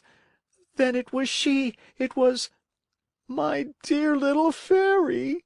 cried out Pinocchio, sobbing bitterly. After he had cried a long time, he wiped his eyes and then he made a bed of straw for old Geppetto. He laid him on it and said to the Talking Cricket: "Tell me, little Cricket, where shall I find a glass of milk for my poor father?" "3 fields away from here lives Farmer John. He has some cows. Go there and he will give you what you want." Pinocchio ran all the way to Farmer John's house. The farmer said to him: "How much milk do you want?" "I want a full glass." "A full glass costs a penny. First give me the penny." "I have no penny," answered Pinocchio, sad and ashamed. "Very bad, my Marionette," answered the farmer. "Very bad. If you have no penny, I have no milk." "Too bad," said Pinocchio and started to go. "Wait a moment," said Farmer John. "Perhaps we can come to terms. Do you know how to draw water from a well?" "I can try." Then go to that well you see yonder and draw 100 bucketfuls of water." "Very well." "After you have finished, I shall give you a glass of warm, sweet milk." "I am satisfied." Farmer John took the Marionette to the well and showed him how to draw the water. Pinocchio set to work as well as he knew how, but long before he had pulled up the 100 buckets, he was tired out and dripping with perspiration. He had never worked so hard in his life. "Until today," said the Farmer, "my donkey has drawn the water for me, but now that poor animal is dying." "Will you take me to see him?" said Pinocchio. "Gladly." As soon as Pinocchio went into the stable, he spied a little donkey lying on a bed of straw in the corner of the stable. He was worn out from hunger and too much work. After looking at him a long time, he said to himself, "I know that donkey. I have seen him before." And bending low over him, he asked, "Who are you?" At this question, the donkey opened weary, dying eyes and answered in the same tongue, "I am Lampwick." Then he closed his eyes and died. "Oh, my poor Lampwick!" said Pinocchio in a faint voice, as he wiped his eyes with some straw he had picked up from the ground. "Do you feel so sorry for a little donkey that has cost you nothing?" said the Farmer. "What should I do? I, who have paid my good money for him." "But, you see, he was my friend." "Your friend?" "A classmate of mine." "What?"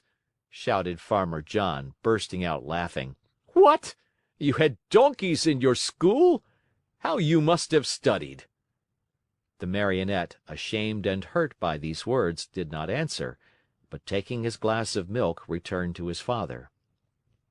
From that day on, for more than 5 months, Pinocchio got up every morning just as dawn was breaking and went to the farm to draw water. And every day he was given a glass of warm milk for his poor old father, who grew stronger and better day by day. But he was not satisfied with this. He learned to make baskets of reeds and sold them. With the money he received, he and his father were able to keep from starving.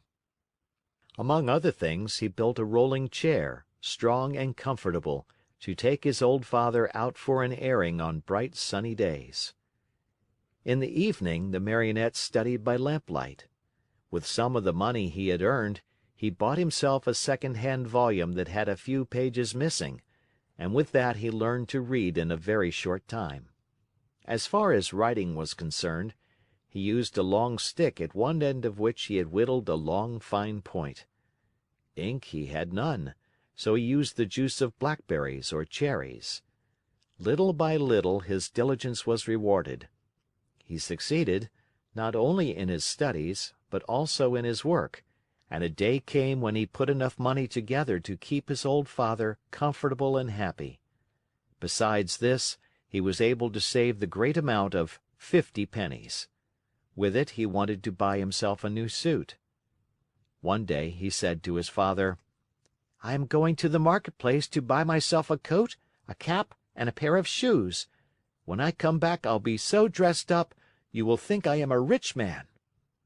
He ran out of the house and up the road to the village, laughing and singing.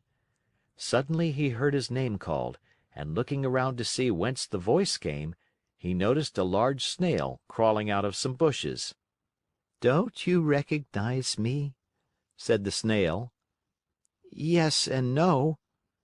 "Do you remember the snail that lived with the fairy with azure hair? Do you not remember how she opened the door for you one night and gave you something to eat?" "I remember everything!" cried Pinocchio. "Answer me quickly, pretty snail. Where have you left my fairy? What is she doing? Has she forgiven me? Does she remember me? Does she still love me?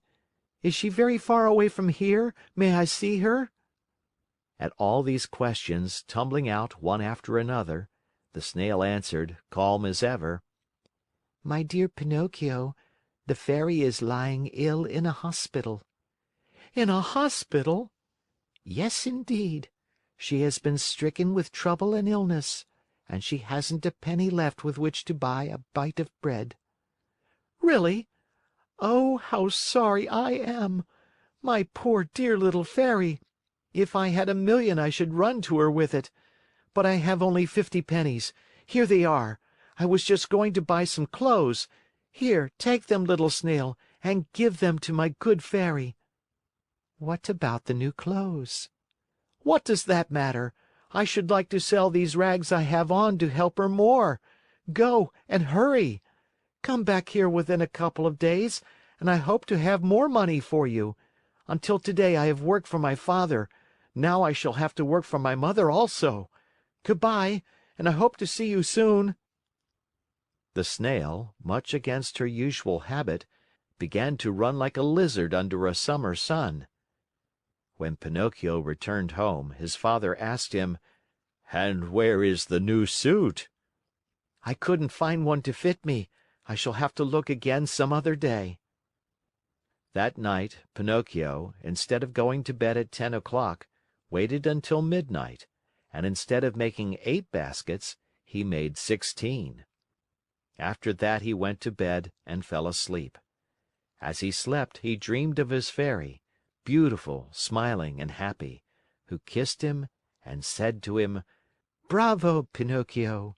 In reward for your kind heart, I forgive you for all your old mischief.